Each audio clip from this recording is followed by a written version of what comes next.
of sound, where the voices dance and the laughs rebound. Close your eyes, the clock rewinds to a golden age of simpler times. Radio Daze, Radio Daze, tuning into yesteryear's craze. Dial it up, hear the past amaze. Radio Daze, it's the show that plays.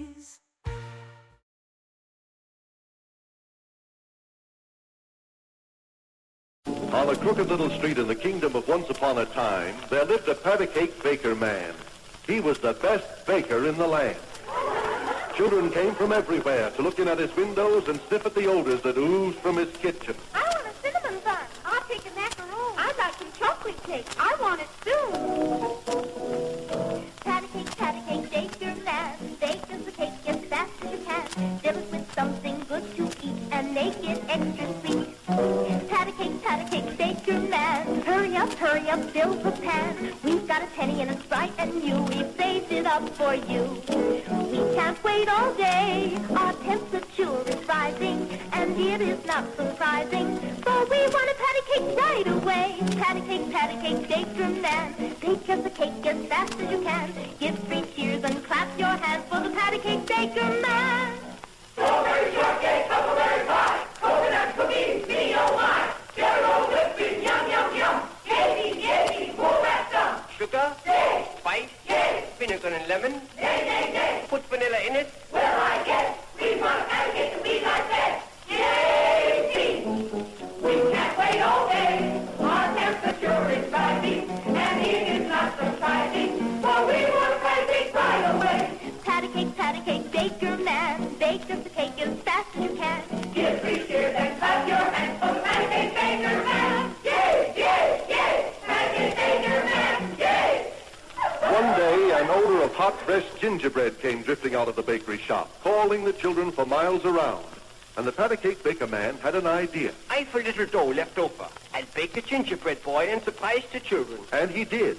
The most wonderful gingerbread boy you ever saw or imagined.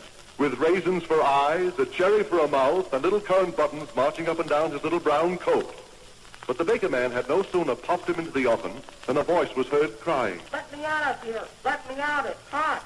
The baker opened the oven door, and wonder of wonders, out popped the gingerbread boy. Shoo! It's hot in there. What are you trying to do, burn a fella up? The children gathered round. They could hardly believe their ears, for the gingerbread boy had come to life. Suddenly, he began to sing. I'm the gingerbread boy, I am the gingerbread boy, am I. I hop and I skip, I run and I jump, and over the hills I fly. Fresh out of the oven, I'm better than pie. So tender and love, and I'm a wonderful guy. Yes, I am. I'm a wonderful guy, I am. The gingerbread boy, am I. I am. The gingerbread boy, am I. The Queen is having a party and everyone is bored. If anybody here can suggest a way to entertain the King and Queen and their royal guests, he will be rewarded. Well, how about me? I'm a very amusing fellow. I can make them all laugh. I can. And so saying, the gingerbread boy whistled to a robin sitting in a tree. Taxi, said the robin. To the palace, said the gingerbread boy. And the gingerbread boy flew away on the robin's back, leaving the whole town singing his praises. The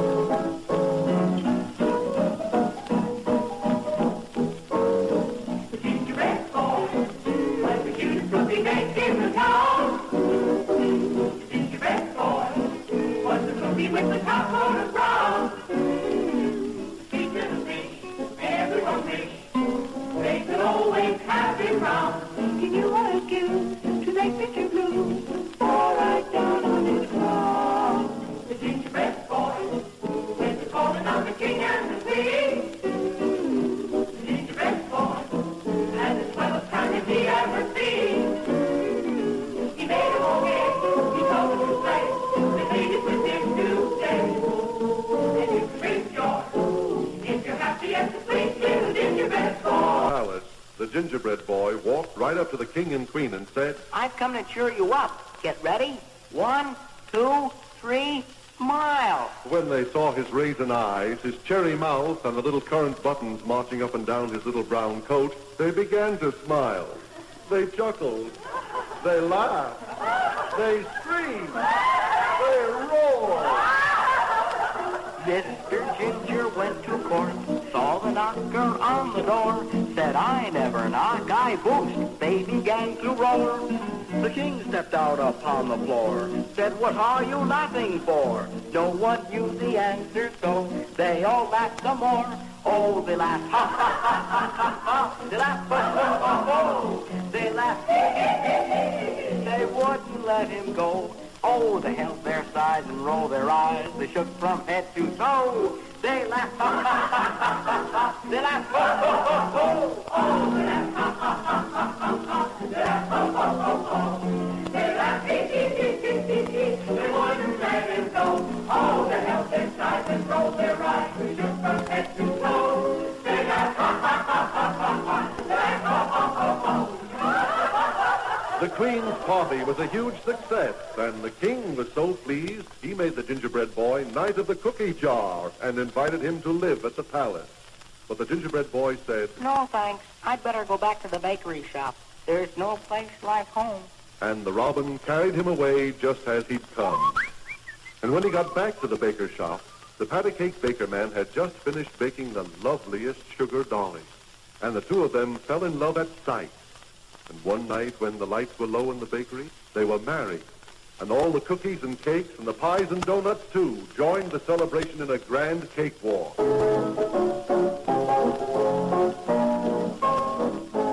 Everybody is happy doing the new cake walk. And the music is cracking, playing the new cake walk.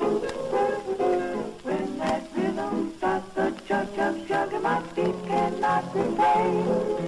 When that start up, rock, rock, rockin', hand me down the walking cane. We'll go strutting the wall and giving the wall a start. They'll be setting the rainbow, we'll win the game tonight. It's like bouncing up in a bubble, slowly wait for your trouble, and you do it too when you learn to do the new cake walk.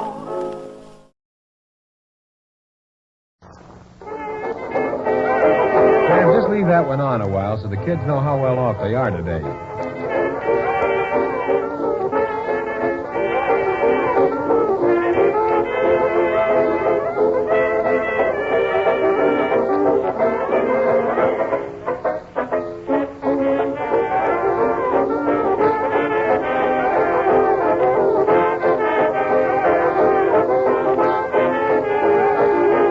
Listen as Sam lights matches under those hot legs.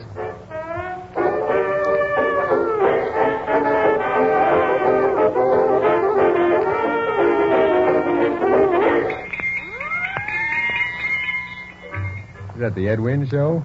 I wish I were on it. But couldn't be. I'm brooding. I'm still brooding about that business of reading a dog's horoscope. If you're one of those poor, forgotten little people who never heard this delightful program before, you probably have forgotten that last night we came across a guy who reads dog horoscopes for $1. Apparently a legitimate type guy. Oh, I figure out that a lot of silly people will go for that nonsense, so I'm setting myself up in a small business of my own. I'll read your dog's paws for 50 cents. I'll tell him stuff like his head rules his heart and so forth. Tell him that I can see his lifeline ends right in front of an automobile. I'll give him a character analysis, too, if he has any. And if I discover that dogs can be psychoanalyzed, I've got a wonderful idea for a new Broadway show. If he can be psychoanalyzed, we'll call it Doggy in the Dark. That's quite a sensational joke in there, if I took time out. This isn't far-fetched, though. People bury dogs in swanky cemeteries, and they build them stones and monuments. And dogs are taught how to count and spell, and people say they have souls. You send your dog to me, I'll finish his education. I'll get him religion. Then those dogs who eat 3 kinds of Red Heart dog food so they won't become bored will look forward to Friday. People send their dogs to the store. Why not teach them to play poker with you? Then I know people who claim that dogs talk to each other in dog talk. I hear it on children's programs. They talk about dogs talking. Well, does a French poodle speak French dog talk? Does an Irish terrier have a brogue? I'm just asking. I'm not raising an issue. I've seen dogs in vaudeville that can tumble and balance themselves on one paw. Stuff. I've got a new act. I'm teaching my dog to ice skate. I have another one that does card tricks. Oh, shut up. Sam, will you stop that clowning? What happened?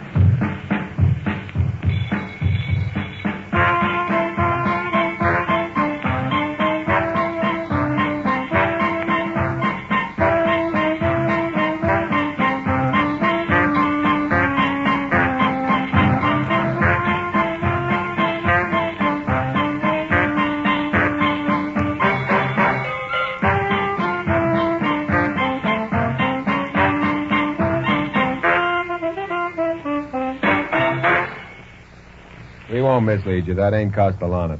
Go on with it.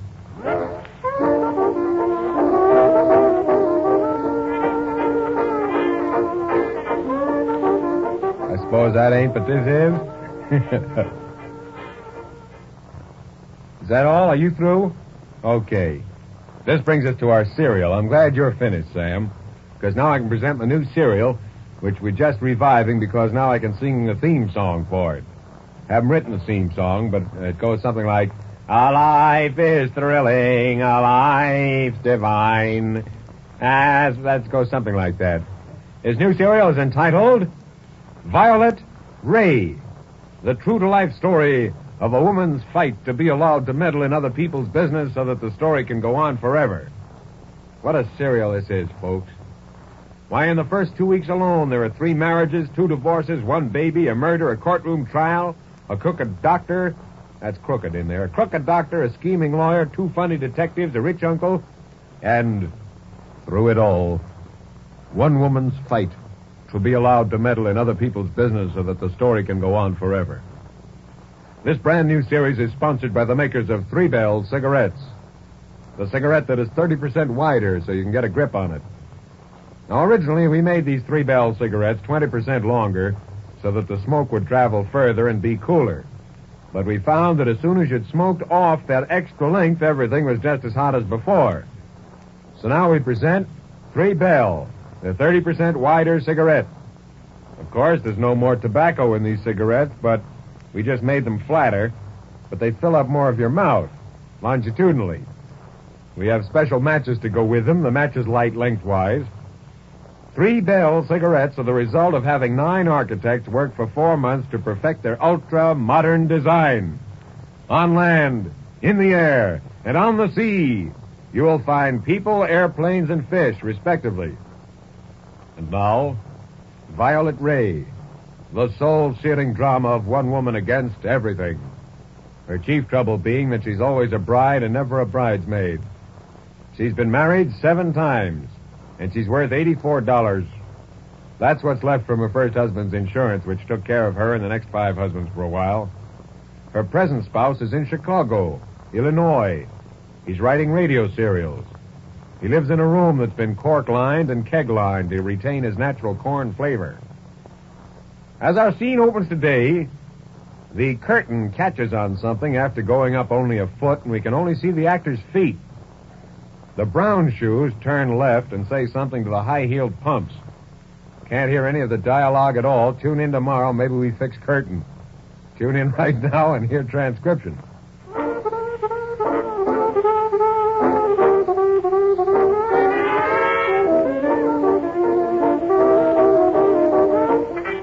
Sam, look, I don't mind when you torture listeners, but include me out. Can you play something else?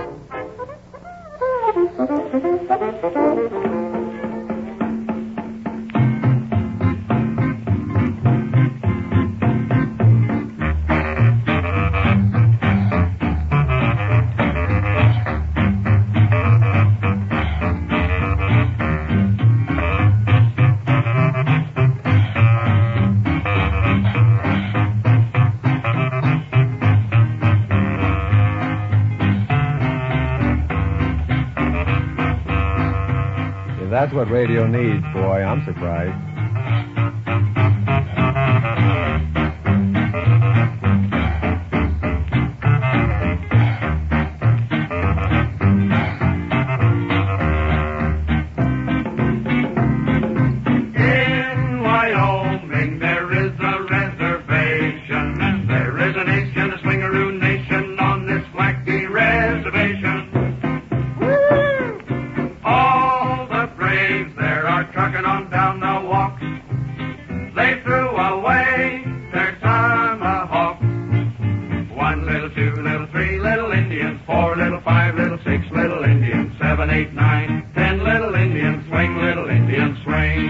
Look, if they can't keep track of their own lyrics, we're not just going to put up with it anymore. Did you know that I'm a big shot around town now? Oh, yes. This Morgan's important here in the city. Last night, Tommy Dorsey opened at the Astor Roof, and I was there. Oh, yes. I saw Fred Waring and Victor Mature and Nick Kenny, and, well, since they don't see me, it was sort of a little lonesome. And, you know, I know Dorsey, though, by special request of my girl, Dorsey opened his radio program with, "I'm getting sentimental over you." Made me look like big time. Made my girl feel awfully good. And my boss was there, too. He bought us lemonades, and we had our picture taken in some kind of a group photo. It'll be in the Wenatchee Home News next Friday.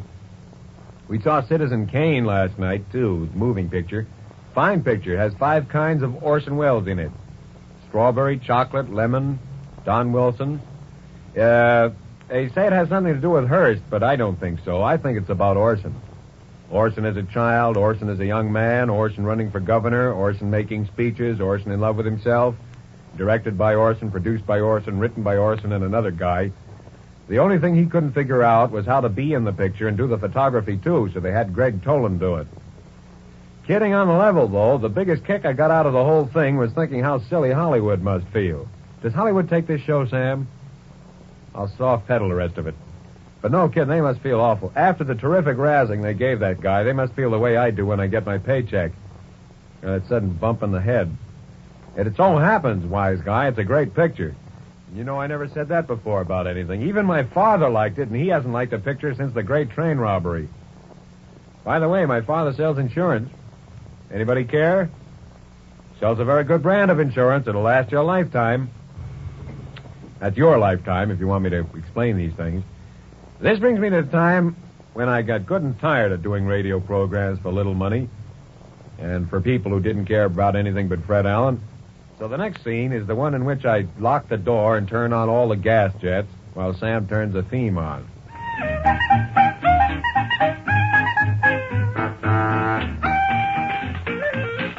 One of these nights he's going to turn that theme on cue, and I quit radio forever. Morgan will be on this same corner in front of the cigar store tomorrow night at the same time. The weather forecast, Scotch mist, followed by a representative of Rogers Peet and Company. I'll have to explain that. Rogers Peet has a fabric they call Scotch mist, out of which they make overcoats for men. Well, what about it? Well, nothing about it, but I made a weather forecast. Well, so what? Is it fun? Well, no, I don't. Well, don't bother me. This is the Mutual Broadcasting System. KGB, San Diego's Don Lee Station. Marvelous? Of course, Chrysler fluid drive and vacuumatic transmission are marvelous. They have switched owners to Chrysler at the fastest rate in history. Fluid drive must be important, must be tremendously appealing to influence sales so much. Find out for yourself. See Mark Hanna. Drive a Chrysler today. Mark Hanna, Chrysler and Plymouth Distributor, India at Sea. And here's something we'll miss doing after tonight, introducing Stan Lomax with all of the sports. And good evening, everyone. This is one of those rare days in spring when the sport discussions veer from the routine of baseball and hockey and basketball down to Churchill Downs, the racetrack, which is on the outskirts of Louisville. It's the 102nd annual Kentucky Derby Eve. However, the race is not the complete story for this weekend. There are 2 vital basketball games in the National Association playoffs this evening. The World's Heavyweight Boxing Championship is at stake down in Landover, Maryland, and the Collegians are hitting the home stretch in their baseball, lacrosse, track, and other activities. And the Major League Baseball, well, we have 11 games, every one of them to be played this evening. Here in town, the Mets will have the first home night game of the season in Shea Stadium. They've played night games on the road. And over in the American League, there'll be several games played tonight, too. There'll be 4 contests, and that's not counting the one between the New York Yankees and a game being played out in Kansas City. The Boston Red Sox are down in 4th place in the East, and they're on a 3-game losing streak. And that's our story for another day. But, however, before we toss it back to Bob and Ray, is the traditional locking of the gates to Studio 2 ceremony coming up. And as you know, this is the final parade for the Guards. They'll be accompanying Bob and Ray in their new fields of endeavor. All of us here at WOR wish Bob and Ray everything good as they leave us.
Round the corner and down your way comes the street singer. Martha, when I look for your love light, I'll wait with a sigh, and I find you are gone.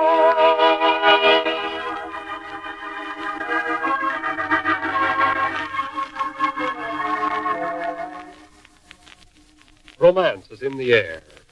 Romance on the wings of song. Here to cheer you again is the voice of radio's favorite romantic troubadour, the street singer. Brought to you by the makers of X-Lax, the original chocolated laxative.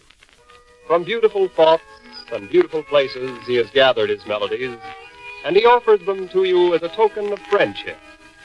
So relax for a while. Relax and listen to your street singer.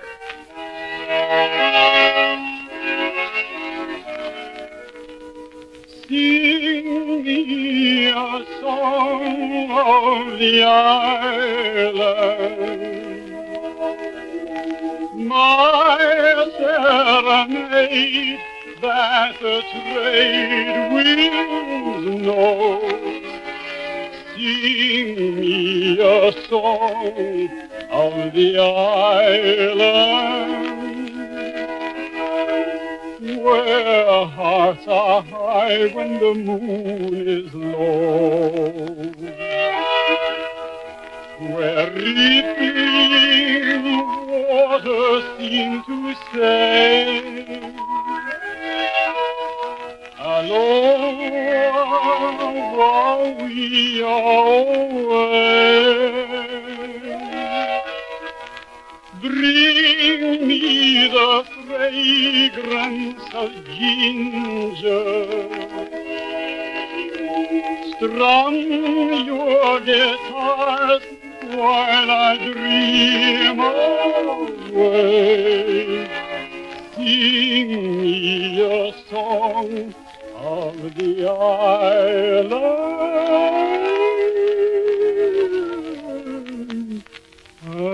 Aloha, while we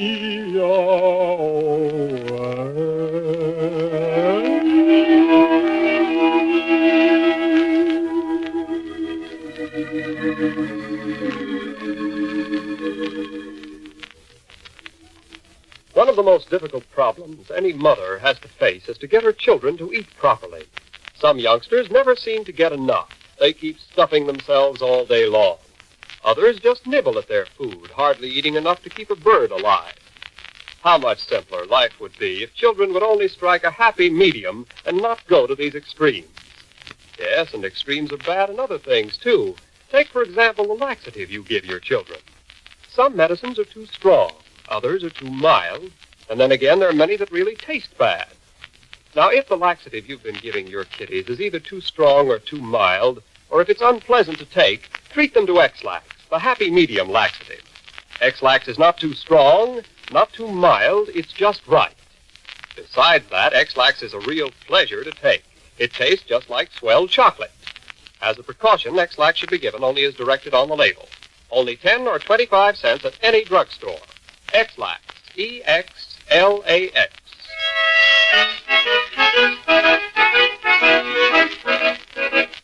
Now here is Funiculi Funicula, just as your street singer recorded it. Oh, why should any heart be filled with sadness? We should be gay, we should be gay. Oh, my, the world should all be filled with gladness in every way, in every way. A song can make most anybody happy, so let us sing, yes, let us sing. My song is full of life and good and snappy. It's got the swing and everything. Join the chorus, now's the time to start. Sing the chorus with a happy heart. La la la la la la la la la la. to your little heart. Let the echo ring and sing it with a happy heart. Join the chorus, now's the time to start. Sing the chorus with a happy heart. La la la la la la la la la. To your little heart, let the echo ring and sing it with a happy heart.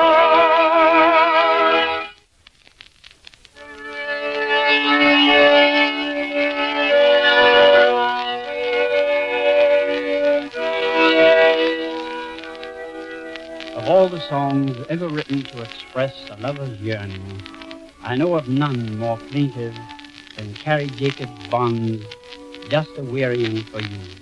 And here is my own recorded version of it.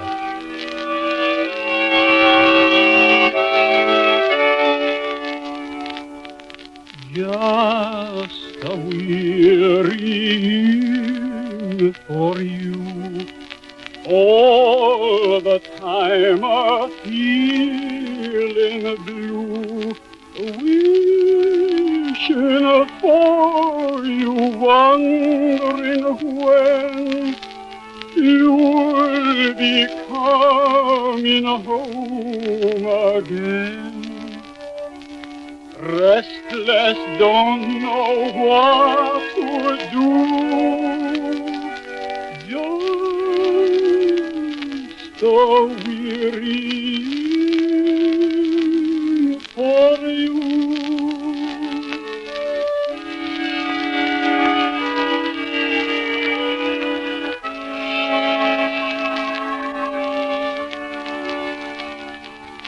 Morning comes, the birds awake, used to sing so for your sake, but there's sadness in the notes that come thrilling from their throats, seem to feel your absence too.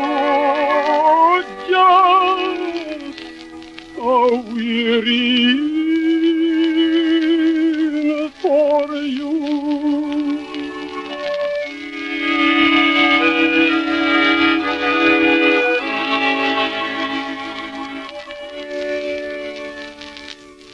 Evening comes, I miss you more, when the dark glooms around my door.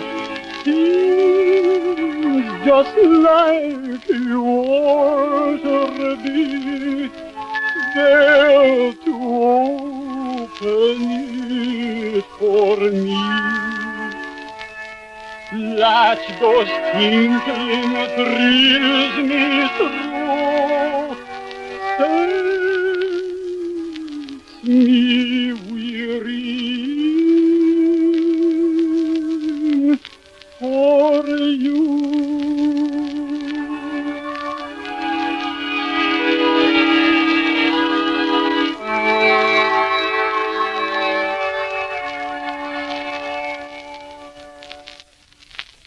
You know, friends, no greater compliment can be paid a drug product than for a druggist himself to recommend it, because the druggist knows the quality of every article he sells, and he won't recommend anything to a customer unless he's sure it will give satisfaction. That's why one of the strongest points in favor of X-Lax is the fact that so many druggists are glad to sell and recommend it. There are over 60,000 drugstores in America, and every one of them sells X-Lax. It's the most widely used laxative in these United States. The next time you need relief, try X-Lax, the original chocolated laxative. Then you'll understand the reasons for its great popularity. Then you'll understand, too, why people call it the happy medium laxative. Not too strong, not too mild, it's just right.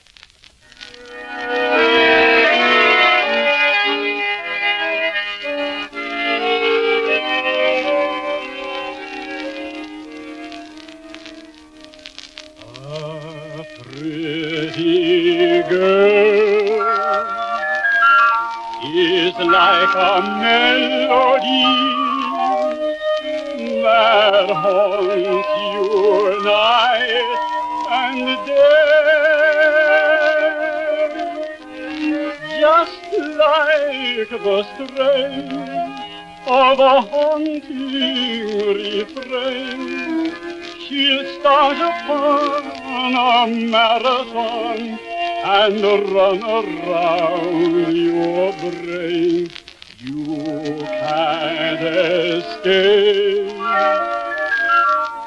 She's in your memory by morning, night, and noon. She will leave you and then she'll come back again. A pretty girl is just like a pretty tune.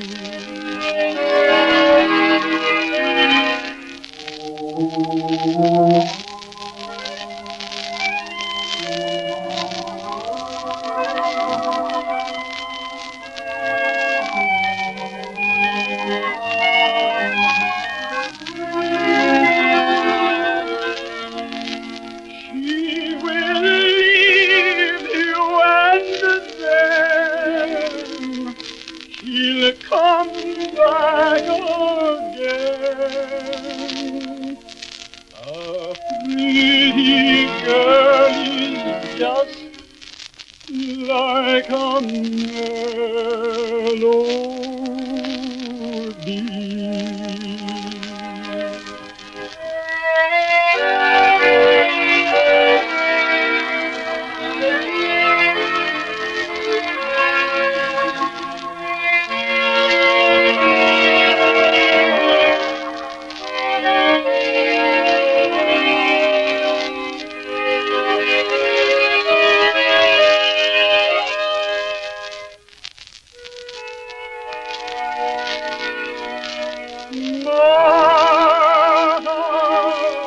Rambling rose of the wild Martha, with your fragrance divine. There he goes. Your street singer is on his way to find new songs for your pleasure. He hopes you've enjoyed his visit, and he'll be with you again on Wednesday at this same time. Arthur Tracy, your street singer, is brought to you every Monday, Wednesday, and Friday at this time by the makers of X-Lax, America's largest-selling laxative. Here's something that may be a surprise to many of you. Did you know that over-smoking is just as likely to cause excess acid in your stomach as overeating or over-drinking? Well, it can, and when it does, you can save yourself a lot of needless suffering if you'll take Jests. Just chew one or two of these fresh, minty little tablets and see how quickly they bring you relief. Why, in almost no time, your stomach quiets down and you feel in the pink again. Jests not only give you fast relief, they give you soothing, comforting relief that actually lasts longer. Jests are not habit-forming. They contain no bicarbonate of soda. They're not a laxative. And they're mighty fine for nervous stomach. Featured on all drug counters, 10 cents a big roll, 3 for a quarter. Keep Jests handy always. And when acid indigestion causes distress, laugh it off with a Jest. J-E-S-T. Gillette presents the World Series. Yes, baseball's 1941 World Series between those amazing Brooklyn Dodgers and the powerhouse New York Yankees. And this is another cavalcade of sports broadcast by the Gillette Safety Razor Company. Your radio-hosted football bowl games, the Kentucky Derby, all the major boxing bouts, and other important sports events of national interest. This World Series reaches you through the combined facilities of the Mutual Broadcasting System, the Canadian Broadcasting Corporation, and scores of affiliates. More than 300 stations from here to Hawaii, and flies to the 4 corners of the world through short wave. This is Red Barber, speaking from the Yankee Stadium. And right beside me are Bob Elson of WGN Chicago, and Bill Coram of the New York Journal-American. And now as we warm up for the opener, just let me remind you that, as usual, Gillette's advertising messages will be so timed that you won't miss a single play or a single thrill. Well, first of all, it's a great day as far as the weatherman is concerned. He frightened us, the life out of us yesterday when he forecast probable showers for this mighty opener. But it is perfect weather. And, of course, people were doubly frightened around the neighborhood for fear that there would be rain today in view of the fact that September, just ended, has been the driest month from a rain standpoint in the history of the Weather Bureau at New York. And so everyone had the feeling that rain was really overdue, which it still is. But it's going to be overdue for another day at least, because there is no rain today. It's perfect. Charlie McManus of the Yankee staff told me as I came into the park this morning that he goes back 26 years in baseball and that he has never seen a waiting line such as the waiting line this morning. The biggest all-time at Yankee Stadium. So that tells you what you want to know about the crowd. I don't see a vacant seat right now. And to all appearances, unless the eye is very deceiving, this is beyond a doubt at the moment the greatest crowd ever to see a World Series ball game. And that tells you that. However, I can't tell you who is going to be the starting pitcher for Brooklyn, except to say that apparently it's going to be Kurt Davis.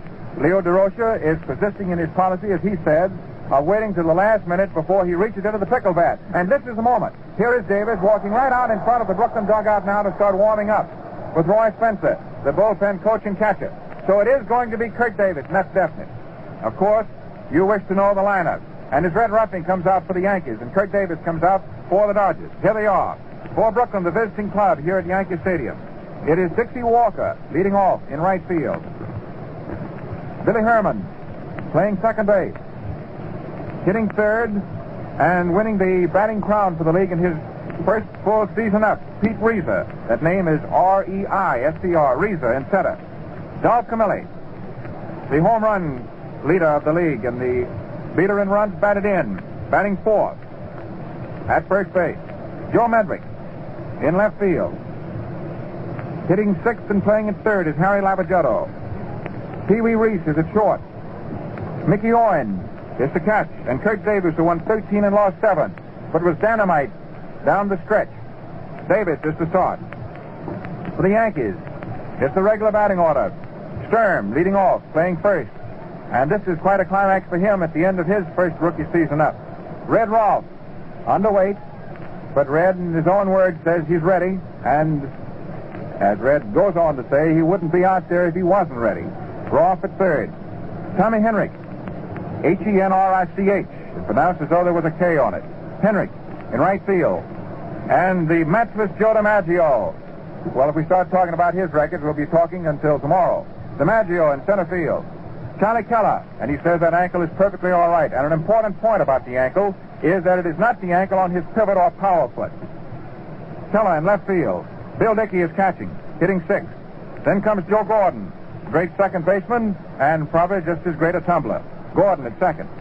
And Scooter Rizzuto, Phil Rizzuto, finishing his rookie season, and he came up as a rookie and spark-plugged the Yankees. Rizzuto at short.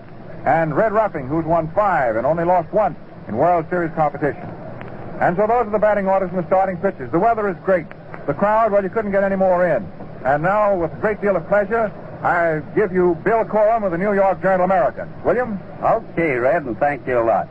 The contrast between these two pitchers, fans, is, well, almost remarkable. Ruffing is a great, big, powerful warhorse sort of a fella who's carried the hod for the Yankees through so many years and through so many series. And Davis is a slim, slight, even slightly sickly-looking sort of fella. Looks like he doesn't have a great deal of power, but somewhere in that long, lean right arm of his has got a lot. When he used to pitch out in St. Louis, the hot weather used to get him down. And incidentally, the day is absolutely, as Red told you, perfect baseball weather.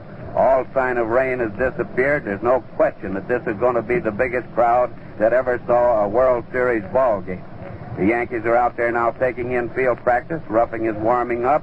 Both fellas are just going along easy with their warm-up catchers.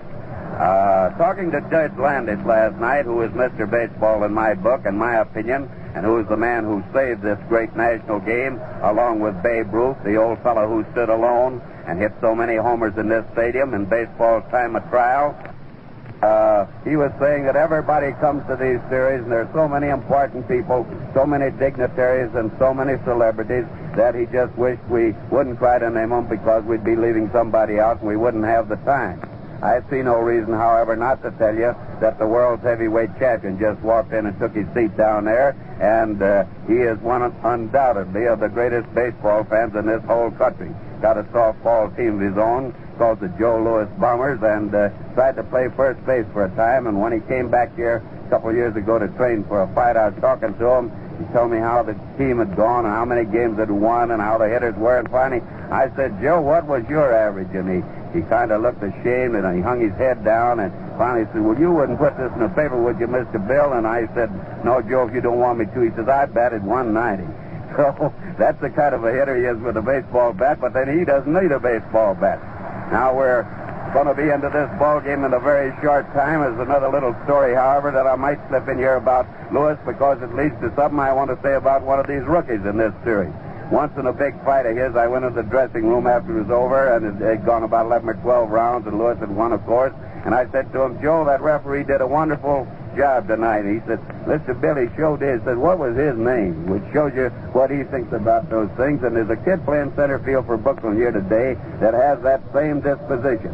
And I mention him because he led his league the first time up, a sensational thing for any rookie to do. And he's young Reeser, as you know. You might not think it from the All-Star game, but I don't think anything bothers that fellow. Red and I were talking yesterday about him, and he hardly seems to care whether the fellow is a right or a left-handed pitcher. As Red says, he just takes that lumber up there and wears pitchers out. Now, somehow, of course, the Yankees got freshmen in here, too. But somehow when a fellow's good enough to make this great Yankee ball team, you don't look on them as rookies. I don't know why that is. Probably because the Yankees have been so wonderful. They won 9 straight World Series games up to now, as you know, not since Carl Hubble beat them back there. Did they lose one? They're shooting for their 10th here in a few minutes. And so when a fellow like Sturm or Rizzuto, that little Skeeter, and great shortstop of the Yanks come up, you sort of don't figure them as rookies. And I don't think just speculating and guessing in advance and doping the thing that any of these young fellas are going to be very jittery. I know them naturally, as Red and Bob do, and I just think they're the type of boys that are going to play their game. They talk about Little Reese, the little colonel from down in Louisville. Well, Little Reese fumbles the ball now and then, but all good shortstop. The better the shortstop, in fact, the more errors they make. Now, I don't think I need to tell you. All you people know Red and you know Bob. You've heard them so many times over so many great broadcasts, not only in baseball and through these series.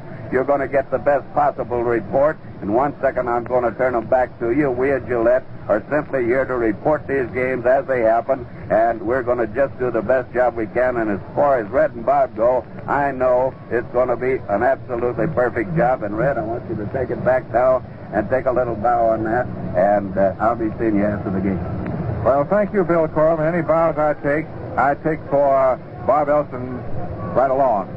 Right now, the groundkeepers are polishing off the skin surface of the infield. And Red Ruffing for the Yankees, Kurt Davis for the Dodgers, are continuing to warm up their respective right arms. And that's the picture here at Yankee Stadium this afternoon at this moment. And before Chief Umpire Bill McGowan says, play ball, let's see what's going on straight across the country. Right now, the windows and counters of Gillette dealers in every city and town and every part of the country are blossoming with a money-saving offer that's a knockout, and I don't mean maybe. You guessed it. I'm talking about the World Series Special Combination Offer, a regular 25-cent tube of Gillette shaving cream, either lather or brushless, absolutely free with the purchase of 10 heavy-duty Gillette Blue Blades. Yes, they're today's improved Gillette Blue Blades with the sharpest edges ever honed. The cream is an out-and-out gift. And what a gift. Take Gillette Lather Cream, for example. Frankly, we believe there isn't another cream in the world that's 1, 2, 3 with it. Made with 3 different beneficial oils. It whips up into a rich, creamy lather that softens tough beard in a jiffy and stays moist on your face all through the shave. What comfortable shaves you get. Believe me, they're quick and good-looking, too. Now, maybe you prefer brushless cream. Well, thousands upon thousands of men know all about Gillette Brushless, made with pure peanut oil. It's fresh-scented, greaseless, speed-shaving, and can't clog razor or drain. Now you get either of these creams absolutely free. So make it a point to ask for Gillette's great combination offer. A 25-cent tube of Gillette shaving cream, lather or brushless, and 10 diamond-tested Gillette Blue Blades for only 49 cents, the price of the blades alone. All right, Red? Thank you, Bob. And the groundskeepers have about finished their pregame chores. Ruffing is pretty far along in his warming up, naturally, because he's to be the starting pitcher and has to be ready first before Kurt Davis. And here are the umpires coming out. The 4 men who have the heavy load of responsibility. for calling the decisions in this great classic. From the American League, Bill McGowan will be back at the plate and will be for today the umpire-in-chief. From the National League at first base, Babe Pinelli. From the American League at second, Bill Grieve. From the National League at third, Larry Getz. The American League alternate is John Quinn, and the National League alternate is Bill Stewart. And the umpires are now up at home plate. There's Art Fletcher, Joe McCarthy's right-hand man, bringing up the Yankee batting order, and there's Charlie Dresden, Leo DeRoche's able first lieutenant, bringing up the Dodger batting order. And they will have a quick discussion of ground rules, anything else. Fletcher takes off his cap and mops his brow. It's a hot afternoon. It's hot from the weatherman's standpoint, and it is maybe the red hottest afternoon from a baseball instinct standpoint that has ever come down the big road. And before we go any farther, it's time now to pause for station identification. This is the Mutual Broadcasting System. This is WGN, the voice of the people, Chicago.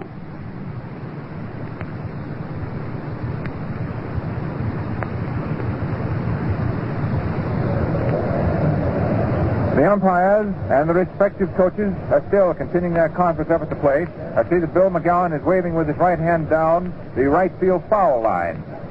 And, of course, they're talking about the foul poles, which are at the corner of the right field stands and the left field stands. And there are three decisions on those poles. If the ball hits the pole, every bit of the pole is in fair ground. If the ball hits the pole and bounces back into fair ground, it is in play. If it hits the pole and kicks over into the stands foul, it's a ground rule two-bagger. If it hits the pole and kicks into the stands behind fair ground, it's a home run.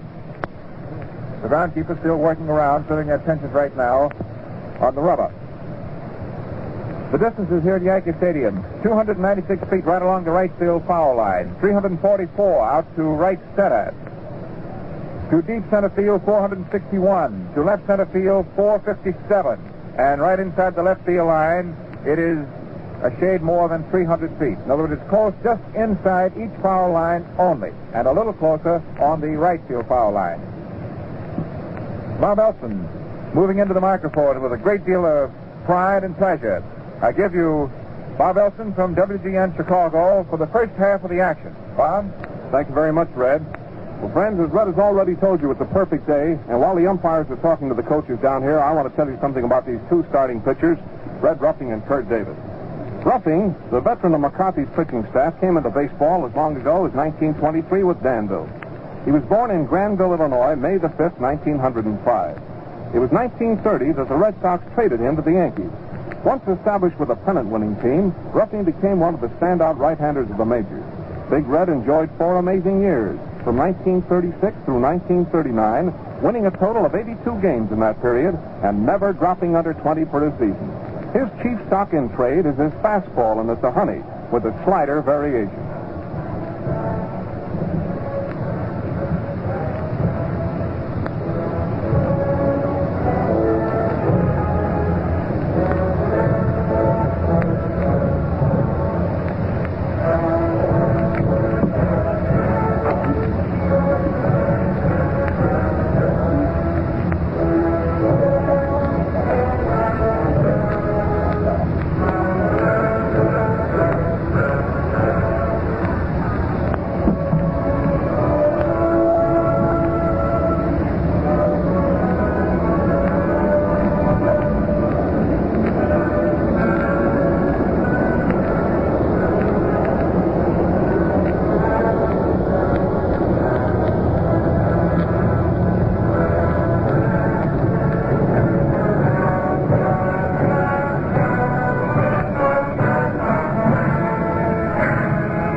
Of our national anthem.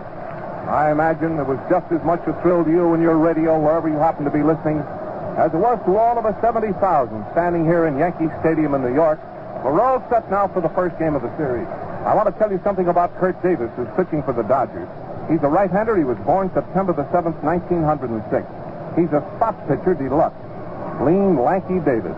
To throw in on the midweek deal. Kurt couldn't work as often as he had back in 1939 when he won 22 ball games for the Cardinals, but he was a tough customer for opposing batters when he had his rest. His sweeping sidearm delivery is poison to right-hand hitters, and the left-handers don't like him any too much either.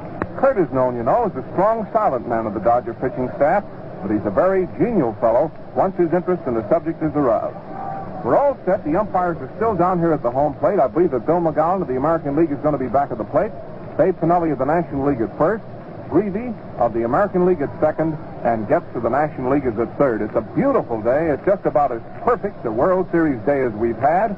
And we're all set now. The teams are not out on the field as yet. The band playing the national anthem was out in center field right under the flagpole. And now they're walking off the field. I believe Red has already given you a description of what this setup looked like. Down from the right field line all the way down to the home plate where our mutual microphones are situated up here in the second deck, it's a double-deck stand. Down the left field line, where we're looking right now, down the third base line, it is also a double-deck stand. Across the center field bleachers, across the center field, there's just like a half-moon stand. It has no top on it, the bleachers.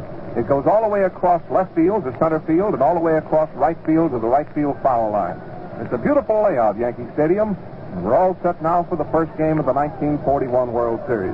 Here are the lineups again for those of you who are tuning in late. For the Yankees, Sturm at first base, Rolfe at third, Henrik in right field, DiMaggio in center field, Keller in left field, Dickey the catcher, Gordon at second, Rizzuto at short, and Big Red is going to do the pitching. Ruffing has won 5 World Series ball games and lost 1. He beat the Cubs twice in 1938, and he beat the Reds once in 1939. As I told you, he was born on May the 5th, 1905. Kurt Davis won 13 ball games and lost 7 this year for the Dodgers, and he pitched 5 shutouts. The umpires are still down here around the home plate, and you'll hear a big cheer as the Yankees go out onto the field. Now, the Yankees are wearing their home uniforms, the first game in Yankee Stadium. They're wearing their home uniforms, their white uniform with their black cap and black stockings. And the Dodgers are in their familiar traveling uniform, their gray uniform with the blue caps and blue stockings.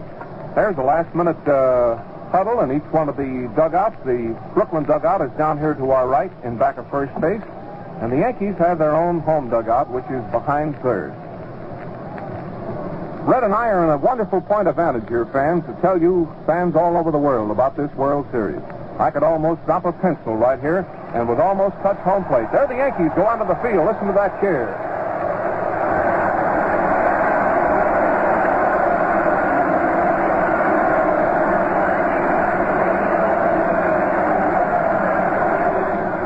All right, the Yankees are out there on the field. Let's take a look at them now as they line up again. Fans who are keeping your scorecards or scoreboard someplace will get a chance to recheck your lineup. As I look onto the field, Charlie Keller is going into left field. Joe DiMaggio is all set in center field. Henrik is walking into right field. He has his back to us, and that number 7 shows up on his white uniform. At third base is the veteran Red Rolfe. At shortstop, Phil Rizzuto, one of the outstanding rookies of the year. At second base is Gordon, and at first base is Sturm. The catcher is Bill Dickey, who is certainly no newcomer to World Series play, and the pitcher is Big Red, Charlie Ruffing himself. The umpires are just as we told you. The umpires, as we told you, Bill McGowan is going to be back at the plate. Right now he has his whisk broom out. He's leaning over, and he's cleaning off the plate. He has his chest protector strapped over his left arm. He's holding his mask in his left hand, and he's right down below us. At third base is a National League umpire, Getz. At second base, American League umpire, Greavy. And the first base umpire, also no newcomer to World Series, is the National League umpire, Dave Pinelli. And so we're all set. That's the picture now as we look out onto the field here at Yankee Stadium. The stage is set for the first game of the 1941 World Series between 2 wonderful teams.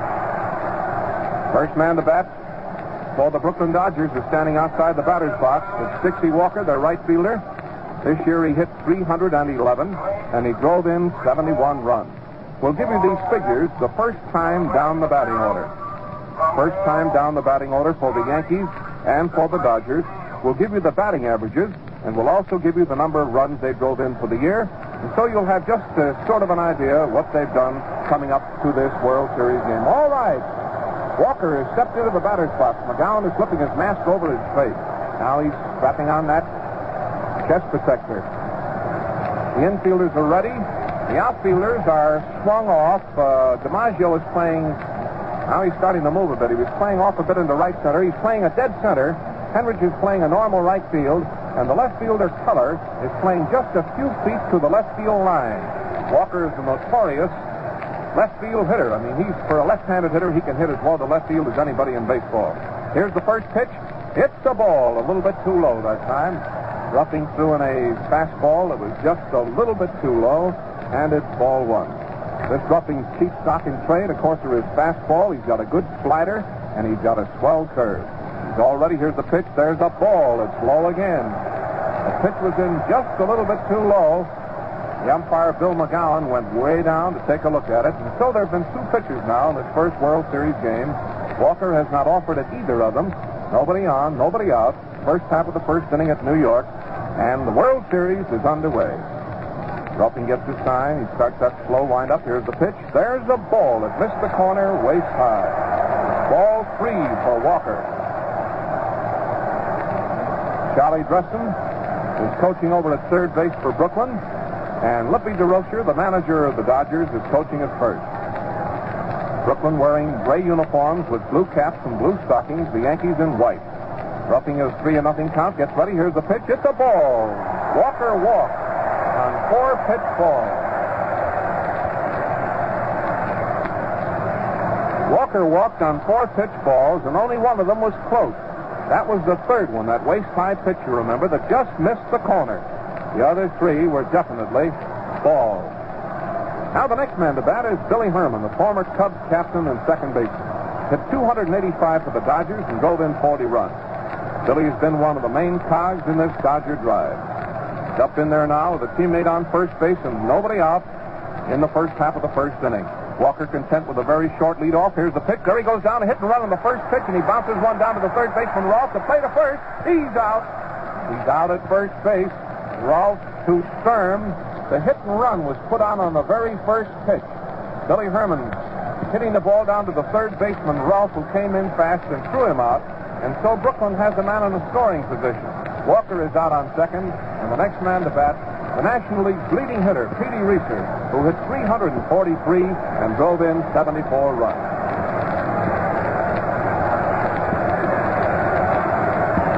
One man on, one out in the first inning for the Dodgers. Here's the left-hand hitter, Petey Reeser. Most of the experts look upon Reeser of Brooklyn and Rizzuto of the Yankees as 2 of the outstanding young players of the year. The first pitch, he swings a high fly ball to dead center field. DiMaggio going just a bit to his right and back about 10 feet. He caught it. And now the runner from second starts to make a motion to go to third, but he goes back. Walker started as though he might be going to go to third. I believe it was just to draw a throw and to see what kind of a throw in DiMaggio would make. And then he went back to second. And so the runner is still on second base with 2 out for the Dodgers. And the next man to come up is Dolph Camelli. Camelli, a great ball player, hit 285 and drove in 121 for the Dodgers. 120 runs driven in. Man on second base for the Dodgers. Camelli batting. The outfield is swung off to the right. It's Keller in left field, DiMaggio in center field, and Henrik in right field. DiMaggio takes 10 more steps toward right field. Here's Dolph Camelli up, number 4 in the back of his gray uniform. A chance to put the Dodgers in the lead if he gets a hit. Ruffing is set, a fastball. He swings and misses. And that was plenty fast. Did you hear that yell from the crowd? Dolph Camelli went all the way around trying to give that ball a ride and missed. Believe me, that crowd really broke out in a spontaneous yell. Dodgers batting in the first inning. Walker on second base and 2 out, and their first baseman, Dolph Camelli, up in there. Ruffing gets his sign again from Dickey. Here's the next pitch. It's a ball, very high and very wide, and it's 1-1. Ball 1 and strike 1. There isn't much of a wind today. Notice the flags up here on top of the stand, blowing in every direction, but just lightly. There's not any strong wind. If anything, it's blowing away. It's blowing away from the plate. The pitcher does not have the benefit of the wind. The flag in center field now is pointed the other way. Here comes the next pitch, and Camelli takes a fast one that's a little bit too low. Ruffing walks in a few feet. He folds his arms. He didn't like the count so much. It's ball 2 and strike 1. Ball 2 and strike 1 on Camelli, with Walker on second base and 2 out. Ruffing working very deliberately out there. Big, stocky right-hander. Getting all set again. Walker on second base is content with a short leadoff. The Yankees talk it up out there in the infield. Up to the old pepper. Now they're all set. Ruffing is ready. Here's the next pitch. Camelli swings and misses. That pitch was right up around his shoulders and inside. And Camelli went all the way around trying to give it a ride. Now Goff walks out of the batter's box and gets some dirt on his hands. Brooklyn players in the dugout. Half of them are leaning out over the edge of the dugout, watching play intently. Charlie Dresden in the third base coaching box is standing still. Lippy DeRocher coaching at first, keeps pacing up and down. The man on second base for Brooklyn, and there's 2 out, and there's a count of 2-2 on Dolph Camelli. Ruffing gets set. Here it is. He struck him out. He went all the way around trying to hit that ball, and he struck him out.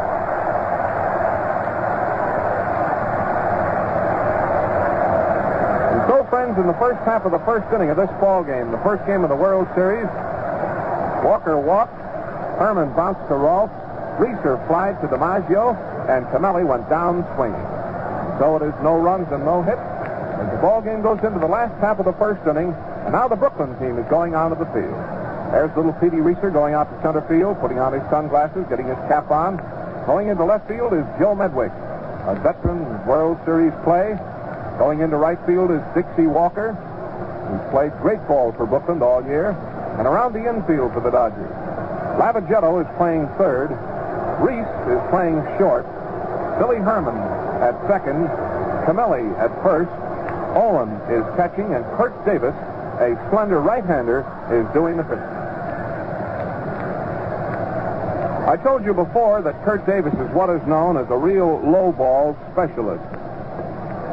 He's a famous sidearm pitcher. He's got a sinker ball, and he keeps that ball in low. And when he has one of his good days, he's a mighty tough customer for right-handers or left-handers to hit. And so we have 2 wonderful pitchers in this first game and 2 great teams. Now the first man to bat for the Yankees is Johnny Sturm. Sturm hit 239 for the year and batted in 36 runs. Sturm, number 34 in the back of his white uniform, is about to step in. Now let's see how the defense is straight away in the outfield. Reeser is right in line with second base. Left fielder, right fielder playing just about a normal position. Third baseman Lavagetto is drawn in a bit. Here's the first pitch to Sturm. It's a strike, gets right down the middle. Called strike on Johnny Sturm. Art Fletcher is coaching at third for New York. Earl Combs, the former Gray Eagle, is coaching over there at first. Former great outfielder himself. Now he's all ready. Here's the next pitch, and Sturm swings. There's the first hit of the series. The line drive to left field. Sturm slams a line drive over Lavagetto's head, and there is the first hit of the World Series.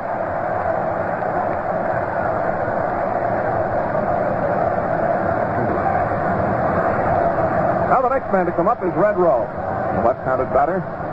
Kurt Davis getting his sign, watching that man Sturm on first base, who has a short lead off. Here's the pitch, and there's a ball that's wide. The outfield is not playing too deep. Rolfe is what we know as a line hitter. Hits that ball in the line or hits that line drive, and the outfield is not playing very deep. Davis throws to first, but the runner's back in plenty of time. Davis, a tall, slender right-hander on the mound, up over his head, keeps an eye on that base runner. Here's the next pitch to Rolfe. It's a ball wide, waist high, and it's ball 2. It's 2-0 now for Rolfe.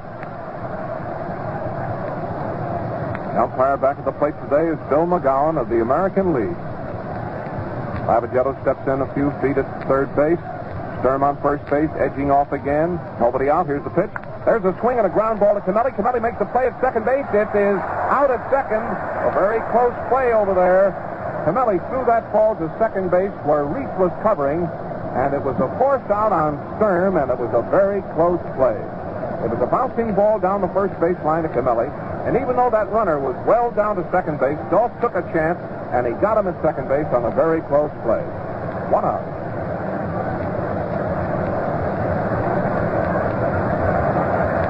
Now here's Henricks, the right fielder. Hit 275 for the year.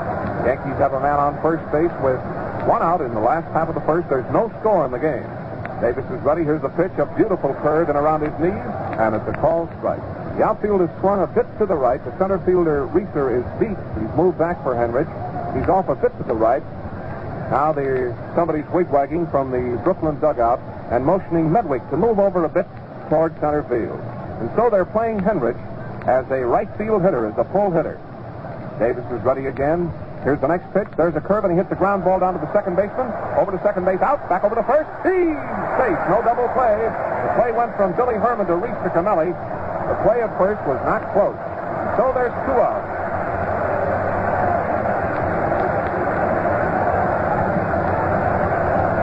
Now here's Joe DiMaggio. Joe hit 357 for the Yankees, drove in 125 runs. Certainly go down in the record book as one of the great players of all time. Joe DiMaggio up in there, a right-handed batter. 2 gone here in the last half of the first inning. Kurt Davis raised his arm over his head, drops him down. There's the runner going down, and there's a fly ball into left field. The left fielder, Medwick, is coming over near the line. Should get it, and he does get it to retire the side. So 1 man is left on the bases. It is no runs and 1 hit for New York, and that is the end of the first inning. If you missed the opening of this broadcast, you also missed an important announcement. Gillette dealers are giving away a 25-cent tube of Gillette shaving cream, lather or brushless, with the purchase of 10 Gillette Blue Blades. Remember, you pay nothing for the cream. But there's no score. We're going into the second inning. Well, the Yankees are all set out there in the field now, fans. First inning, there wasn't much damage done. Dodgers drew a walk in their half. The Yankees had a hit in their half. It was made by Johnny Sturm. And the first man to bat for Brooklyn will be their left fielder, Joe Medwick. Medwick hit .318 for the season and batted in 88 runs. The outfield is all ready. Keller in left field, DiMaggio in center field, Henrich in right field, Rolfe at third, Rizzuto at short, Gordon at second, Sturm at first, Dickey catching, and Ruffing pitching. We're going to repeat the lineups occasionally during the course of the broadcast for you fans who might be tuning in late. Now here's Medwick up, no score as we start the second inning. Ruffing stretches a bit out there. The outfield is playing a bit to the left for Medwick. DiMaggio is off a bit from center field into left field, and he swings and misses the first pitch. Medwick went all the way around trying to give that first pitch of Ruffing's a ride, and he missed it. Number 6 on the back of his gray uniform. Medwick is leading off in the first half of the second. Now Ruffing is getting his sign again. Here's the next pitch, a fastball, and he hits it foul up into the screen right below our mutual broadcasting booth. And it is 2 strikes for Medwick. Red Rolfe is playing this hitter over near the third baseline, just a few feet to his right. Medwick hits that ball a lot down that left field line. Maggio is playing him a bit off center toward left field. Joe holds that bat out in front of him, swings it around a couple of times, holds it with one hand. Now he has both hands a hold of it. Ruffing leans over a bit. He's starting his windup. Here comes the next pitch, and it's a ball. It's high, right above his chin, and it's ball 1 and strike 2 for Medwick. No score in the ball game. We're in the second inning. Nobody on, nobody out for the Dodgers. Joe Medwick up. The pitchers are Ruffing and Kurt Davis. Ruffing leans on that right foot, swings around. Here comes the next pitch. He struck him out. He went for a curveball right across the letters, and he struck him out. Medwick struck out. Now the next batter is Cookie Lavagetto, the third baseman. Hit 277 for the Dodgers and batted in 78 runs. Lavagetto, stepping into the batter's box, number 5 in the back of his gray uniform, alternated throughout the course of the year with Riggs quite a bit at third base. But DeRocher is stringing along with Cookie in the series. There's a long foul up into the stands way down the right field line. Lavagetto swung at Ruffing's first pitch and hit it up into the upper deck. Now a new ball has been tossed out to Big Red.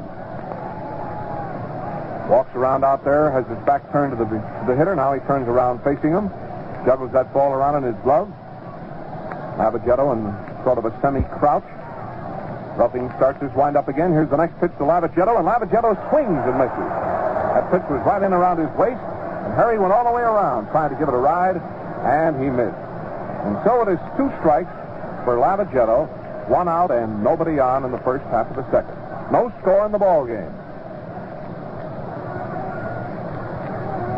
Ruffing leans on that right foot again. He has his sign, swings around. Here's the pitch. He hits the ground ball through the box. The shortstop is up with the ball. There's the peg. He's out, and it wasn't close. Rizzuto went to his left hurriedly towards second base, came up with that bouncing ball through the box, and threw Lavagetto out, and he was out by 10 feet. 2 gone. Now the next batter is the shortstop, the little Colonel, Pee Wee Reese. Hit 228 for the Dodgers and batted in 47 runs. Ruffing looks him over. There's 2 out and nobody on. Big Red is starting his windup. Here's the pitch, and it's in close. Reese jumps away from ball 1.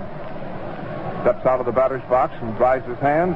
Now he gets up in there again. The Yankee outfield pulls in about 15 feet for Reese, and they're playing him straight away.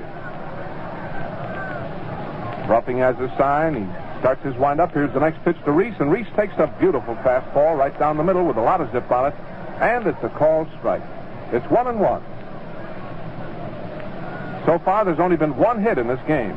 It was made by Sturm of the Yankees. First time up, he singled to left field. There's been 1 walk. It was given to Walker in the first inning by Ruffing.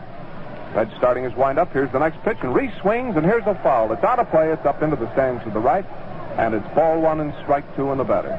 Again, Reese walks about 10 feet away from the plate and gets some dirt on his hands. Right now, he's leaning on the bat. Now he takes it in his hands, and he's starting to walk into the batter's box. He stops outside the box. He hasn't stepped in yet. Now he steps up in there, and Ruffing has his back to him. Big Red is looking around the infield and the outfield. He's turning around. Nobody on for Brooklyn, and 2 out in the first half of the second. No score.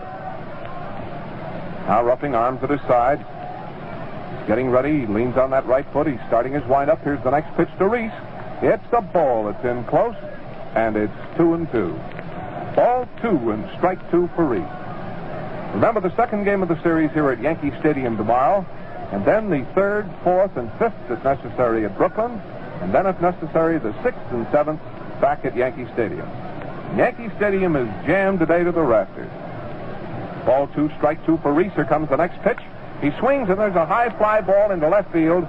The left fielder is under the ball and should get it. Keller is standing right under it. He caught it, and it retires the side. And so in that inning, it was 3 up and 3 down. Medwick struck out. Lavagetto bounced out to the shortstop, Rizzuto, and Reese flied to Keller. 3 up and 3 down. No runs, no hits, no errors. And that's the end of the first half of the second inning. How would you like a lifetime souvenir of the World Series? Well, here it is. The World Series Special Gillette Tech Razor with its 24-karat gold-plated head and ebonized metal handle. I could talk all day about the quick, easy shaves it gives, but Joe Medrick puts it this way. Take it from me, the Gillette Tech is by all odds the easiest shaving razor I ever laid against my face. And fans, you can take it from Joe, for he has a beard you can scratch a match off. Does this handsome razor cost a pile of money? No, it's only 49 cents, complete with 5 Gillette Blue Blades, the sweetest shaving combination any man ever used. Ask your dealer for the World Series Special Gillette Tech Razor and get a new shaving thrill. Well, fans, we're going into the last half of the second inning of the ball game. No score on either side. Big Charlie Keller swinging a couple of bats down here to the right side of the plate as we look down from our mutual broadcasting booth. Now he's stepping up in there to face Kurt Davis as we go into the last half of the second inning of a scoreless ball game.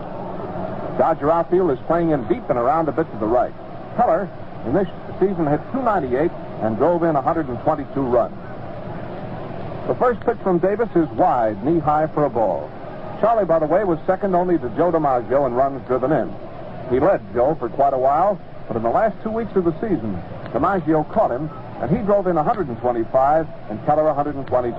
Ball, it's wide. That was very far outside. It wasn't close, and it's ball 2 for Keller. Lavagetto at third, Reese at short, Billy Herman at second, Dolph Camelli at first.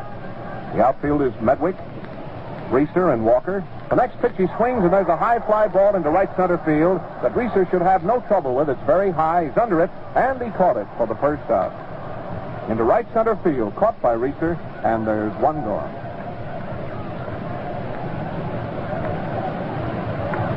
Now here's Bill Dickey. Dickey hit 284 for the Yankees this year and drove in 64 runs. He's a left-handed batter. and certainly no newcomer to World Series competition. Dodger outfield is playing him straight away with the right fielder plenty deep. Bill's a good pull hitter. Kurt Davis is getting his sign. The wind-up, here's the first pitch, and Dickey swings. There's a high-bouncing ball to Billy Herman. Coming in on the ball, there's the peg. He's out. Herman to Camelli, and there's two gone. The play was not close. That brings up Flash Gordon, second baseman of the Yankees. Hit 277 and drove in 86 runs. Dodgers move in after that put-out and pepper that ball around. Lavagetto to Reese, to Billy Herman to Camelli. Now they go back to their normal positions, and here is Gordon. Gordon batting for the Yankees with 2 out and nobody on in the last half of the second inning. There is no score on either side. Well ball game between two great teams. Kurt Davis leans on that right foot. He's a wiry right-hander in contrast to Ruffing, who's a big burly right-hander. There's a called strike. It caught the outside corner on Gordon, right knee high, and it's a called strike on Joe. Gordon, number 6 in the back of his white uniform, waves that bat around. Kurt Davis is ready again. Here's the next pitch, and there's a ball. It's wide knee high, and it's 1-1. That was a straight sidearm delivery by Davis. He's a low sidearm specialist. Kurt's getting all ready again. Here's the next pitch. There's an inside pitch that Gordon swung on, waist high, and he rolled the ball foul on the ground to the left. And so it is ball 1 and strike 2 for Gordon. So far, there's only been 1 hit in the game. That was a single in the first inning by Stern. No runs, no score on either side.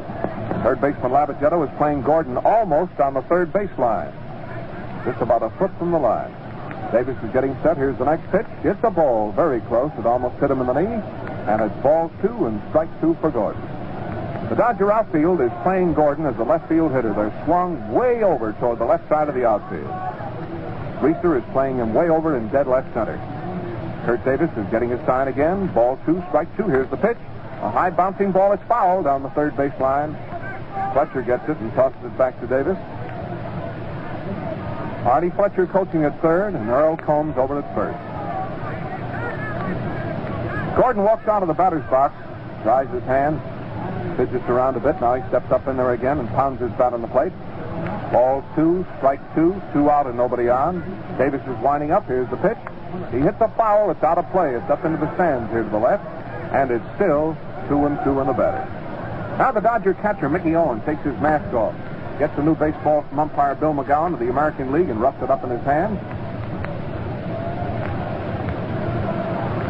Tosses it back to the pitcher. Now he's stepping back in behind the plate. And Gordon is back in the batter's box. It's 2-2 on the Yankees' second base. Kurt Davis is getting his sign. Now he's starting his windup. Here comes the pitch. He hits a foul out of play again behind third base. It's going into the stand. Lavagetto comes over along the box seats, but sees there's no play, and he turns around and goes back to third. There's a wild scramble for that souvenir.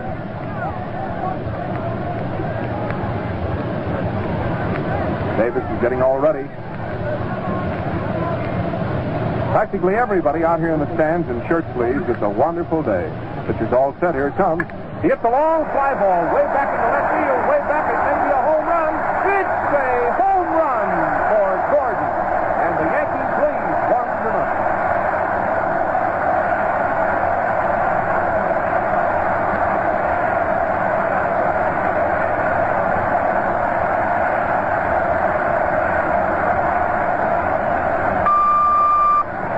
That was a mighty wallop, fans.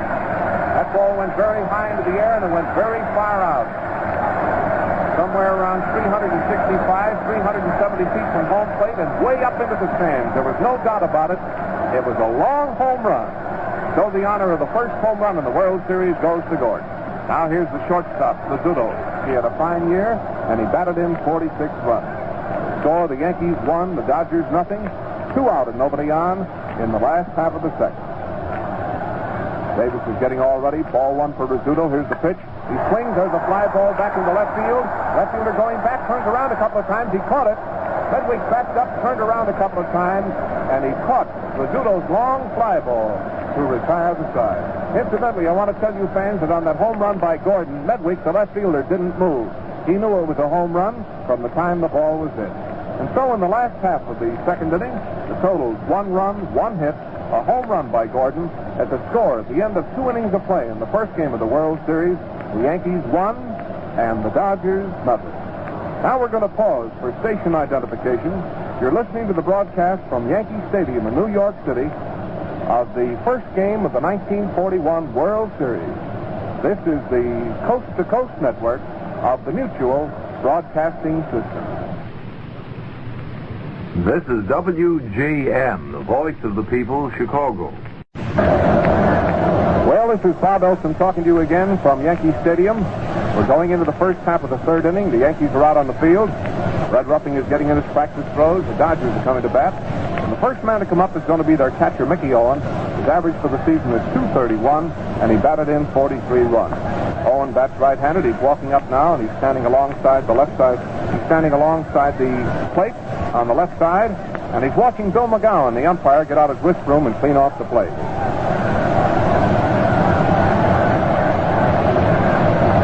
Now here's Owen up. We're starting the first half of the third. The score, the Yankees won, and the Dodgers nothing. The outfield, Yankee outfield playing Owen straight away. Red Ruffing getting his sign. He's had 2 hits so far, a single by Sturm and a home run by Gordon. Now the first pitch, and there's a strike. It's perfect right across his way. 1 strike on Mickey Owen. Mickey waves that bat around. Ruffing leans on that right foot, swings around. Here's the next pitch. Owen swings. Here's a foul right up above our booth. In fact, it rolled on the top of it here and then back into the sand. 2 strikes for Mickey Owen. Dodgers are batting in the first half of the third.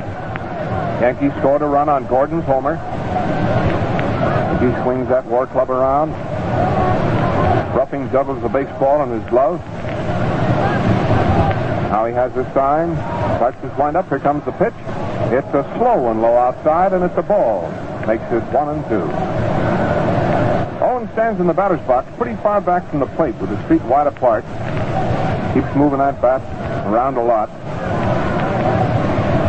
The Yankee outfield is playing him not too deep. DiMaggio is just a few feet off the center field in left. Ruffing has the sign again. Ball 1 and strike 2 on Owen. Here comes the pitch. He hits a high fly ball into left field. Left fielder Keller goes back 10 feet. He's looking up. He's shading his eyes with his glove. He caught it, and there's 1 gone.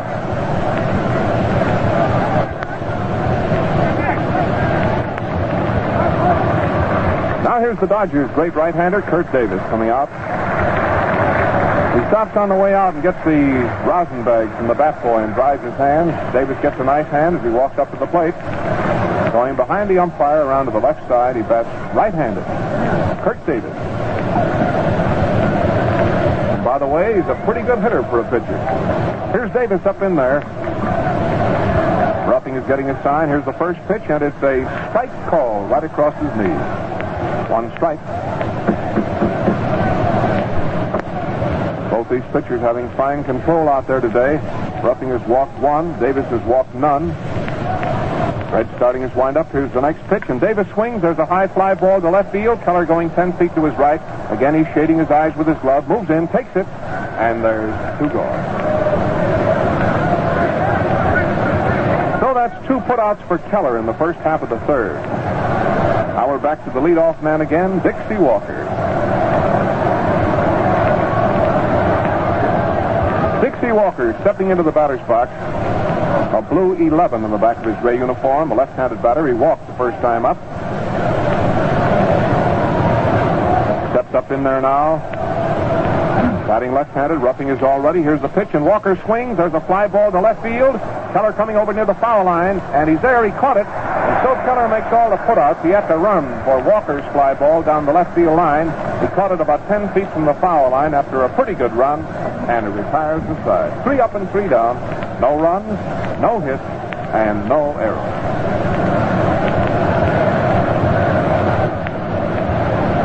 So we're going into the last half of the third inning of the ball game. Dodgers are going onto the field. Hedwig going to left field. Reeser to center field. Walker to right field. Dolph Camelli to first, Billy Herman to second, Reese to short, Lavagetto to third, Owen catching, and Kurt Davis pitching. First man to bat for the Yankees is going to be Big Red himself. We can say the same thing about him that we said about Davis. He's a pretty good hitter for a pitcher. Indeed, Mr. Ruffing is. In fact, he's used many times during the year as a pinch hitter.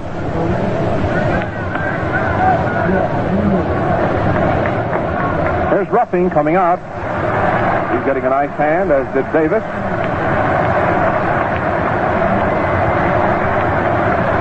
Everybody gets their share of applause. This is a real baseball crowd. The Dodgers are all ready. Ruffing is carrying two bats up to the plate. He tosses one to the bat boy, and now he steps up in there. The umpire puts his mask on. He's getting his chest protector adjusted. The Dodger infield is set. The outfield is playing Ruffing a bit to the left, toward left field as the left field hitter. And Davis is all ready. Here's the first pitch, and it's a strike. It's perfect, right across his waist. One strike for Big Red. The score is 1-0 in favor of the Yankees. Davis is already out there now. He's winding up. Here's the next pitch. There's a swing and a miss. The old sinker that time, and he went all the way around trying to hit it and missed it by a foot. 2 strikes on Ruffing. Hardy Fletcher and Earl Combs coaching at first and third and talking it up. Davis is all set. Here's the pitch. It's very wide, way outside that time, and it's ball 1 and strike 2 on Ruffing. First man to bat for the Yankees in the last half of the third. Pitcher Davis is ready out there now. Here comes the pitch. He swings, and there's a ground ball to the shortstop. Reese is up with it. There's the peg. He's an easy out. Reese to Camelli. Dodgers peg it around. Camelli to Owens, Lavagetto to Reese to Billy Herman, and the boys whip it around. Lots of the old spirit, dash, and pepper on both sides. Here's the leadoff man up for the second time, Sturm. First time up, he singled sharply to left field. By the way, these fences here at Yankee Stadium are well out. Down the left field line, it's about 350 feet. In the left center, it's 402, and then it swings farther out, 457. It's 461 to dead center. In right center, there's a sign 407, 367, 344, and 296. Right down the right field foul line. The first pitch to him is a strike. It's called right across his knee. 1 out, Sturm batting. Yankee first baseman. Kurt Davis is ready. Here's the pitch. It's a ball. He jumped away from a fast one in close, and it's 1-1. 1-1. Davis has a good fast curve and a pretty good fastball.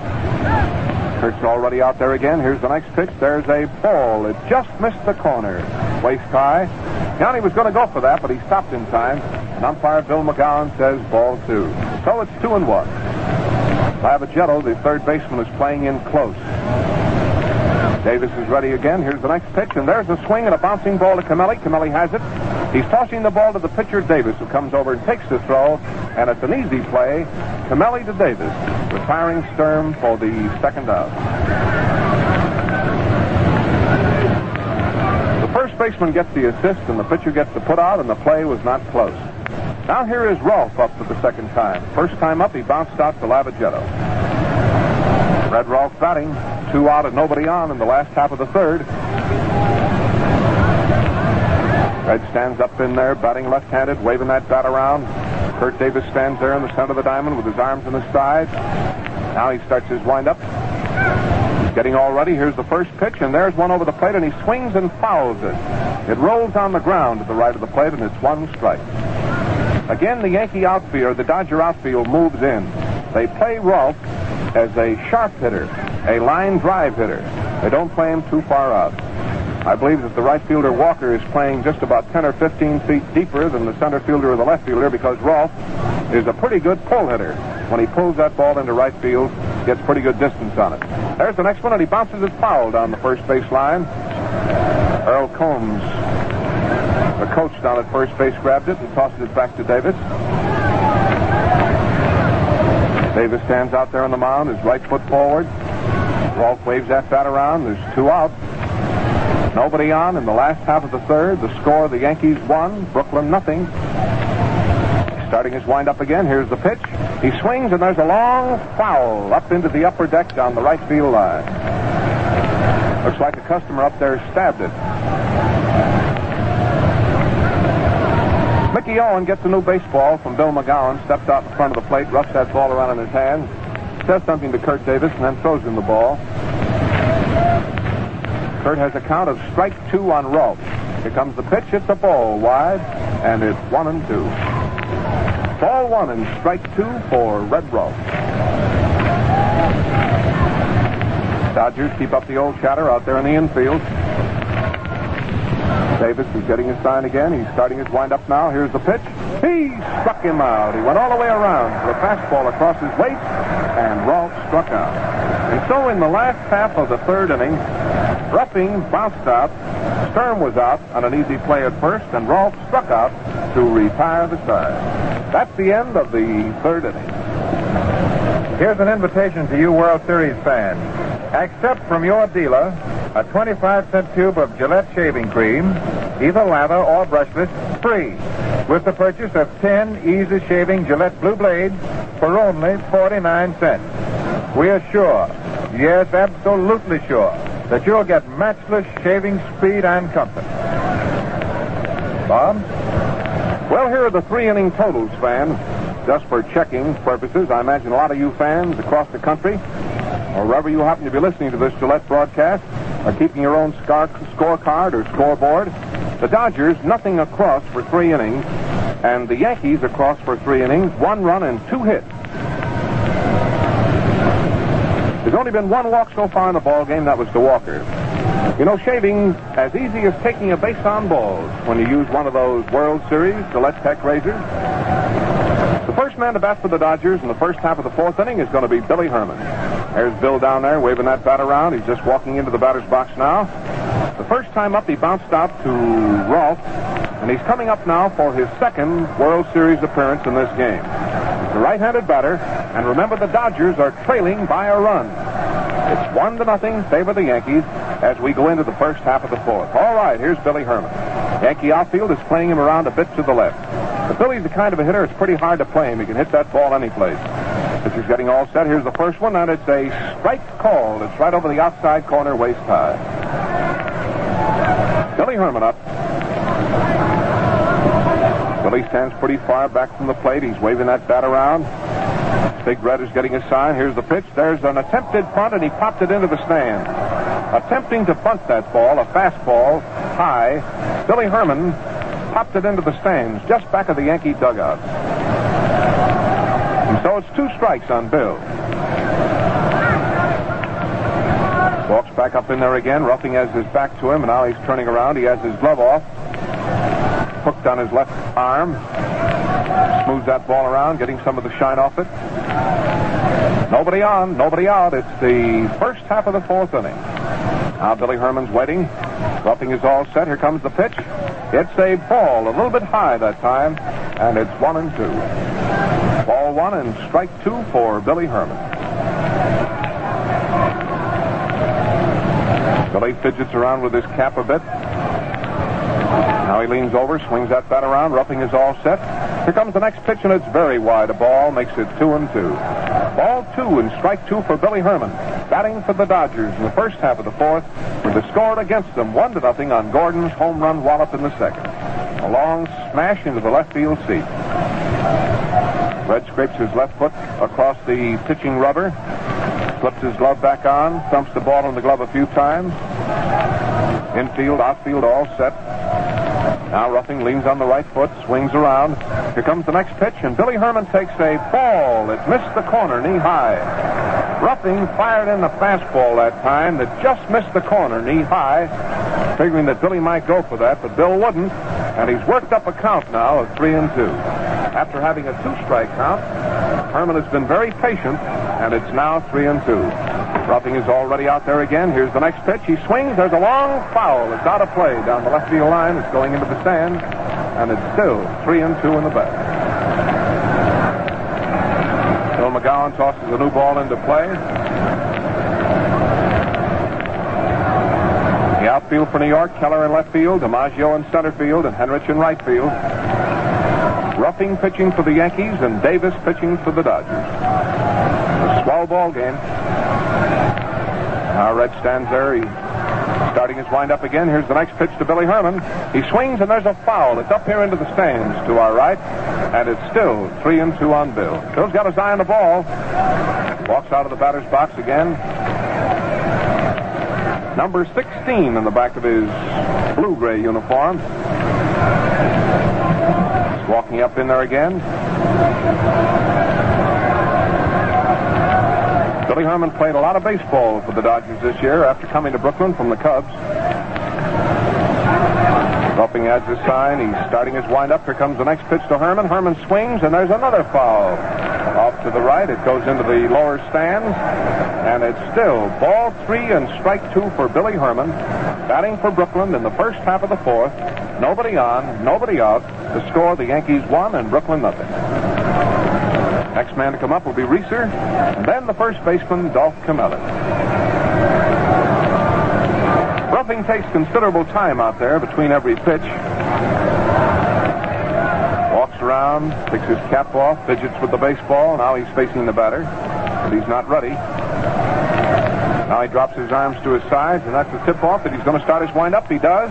Here comes the pitch, and Herman swings, and here's a foul. It's out of play. It's going into the stands here to our right. And that's about 5 or 6 or 7 fouls as Billy Herman is distributed around to this World Series crowd. Don't think they don't fight for those baseballs for souvenirs. Boy, I've seen them fans dive onto the floor and tip over chairs and everything for an average baseball and then just an ordinary ball game. You can imagine what they do for a World Series ball. Nobody on and nobody out for the Dodgers. Score 1-0 against them. Herman is the first man up. Ruffing is all ready again. Here's the next pitch. He swings, and there's a bouncing ball to the shortstop, Rizzuto. There goes the peg. He's out. Rizzuto to Stern. It's an easy play, and there's one gone. Yankees peg it around. Now the next batter is Reeser, center fielder. Petey, a left-hand hitter. Petey comes from out our way down there in southern Illinois. Petey Reeser, the great center fielder of the Dodgers, the left-handed hitter. Led the National League in hitting, the swell average of 343. The first pitch to Reeser is a strike. It's called. It's right across his waist. Reeser hit 343 and drove in 74 runs. First time up today, flied out to DiMaggio. Third baseman Rolfe is playing in a little bit close. Here's the next pitch. Reeser swings and drives a long foul down the left field line. It's 2 strikes. Ruffing has not allowed a hit. Davis has allowed 2 hits, a single and a home run. I tell you those things just to keep you posted, and especially for the benefit of those of you who might be tuning in late. I understand, and I feel sure that it's not possible for a lot of our listeners to stay tuned to the whole ball game, and so I hope that you won't consider that repetition. I just want to keep everybody posted. Charlie's getting all ready. Here's the next pitch, and there's a ball. It's inside high. Petey got out of the way in a hurry from that Ruffing fastball, and it's ball 1 and strike 2. Yankees keep up the old chatter out there in the infield. It's the Brooklyn half of the 4th inning. 1 out, nobody on. Ball 1 and strike 2 for Reeser. Here comes the pitch. It's a slow one, a little bit high, and it's 2-2. Ball 2, strike 2 for Petey Reeser.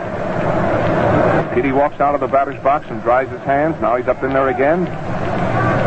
He's a little fella, but he can really give that ball a ride. Ruffing stands behind the pitching rubber. Now he steps up onto it. The Yankee outfield is playing Reeser straight away. Charlie's all ready. Here comes the next pitch. He swings, and he's struck out. He foul-tipped that ball, but Dickey held it, and Reeser is out on strike. And so that's another strikeout for Ruffing. It's 1, 2, 3 strikeouts for Big Red. Now the next man to come up is Dolph Camelli. Camelli was the strikeout victim himself the first time up. Big fellow, a left-handed batter. He's digging in up there now. Camelli had a great year with 120 runs driven in. Here's the first pitch to Camelli, and he swings, and there's a high foul. It's going into the stands behind third base, and it's a foul strike. In batting practice out here today, Camelli, DiMaggio, and Keller really gave him a ride. Oh, they hit him in those stands in left field, center field, and right field. Hit that ball a mile. Red Ruffing pulls his cap down firmly on his head. 2 out for Brooklyn. First half of the fourth, and nobody on. Dodgers are still shooting for that first hit. Here comes the next pitch, and Camelli takes a called strike right across his waist. It was a fastball by Ruffing. It was right over the outside corner, waist high for a called strike. 2 strikes on Camelli. Johnny Corridon is now coaching at first base for Brooklyn. Charlie Dresden is over at third. Leo Droscher is directing play from the Dodger dugout, which is down here to the right of our Mutual Broadcasting booth. Ruffing is all set again. Here's the next pitch. He struck him out again. Camelli went for a fastball right up around his shoulders, and he struck him out. And so in the first half of the fourth inning, Herman bounced out, Leeser struck out, Camelli struck out, 3 up and 3 down. That is the end of the first half of the fourth. Well, it started, fans. The annual parade of telegraph messages to our radio booth is underway. And here's the first wire. It's from Claire F. Allen, President Callahan Drugstores, Wyandotte, Michigan. He wires, Advanced Sales World Series Combinations Greatest Hour History. Have reordered during sellout next 48 hours. Is this unusual? Not by a long shot. You should see more of these wires. Men sure know a bargain when they see one. Shavers are going for this combination, and why not? Believe me, you hit the jackpot in comfort and save plenty to boot when you get a 25-cent tube of Gillette shaving cream free with the purchase of 10 improved Gillette Blue Blades for only 49 cents. Better drop in at your dealers today. When the supply is gone, that's all there is. There just isn't any more. But there's a lot more to this ball game. Here's Bob. We're going into the last half of the fourth inning, fans, of this great ball game. First game of the World Series at Yankee Stadium. Here's Tommy Henrich, the right fielder, up.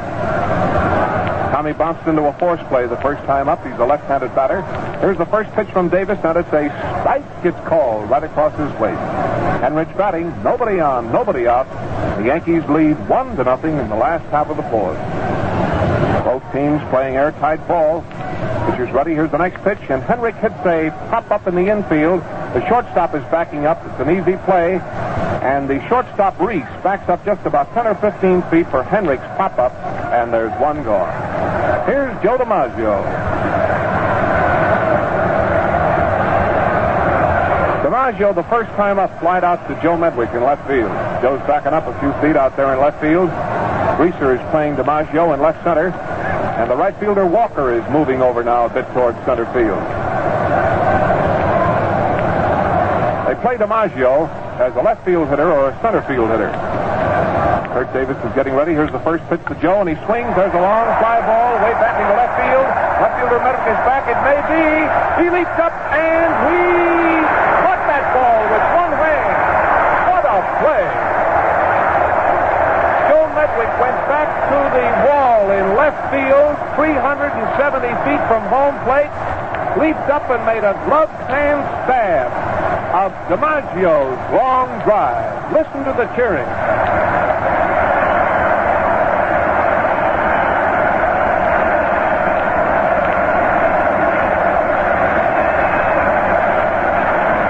Fans, that was really a beautiful play. So far, of course, this is only the first game, but that was a fielding gem so far of the series.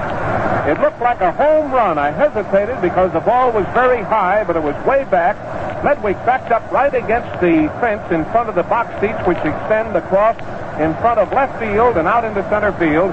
He backed up, timed his leap perfectly, went into the air, and came down, fell down with the ball touched in his glove. Gee, that was a beautiful play. 2 out. Yes, sir, that really looked like a homer. That was a honey of a play. Here's Keller up, and there's a strike. It's right across his knee. 1 strike on Keller. Still hear that noise around the stadium here. Everybody's still talking out loud about that catch. 2 out and nobody on in the last half of the fourth. Here's the next pitch. It's wide, a ball, and it's 1-1. Joe really got a hold of that ball, and Medwick made a great catch to keep it from going into the stand. Score is still the Yankees 1, the Dodgers nothing. Last half of the fourth. Davis is ready again. Here's the next pitch. Keller swings viciously and misses. That was that sinker that time. It came in real low, and Charlie went all the way around trying to give it a wide and missed. Ball 1 and strike 2 for Keller. First time up, he hit a fly ball to Reeser in center field. Kurt Davis just stands there on the mound. Starts his windup now, swings around. Here comes the next pitch to Keller. It's a ball. It just missed the corner, and it's 2-2. And so it evens up the count. There's 2 out and nobody on for the Yankees in the last half of the fourth inning. The Yankees lead 1-0. The American League champs lead the National League champs by a run. Joe Gordon's home run. Kurt Davis is getting his sign again. Keller's waiting for it. Here comes the pitch. It's a ball low inside. It made him back up. And it's ball 3 and strike 2 in the batter. So far, Davis has not given a single pass. Charlie Ruffing gave one. That was to the first man up, Walker, in the first inning.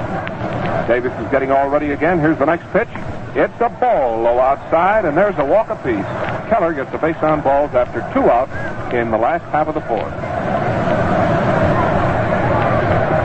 So we have a man on first base for the Yankees. The next man to come up is Dickey, who bounced out to Billy Herman the first time up.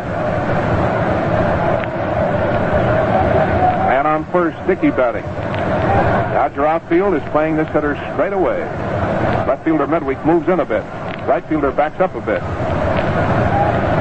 Now Kurt Davis is ready. Runner on first base, it's Keller, and Dickey batting. There's a peg to first, but he's back in plenty of time. Davis turned around and just lobbed that ball over there, just to keep that base runner worried. Davis still looking. Now he steps up onto the mound, arms up over his head, drops him down, watches the base runner over his shoulder. Here comes the pitch. Dickey swings a high fly ball into right center field. It's way back into right center field. They're all going for the ball. It hit the wall in right center field. Here's Keller rounding third base, and he's scoring. And the batter pulls up at second. It was a long double into right center field by Dickey, and it drove Keller all the way in from first. The score is 2-0 now in favor of the Yankees. That is the second run for New York, and it is the third Yankee hit.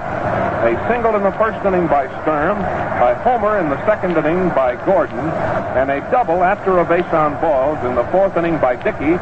And Bill hits that ball right between Reeser, the center fielder, and the right fielder Walker, right against the fence, where there's a sign that says 407 feet from home plate. It was a 2-bagger. He's on second base with a run in and 2 out, and Gordon coming up. They're going to walk him purposely. Gordon is getting an intentional pass. Ball is wide. Ball 1. Ball is wide. Ball 2. Davis giving an intentional pass to the Yankee second baseman, Joe Gordon. It's ball 3. Here comes the next pitch. Ball 4. He walks it. Remember, if you're keeping a scorecard, to mark that walk intentional. That pass to Gordon with a man on second base, first base unoccupied, was intentional. It came with 2 out in the last half of the fourth inning, and it brings up the Yankee shortstop, Phil Rizzuto, who flied out the first time up. Now here's Phil up in there. Man on first, a man on second, 2 out, and Rizzuto batting. Kurt Davis is getting his sign. Here comes the first pitch. It's a ball, just a little bit too close. That was a curveball that was breaking away from a right-hand hitter, but it didn't break far enough. It came in too close. The batter stepped back, but the ball didn't catch the corner. Ball 1 for Rizzuto. Number 10 in the back of his white uniform, a little fellow, 2 men on, 2 out. Here's the pitch. It's a bouncing ball to the second baseman, Billy Herman. He's up with it. There's the peg to first. He's out. Billy Herman to Camelli. It wasn't close, and it retires the side. 2 men are left on the bases, and in the last half of the fourth inning, the Yankees scored 1 run and 1 hit. Henrich was out. DiMaggio flied out. Keller walked. Dickey doubled into right center. Gordon was purposely passed. Medwick's getting a great hand for that catch in left field, and it really was a wonderful play by Medwick. And then Rizzuto bounced out to retire the side. And so the score at the end of 4 innings of play in the first game of the World Series is the Yankees 2, the Brooklyn Dodgers nothing. Well, this is Bob Elson talking to you again from Yankee Stadium in New York City. Here we are back here going into the first half of the 5th inning. And here's Joe Medwick. And so far has made the fielding gem of the series, coming up and getting a great hand, and he really deserves it. He took a home run away from jolting Joe DiMaggio. Just about as fine a catch, I believe, as good old Red here and I have seen in many a series, wasn't it, Red? Well, Bob, you couldn't see a greater one. We're going into the first half of the fifth with the Yankees on the field. The Dodgers are down 2. Score is 2-0 in favor of the Yankees. The Yankees having scored a run in the second and a run in the fourth. The second on a home run, and the fourth inning run was on a walk and a double. Now here's Joe Medwick up.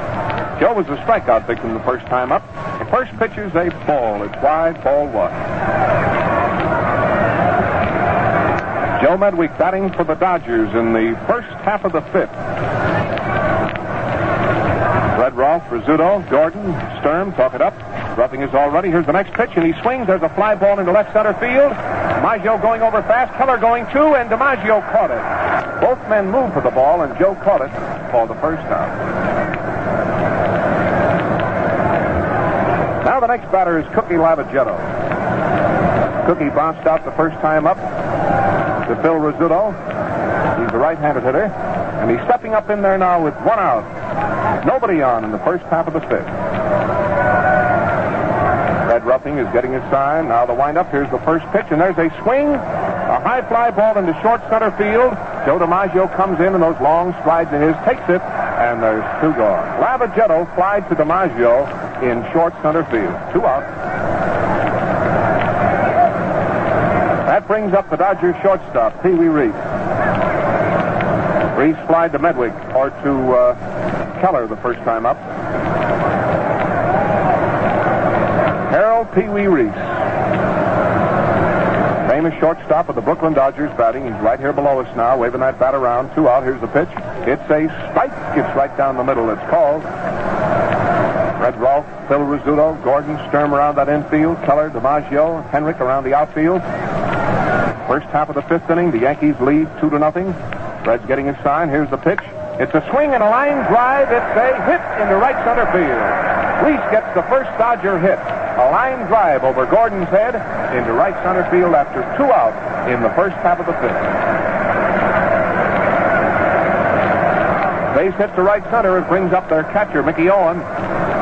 Here's Mick right down here below us. He pounds that bat against his shoes a few times, gets some of the dirt off those spikes. Now he's stepping up in there with Reese on first base and 2 gone in the first half of the fifth. Red Ruffing has his glove off, roughing that ball around in his hands a bit. The outfield is playing Mickey Owens straight away. And on first base, content with a short lead off. Here's the pitch. There's a strike. It's called right across his knees. 1 strike. Reese jumped off of first base as though he was going to go that time, but the object of the jump off of first was just to try to upset the pitcher a bit. Maybe Ruffing had missed the plate, but he caught the corner with a fastball. Here comes the next pitch. He swings. There's another hit. The ball is going out into left center field. It's rolling, and they score a run. It's going to score a run. Here's Reese rounding third. The batter's rounding second base. He's going to try for third. They may get him. He's in the dirt. He's safe at third. A 3-base hit by Owen, and the score is 2-1. Mickey Owens slammed a line drive right over the shortstop Rizzuto's head between Keller and DiMaggio into left center field. Reese with his head down kept right on going. He rounded second, he rounded third, he scored. No play on him. There was a play at third base with the center fielder DiMaggio firing the ball to Rizzuto. In short left field, Rizzuto fired the ball to Rolfe, and the batter, Owen, made a head-first slide into third base, and he's in there safely. There's a real World Series thrill. Now the score is 2-1. Mickey Owen. All this has happened after 2 outs. A single by Pee Wee Reese.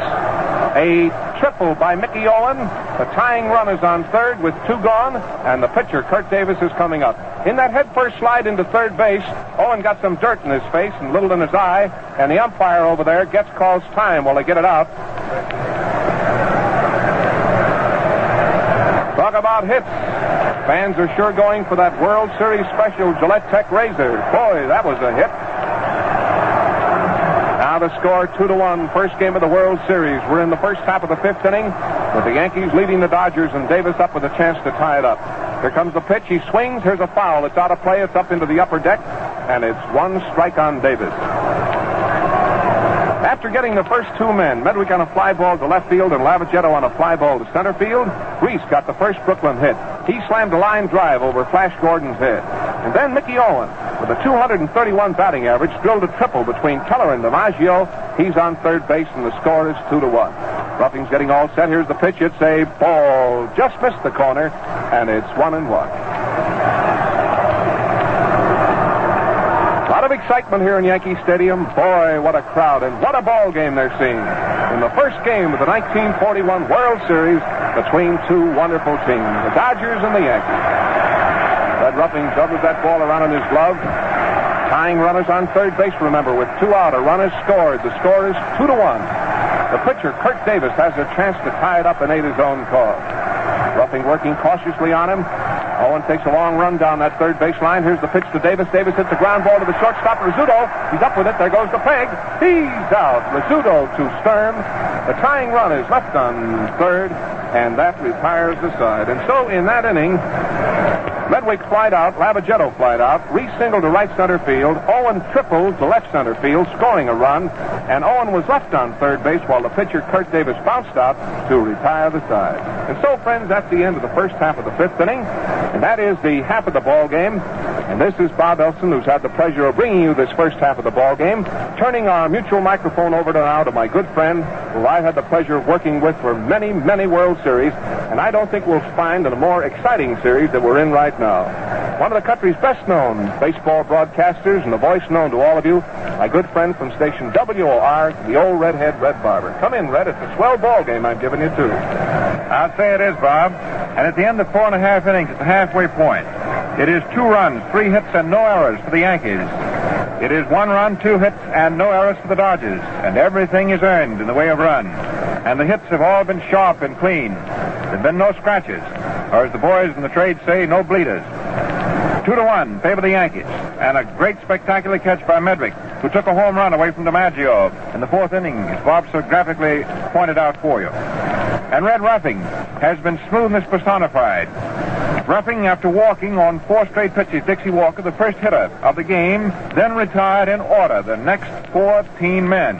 And with 2 gone, Reese began it with a single, Owen followed with a triple and the headlong slide, reminiscent of the Gas House Gang from St. Louis, then to third base, and then Davis bounced out short to first. Kurt Davis just finished throwing down to Pete Coscarard, utility second baseman, who had the mid up there as Mickey Owen, who was coming in toward the plate when the last out was made, had to go back into the dugout and put the tools on. The Brooklyn infield is Camilli at first, Billy Herman at second, Pee Wee Reese at short, and Harry Lavagetto at third. The outfield is Medwick in left, in center is Reza, and in right field, Fred Walker. And stepping in for the Yankees is pitcher Red Ruffing himself. A right-hand batter, a dangerous hitter, hit a couple of home runs for himself this past pennant race. They play him as a pull hitter to left.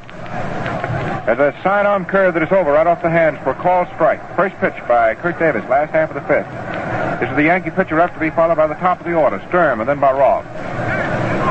Infield deep. Davis throws sidearm, low and outside. Ball 1. Davis is a raw-bone right-hander with a very smooth motion. Throws sidearm a great deal, and sometimes 3/4 underhand. And will on occasion deal one right off the shoe tops. Ruffing has pitched sidearm this afternoon, too. There's a sidearmer, swung on. There's a fly ball out into center. There's Reza getting under to center fielder waiting and takes it in deep center field. And it is 1 up and 1 away for the Yankees in the last half of the 5th inning. And they're leading 2-1. The ball, when it gets back to the infield, passed all around with those zigzag crisscross throws. Lots of snap going on this afternoon. It always is. And a beautifully played, tightly contested 2-1 affair between 2 great ball clubs. This is championship ball this afternoon. Here's Johnny Sturm up for his 3rd time to start the Yankee 3rd go-round. He got the first hit of the ball game, a single to left, 1st inning. Then bounced out in the 3rd inning. First baseman Camilli to Davis, who covered. Sturm hits left-handed. The outfield straight away. They're not playing him to pull. Takes a pitch that is inside, under the hands. A slider. Ball 1. Lavagetto is in close by third base, suspicious of a bunt. No breeze whatsoever now. Davis delivers. Sturm swings, breaks his bat. There's a bounce to the second base. Herman grabs it out of the ground, throws to first in time, but 2 steps. And Sturm is out. And that's adding insult to injury. He hit a pitch, a slider that broke in toward his thumb. He cracked his bat. You could hear it distinctly way up here to a broadcasting box. Then he was out in addition. So it is second to first. Herman to Camilli. 2 up, 2 gone. And the batter is Red Rolfe. Hit into a fourth play in the first inning, back of Sturm's single, and then struck out before Kurt Davis' only strikeout victim in the third. Red has recently recovered from a severe siege of illness. He's not quite as strong as he was, but he's in there playing. The outfield shades him around toward right. Left-hand batter who pulls. Takes a fastball just above the knees for a called strike. Lavagero remains enclosed. Rolfe, of course, is a great bunter. Is always a threat to lay one down. Camilli's up a step by first. Davis overhand. Hits a curve. There's back to deep second. It's through and into center field for a base hit for Rolfe. His first hit of the series on his third at-bat. Hit an overhand curveball right back through the middle and into center field. And this is the 4th hit for the Yankees. The second single. Now we have 2 singles, a double, and a home run. And here is Tommy Henrich. He's 0 for 2. Hit into a fourth play. Fourth for off at second in the first inning. And then popped up to short in the fourth. 0 for 2. Left-hand batter. Outfield back around toward right. There's a quick throw to first. And Rolfe has to slide in, but he makes it under Camilli's tag. Dixie Walker. He's standing with his back practically up against where it says in straightaway right field, 344 feet. Reeves in center, shaded into right center. Nedvik around toward left center. Henrich swings. There's a fly ball going deep out into the right. Walker's under it. The right fielder waits and has it. Walker didn't have very far to go. The bench was set up just right for that. So for the Yankees, it is no runs. 1 hit, 1 man left. Last half of the 5th inning. At the end of 5, it is 2-1 in favor of the American League champion.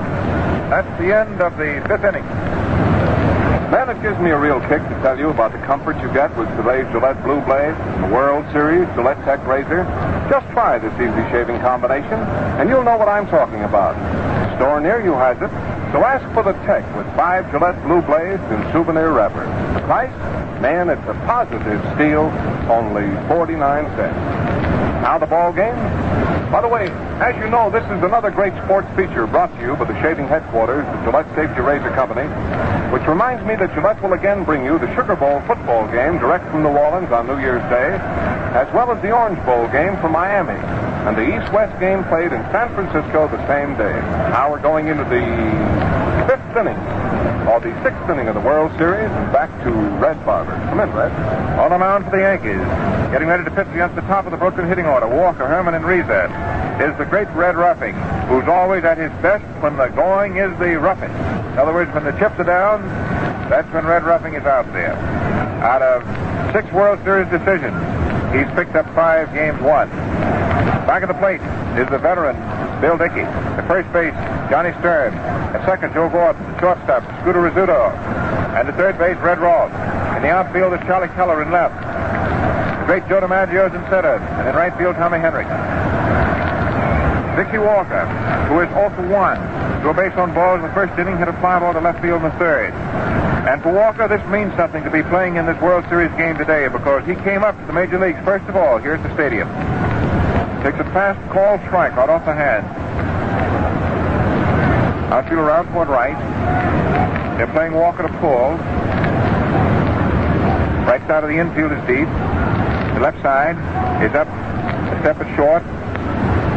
Walker takes a fastball inside at the knees. And apparently, we might figure that the reason the Yankee outfield is playing Walker to pull toward right field is that Ruffing is pitching Walker on the inside to try and make him pull. 1-1. 1 ball, 1 strike. It is 2-1. The score, favor the Yankees. First man up in the 6th inning. Red Carlin pushing back to first base for Brooklyn. Charlie Dresden back to third. Ruffing overhand, a fastball swung on, hit into right center. There's DiMaggio getting under. Pulls down the line drive for the out. And the Yankee outfield defense was played leather pressure against Dixie Walker in the way Ruffing was working to him. Suppose Walker hit a sharp line drive, and had they been playing Fred straight away, then the ball would have gone through. But with the outfield around toward right, DiMaggio, the center fielder, pulled it down. By straight away in the baseball parlance, just simply that the center fielder's on a line from home plate through second base, straight out there. Here's Billy Herman, 0 for 2, right-hand hitter. Takes a fastball low inside, down across in front of the shin. Billy Herman has always been a great money player. Some of those tremendous Cub drives in September, he was a spearhead. Roughing throws, swung on, hit foul on the ground, back to third. Charlie Dresden retrieves it. 1-1, 1 out. Base is empty. Top of the sixth inning. The infield now, with the exception of the skin portion between third and short, is completely in shadow. The sun field here at the stadium is left field, which means that Keller for the Yankees, who's out there now, and Medwick for the Dodgers are the sun fielders for the afternoon. In most parks, you know, the sun field is right field. 1-1. Herman crouches, working deep back in the box. Takes a let-up curve that is high. Roughing sort of shakes his head sadly. 2-1. That one was close. Dismissed. 2-1. Everything quiet for the moment. Greatest of all World Series crowd sitting back waiting for an explosion. Roughing throws overhand a fastball that is inside. And that one was close again. Dismissed by a tick. 3-1.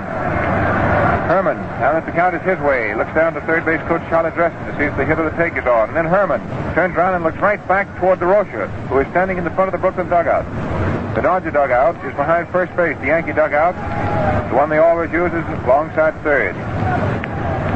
3-1. Roughing comes down with an inside curve high for ball 4 as Herman walks. That's the second base on ball given up by Charlie. And this means now that Roughing has put on. The tying run at first base with one away in the top of the sixth. 2-1 favor the Yankees. And here is Pete Reza. Be followed by Dolph Camilli. The outfield goes around toward right on Reza. They play him to pull. Reza is a left-hand hitter today. Up until 2 years ago, he was a switch hitter. But he hits exclusively now left-handed. He looks small, but he's very compact. Weighs 180 pounds. The infield is up halfway. Roughing in position, looks at first, throws. Reza takes a fastball low inside. Ball 1.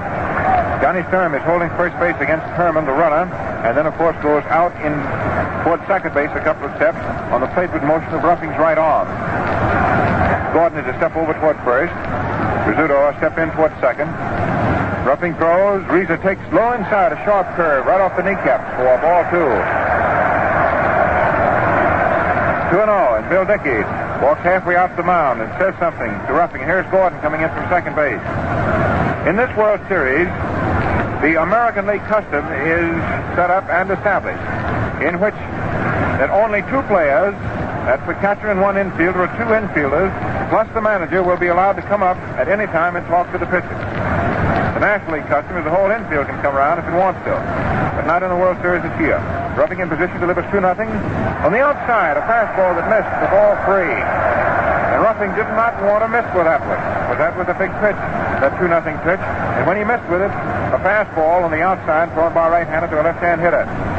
There was no more outside than just the width of a Gillette blue blade. Now 3-0.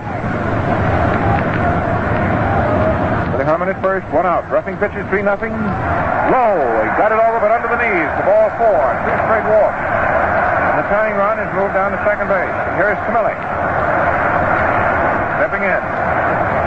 Charlie Dresden comes running in from third. The third base coach talks to Camilli for the moment. Dickey goes all the way out to the mound to talk to Roughing. Now the veteran Yankee battery had its heads together. Here is Gordon coming in from second. Roughing is standing around out there, kicking his spike against pitcher's rubber. With 1 man out, Billy Herman is at second. Pete Reese was at first. Infield is up 1 or 2 steps. Not up as much as they would usually play up, hoping for a double play, because of Camilli's tremendous battering strength up there when he gets a hold of it. The outfield is deep and sharply around toward right. Now Roughing in a spot, stretches, comes down in position, looks back at second, throws. Strike 1 call. A brilliant fast curve coming in from the outside and breaking down into 2. A left-hand batter. Camilli standing right in the middle of the batter's box, easily balanced. Leans in. Burley, right-hander on the mound, delivers. Camilli swings and misses with a fastball thrown down the alley.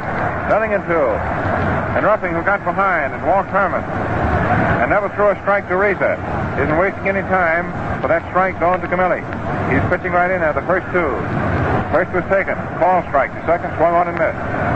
Camilli is 0 for 2. Twice he's been up, and each time Ruffing has struck him out. Now Red has him underneath. Nothing in 2 counts. Let's see. 1 gone. 2-1 favor the Yankees. Ruffing delivers. Camilli takes high outside after almost going for it. Ball 1. And we have 2 veteran right-handers today, and every time they get any hitter at a disadvantage, they immediately start working on him, sort of pitching around, in and out, like a Cooper walking around the barrel. And there was Ruffing, pitching high and outside and tempting Camilli. Dolph almost had to go after it. 1-2. Ruffing taking his time. He's in no hurry. He's been through this thing many times before. Camilli waiting at the plate. His first World Series. Herman leading down off second. Reeves off first. Here's the pitch. It's low inside. A fast curve by the knees. Ball 2. And there was Ruffing after getting 2 strikes to Camilli. Pitching him first high and away. And then again, low and down. 2-2. Dickey took his mask off, looked around at the Yankee defense in front of him. Now snapped his mask back on, settled down to pump the sign. Plate umpire McGowan looking right over from behind him. This is an important pitch.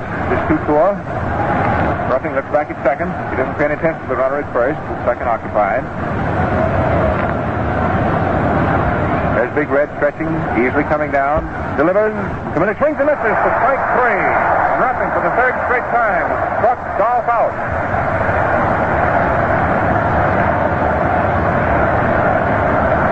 That's a total of 5 strikeouts for Ruffing.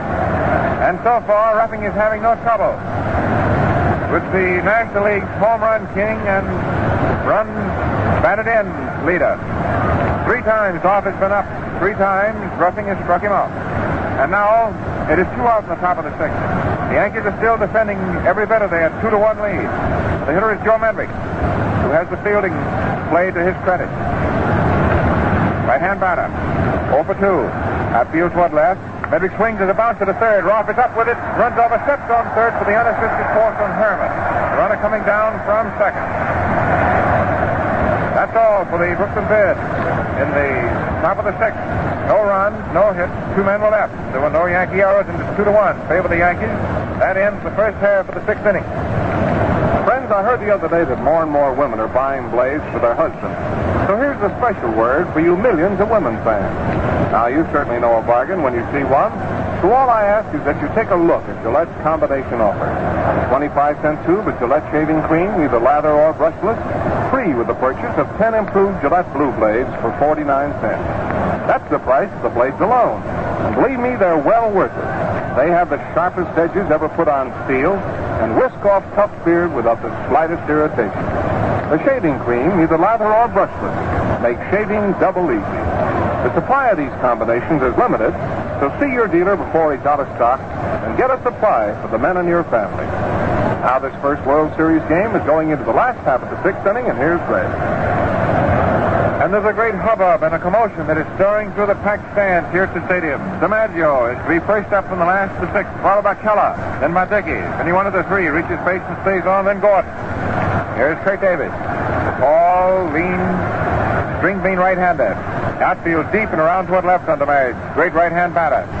There's a curveball in there for a called strike. DiMaggio taking the first pitch, and apparently he was going to take it no matter where it was. Off Fletcher is the Yankee third base coach. Earl Combs back at first. DiMaggio with those feet wide apart. That stick way back of his right ear. Sets it, swings halfway, bounces to deep short, reaches up. The throw from behind second is in time by a half step at first. DiMaggio is thrown out as Reese goes behind second base. DiMaggio tried to check his swing. He started to swing, pulled his bat back, but despite that, hit the ball sharply and almost through between the shortstop and second base. And Reese went over. Hooked it over to first. And for DiMaggio, he's 0 for 3 after hitting 2 fly balls to left field. Here is Charlie Keller, who tied a World Series record, but not a too important one, when he made 3 putouts in the 3rd inning. That is the 7th time in the history of World Series that an outfielder has made all 3 putouts in 1 inning. Keller's had 4 putouts in left field. 6 putouts for the left fielder is the record for any one World Series game all time. Big Keller up there, 0 for 1. Takes a pitch low and outside. Davis gave him a bit of a screwball.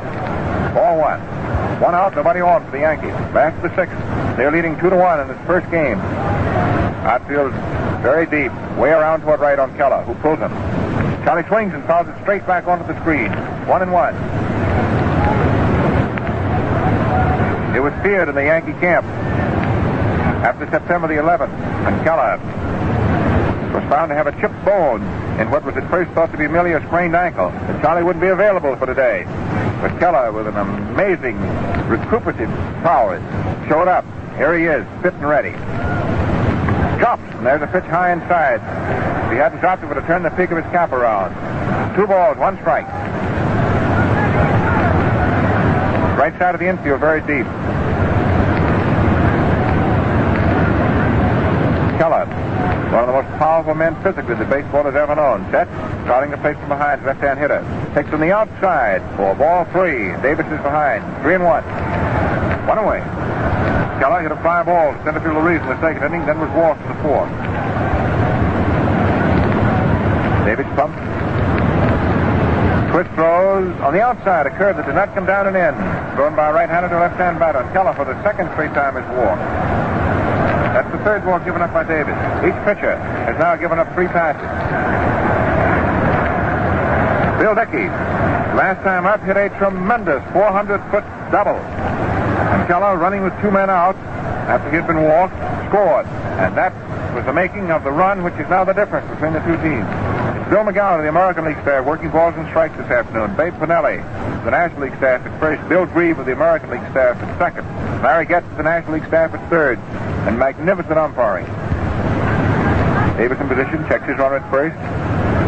Now throws. Dickey swings, and there's a line drive hung into center field for a solid base hit. Keller round second base, starts for third. There's Reese's throw, and Keller slides, and he's safe. And Dickey, after making his turn to the left at first, ducks back into first base. And Dickey comes up with his 2nd straight hit, becomes the first player in the series now to have 2 hits. A solid single crashed into center field.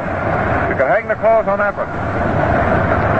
That's the meaning of the baseball term that the ball players use, a clothesline hit. And Keller moved all the way around the 3rd on a single into center. And that tells you what you want to know about whether he can negotiate on that ankle or not. So now the Yankees ahead 2-1. Now threatening with men at 1st and 3rd, and here's Joe Gordon, who accounted for the first score with a terrific home run in the 2nd inning. Gordon, who was walked his next time up, 1 for 1. Sets and takes a fastball just above the knees at the spot, just for a called strike. Outfield very much around toward left on the flash. The infield is more than halfway up. It is played up now primarily for a play on Keller at the plate. 1 out. Camilli holding first base. Dickey leading off there. Gordon swings. There's a line drive to center for a base hit. Keller spotting in to score the 3rd run. And Dickey goes down to 2nd. Reeves a juggler ball for the moment, but recovered quickly. His throw was toward 3rd, and Reeves shortstop cut it off. And that was a solid base hit for Joe Gordon, and the Yankees go ahead 3-1. Solid single into left center field to score Charlie Keller to move Dickey down to 2nd base. And Gordon now has his 2nd hit. And talk about hits. The fans are certainly going for that World Series special Gillette Tech razor. That Gillette Tech is a hit. And now there's a conference. The first one at the mound. There's DeRocha, the Brooklyn manager, out there talking to Kurt Davis. And he's motioning to the Brooklyn bullpen. And Davis has been knocked out here in the last half of the 6th inning. Kurt Davis is going out after 5 1/3 innings. And we're looking down into the Brooklyn bullpen to see who is coming out. At the stadium, you cannot see the pitchers operating in either club's bullpen. And here is Hugh Casey, as far as we can see from a distance. The #1 Brooklyn fireman. The Yankees have Johnny Murphy, and the Dodgers have Hugh Casey. And here's the big apple-cheeked Georgian making the long walk in from behind right center field. Coming in toward pitcher's mound. And Kurt Davis is standing there waiting to hand him the ball. Davis after 5 1/3 innings. He's out. There's the announcement. Tracy, number 25, now pitching, Casey coming in to pitch to Rizzuto, the Yankee shortstop, in the 6th inning. And with 1 man out in the last half of the 6th, the Tide began to swing against Kurt Davis. But in pitching Keller too carefully, he walked him on a 3-1 pitch. And then Bill Dickey crashed his 2nd straight hit behind his 2nd straight walk to Keller. Solid single in the center, and Keller wound up at 3rd and trotted in to score as Gordon slammed his 2nd hit. And Gordon hasn't been stopped so far. He's 2 for 2. A home run, a single that, based on balls, of course, is not an official at bat. And it is 3-1 favor the Yankees. There's a pause for Davis as the tall right-hander. Slowly out. It's a long walk for Davis, although it's not much more than 150 feet he has to travel to disappear from sight into the runway. And Big Hugh Casey is out there on the mound, throwing down.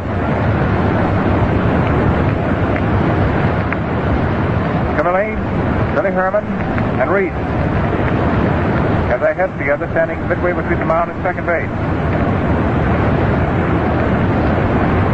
Abighetto from the mound was talking to Art Fletcher, the Yankee third base coach. Larry Getz strolled in, the third base umpire, had a few words to say. This is a let-up moment right now.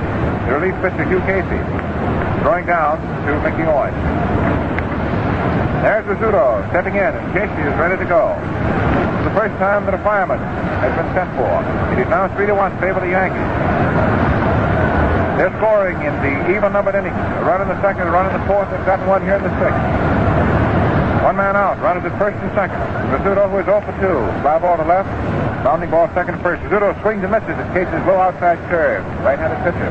Right-hand batter. Strike 1. Here's a local boy who's made good in the big town, Rizzuto. Dickey leads down on 2nd, Gordon off 1st. Rizzuto swings as a high fly ball into left center. There's center fielder Ariza, Undrich, waiting. Takes it. 2 out. Dickey returns to 2nd. Gordon halfway down to 2nd, returns to 1st. That's 2 out. That's the 6th inning, and here is Red Ruffing, the Yankee pitcher, coming up to bat for his 3rd time. He's 0 for 2. Bounded out short to 1st in the 3rd inning. A fly ball to center in the 5th.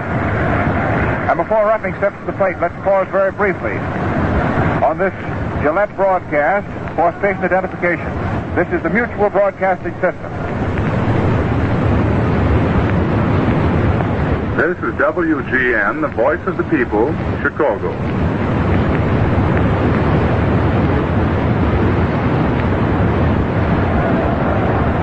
Red Ruffing up, right-hand batter. Runners at 1st and 2nd. Casey throws. Curve low and outside. Ball 1. It is Joe Gordon. Bill Dickey. The other fellows who have been laying in the punishing blows for the Yankees on his 1st and 2nd, respectively. 3-1. Favor New York. Ruffing, a good hitter. Sets. Takes. And the pitch is over above the knees. Ball strike. 1-1. Everything sort of quiet for the moment. Casey working deliberately. Ruffing steps out, now steps in. Grabs the club down by the end. Casey throws, Ruffing swings, and there's a fly ball drilled into short right. Walker comes in as Undrich. The right fielder has it. That's the 3rd out, ending the last half of the 6th inning. And for the Yankees, 2 base hits following our base on balls. Kurt Davis sent to the showers. The Yankees racked up their 3rd run. 1 run. 2 hits, pair of singles, following a walk. 2 men were left. The end of 6th inning, it is 3 runs, all earned. 6 hits and no errors for the Yankees. It is 1 run earned, 2 hits and no errors for the Dodgers. In the 7th, Abighetto is to be first up for Brooklyn, followed by Reese, then by Owen. And there are 2 hurlers who are now working in the Brooklyn bullpen. Right-hander Johnny Allen, a former Yankee, who is returning to the stadium in a way in which he's very happy to return. And Larry French, the veteran left-hander who was secured from the Cubs in the just before the Dodgers went on their last Western trip. He was picked up on waivers. The idea, of course, being that if the Dodgers get a rally going, Casey, who is slated to hit 4th here in the top of the 7th inning, might be lifted if the situation was such for a pinch hitter. It is 3-1, favor the Yankees. Red Ruffing, a great pitcher at any time, is even tougher. when you get into the home stretch. He's got a couple of runs to defend. Rubbing is a fella who believes that what's his is his and he's going to keep it. And he's usually big and strong enough to do it. Labaghetto 0 for 2. Bounced out short to first the second inning. Hit a fly ball to center field to Matthew on the fifth. Cookie steps in. Right-hand hitter. Crowds the plate from behind. Chokes it thick about 1.5 inches. The outfield around foot left. Ruffing throws. Fastball right through for a fall strike. Goes ahead with the first pitch of the seventh. Harris pumping in, stick back and forth. Relentlessly. Like the waving of a cat's tail. Ruffing pitches. Harry swings as a bounding ball to short. Rizzuto's up with it on a nice bounce. Towards the first. And Sturm juggles the throw that is low, and Labaghetto is on safely. And that, I believe, we're waiting for the official scorers, but that, I believe, will be the first error. A low throw into the ground in front of the first baseman. Sturm went in for it and couldn't come up with it. Labaghetto is safely on in seventh. And there's the word coming down from the official scorers right now. The official scorers for the series, the Tom Swope of the Cincinnati Post, Tommy Holmes of the Brooklyn Eagle, and John Zevich of the New York Times. That's an error on the throw, an error charged against Rizzuto. Labaghetto's at first error of the series. Open the seventh inning, and here's Reese. Got the first Brooklyn hit his last at bat. Takes a low outside curve, a fast one. All one. DiMaggio on center field is shaded over toward left center, but Keller is straight away in left, out there in the blinding sunshine. Right field is the shade field at the stadium, especially this time of the year. Henrik is out there straight away. Labaghetto leading off first, not too far. Ruffing steadies him, throws to the plate. Reese swings, bounces it back over the mound, back to second base, and it goes through in the center. Labaghetto holds it second. And Reese bounces his second straight signal right back through the middle. Bounced it completely over Ruffing's head and completely through Gordon, the second baseman, and Rizzuto, the shortstop. A single right through the middle. Dodgers are now at first and second with nobody out, up the seventh inning.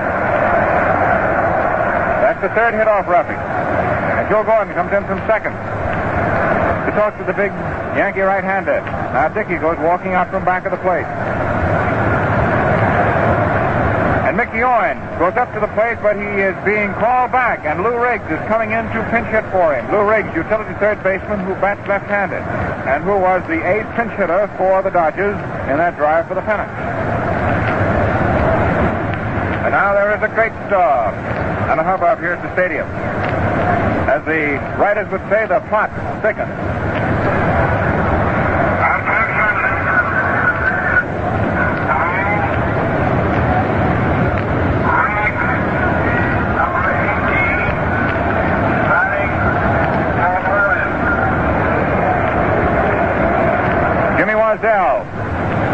Has selected a couple of sticks and moves out into the batter's ring with the batter waiting on deck, apparently to hit for Casey. And then he's called back into the Brooklyn dugout. Maybe it is that DeRoche just doesn't want to show his hand so plainly. And Riggs has just been officially announced. We hope you were able to pick it up over the microphone from the public address system. Now it's Labaghetto on at second, Reese on at first, an error, followed by a single. And Riggs, pinch hitting, first pinch hitter of the series. This is his third straight year to the championship ball club. Ruffing throws, Riggs swings, and there's a line drive in the center field. It's in for a base hit. And here is Labaghetto around third. He's coming in to slides under Dickey's safely to score the second run. And Reese holds up at second base. DiMaggio threw all the way from center field, and Dickey, blocking the plate, of course, took the ball on the bounce, and just as he did, Labaghetto slid right under him, and then Dickey did not hold the throw. However, Labaghetto was there ahead of him. And Riggs, called on to be the first pinch hitter of the series, goes up and belabors Ruffing's first pitch for a solid single in the center field. Moves Reese down to second base and scores Labaghetto. And that is the fourth hit off Ruffing in the second run. And this is the first run of the 5 that have been scored that is not earned. If you're interested in scoring, that technically. However, as far as the Dodgers are concerned, and the Yankees too for that matter, it's a run. And it is now 3-2 favor the Yankees. And here's Wasdell, who is going to hit for Casey. Jimmy Wasdell is being called upon as a pinch hitter for the relief pitcher.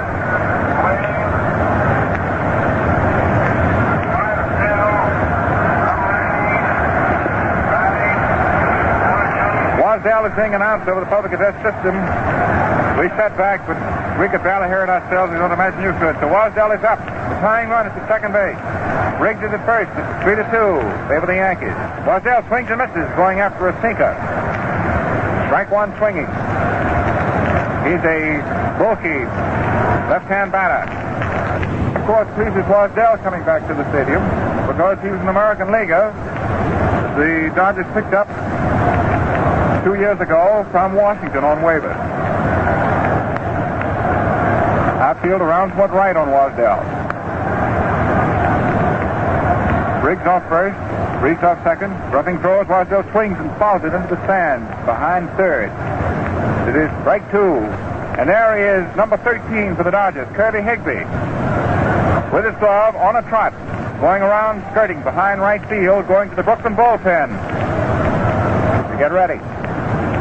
And time is called as Wasdell cuts across the playing surface behind right field to go over the gate and into the runway. Now Higbee climbs over the low fence and is in, off the playing field. Wasdell steps back in. Big Yankee right-handed position. Looks at second. Throws. Wasdell swings, and there's a foul coming down alongside third. Rolfe is coming over fast and grabs it right in front of the Yankee dugout. And here comes Reese to third base, and he is out. Rolfe throwing to Rizzuto, the shortstop.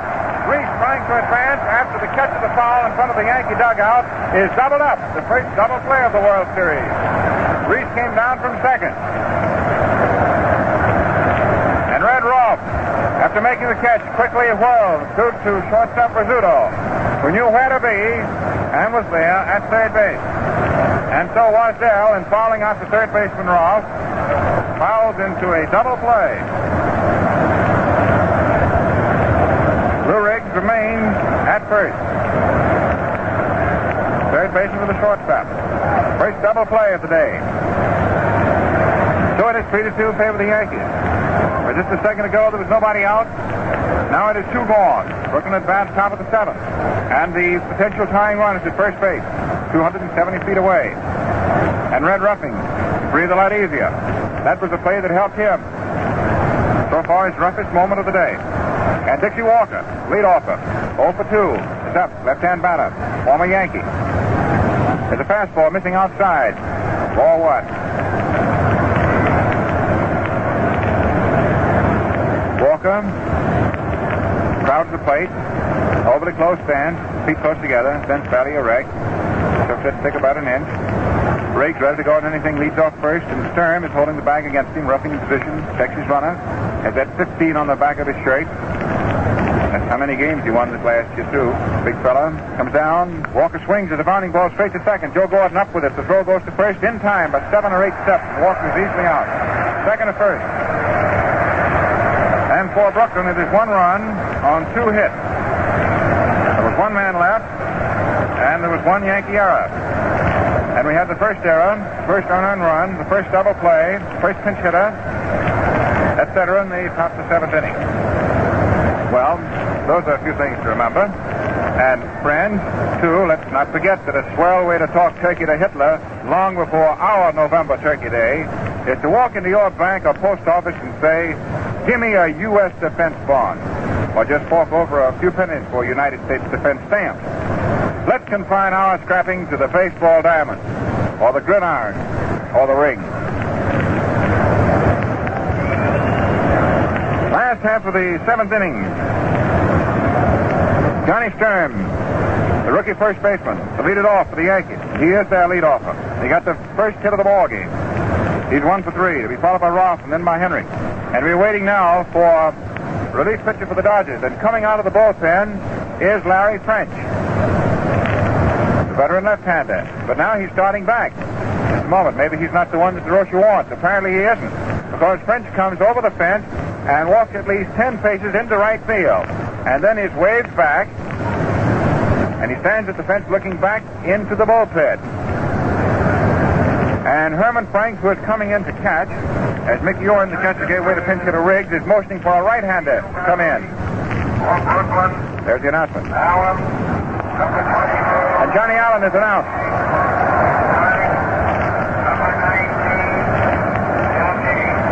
Well, here's a great deal of drama. Johnny Allen, who came up to the big show with the Yankees here at the stadium. And then was dealt away, you'll remember, to Cleveland. Then went from Cleveland to the Browns. And then was waived out of the American League and was bought by Brooklyn in the middle of this summer. Johnny Allen comes back to make a reappearance at the stadium. This time he's not wearing an American League uniform. And here he is coming in to relieve, and the ball game is on tenterhooks. One run separates the two clubs. It is 3-2 in favor of the American League champions, the Yankees, who, after missing last year, have resumed their habit of being back in the World Series. Johnny Allen coming in, a right-hander, the second relief pitcher for Brooklyn, and the fourth pitcher in the ball game. Herman Franks comes on to do the catching. So it is Franks catching for Brooklyn and hitting 8 in the batting order. Johnny Allen coming on to relieve and pitch to leadoffer Sturm. Last half of the 7th. Allen has just gotten to the mound right now. Stocky-ish, broad-shouldered right-hander, throws sidearm. Johnny Allen. You could write a book about the things that happened to Johnny Allen in the American League. So it is with just that thought that we ask you to let your memory go spinning backwards over the years as we try and give you this radio picture on another of the great Gillette sporting broadcasts of this sidearm veteran right-hander returning to the stadium. The Yankees waiting to hit Johnny Sturm, the leadoff and first baseman, then Rolfe, then Henry. And if any one of those three gets on and stays on, the fellow who hit in more consecutive ball games than anybody in the history of the Major League. You know his name so well that I'll just pay him the compliment of not even mentioning it. We couldn't miss on that one. So Harry Sturm, left-hand batter. And as the Yankees come in now for the last of the 7th, they're still retaining a lead of 1 run. It is now 3-2. So the matter is seesawed ever since Gordon began it with a home run in the 2nd inning. Johnny Allen stretches, makes his first pitch a fastball that swung on and missed. Strike 1. Sturm got the first hit, single to left field in the 1st inning. Then the 3rd, he bounced out to first base to the pitcher.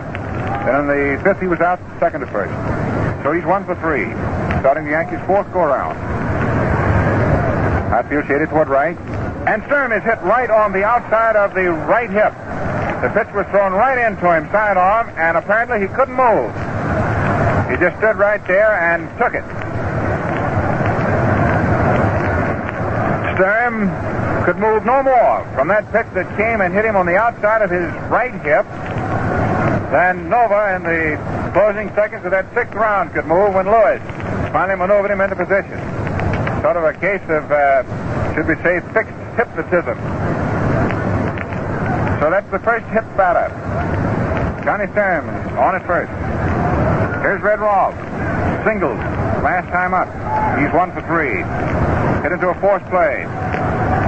1st inning. Struck out in the 3rd. Single to center the 5th. Left-hand batter. Lavagetto's in on the inside grass inside of 3rd. Suspicious of a bunt. Camilli holding first. The infield halfway up around 2nd. And Rolfe sets the bunt, bluffs it, and takes the pitch high outside. Ball 1. And when that pitch was made, Allen came tearing down off the mound, slanting over toward the 3rd baseline. Camilli came straight in from first base, and Lavagetto came running at top speed from 3rd. Second baseman Herman, 12 for first, and shortstop Reese made a dash for 2nd. That's the way an infield works in a bunt situation. The way it has to work. Outfield toward right. Rolfe crouches, takes on the outside. There goes Sturm. There's the throw from Frank. Sturm is out. There's the first attempt for a steal, and it is cut down. And that was, in addition, a pitch out to Rolfe. Allen pitched on the outside, way wide for ball 2. And Frank stepping to his left to get his throw free away from a left-hand batter. Threw right through, and on the 3rd base side of second base to the shortstop, Reese, who took it and had the tag waiting for Sturm. So it is now 1 out. That was 2-6 if you're scoring. The catcher to the shortstop. Nobody on. Last of the 7th, 3-2. Favor the Yankees in this first game of what promises to be an all-time high for an interesting World Series. Allen pitches 2-0 and misses with a fastball outside. 3-0. He gave the impression of trying to just flip that pitch through. Get back even with a hitter. But he missed. Now he's behind. 3-0. Labagetta right off third, right side of the infield bank. There's a called strike. That situation, an automatic strike, laid through there, 3-1. A magnificent day. It's an even prettier day because everyone was walking around on eggshells for fear that it would rain today. That was a probable forecast yesterday. Ross crowding the plate, leans right over it. One of baseball's most intelligent players. Ross also is one of the players in baseball most gifted with the ability to talk about baseball, to talk about his teammates, to talk about his players. I wouldn't be at all surprised to see Red Rolfe when his playing days are all through. Wind up here in a booth. Bob, hope you and I are still around. Allen pitches. On the outside, ball 4. And Rolfe waits him out, gets his pass. That is the 7th base on balls in the struggle. It's the 4th one that has been given the Yankees. Now Rolfe. The late base runner's on at first. 1 out, last the 7th. The Yankees ahead 3-2, and here is Tommy Henrich. The name is pronounced as though the final letter is a K, although it's spelled Henrich. Henrich was really pounding that ball last year for the Yankees, slashing those home runs the last couple of months. Wound up with 31. He was hitting home runs at a faster clip than anybody else in the ball club the last month of the year. The third baseman, a couple of extra steps wide. It's Henrich. First baseman holding the bag against the runner. Second baseman halfway over between first and second. Shortstop, a couple of steps in toward the bag. Outfield deep, round toward right. Allen throws. There goes Rolfe. Henrich swings. There's a fly ball to left field. Medrick comes in. Under it, makes the catch, and Rolfe goes dancing back to first base. That was a low fly with the hit and run on. Rolfe was on his way with the playful motion of Allen's right arm. Has to go back. Now there's 2 gone. And here's DiMaggio. And you can literally feel the excitement here among, well, my guess is approximately 70,000. Certainly, they said that would be capacity. And I don't see an empty seat, so approximately 70,000. You can feel their thoughts and emotions practically lift you up as DiMaggio steps in there. Very quietly and calmly spreads those feet, sets them, then brings that lumber back into ready position.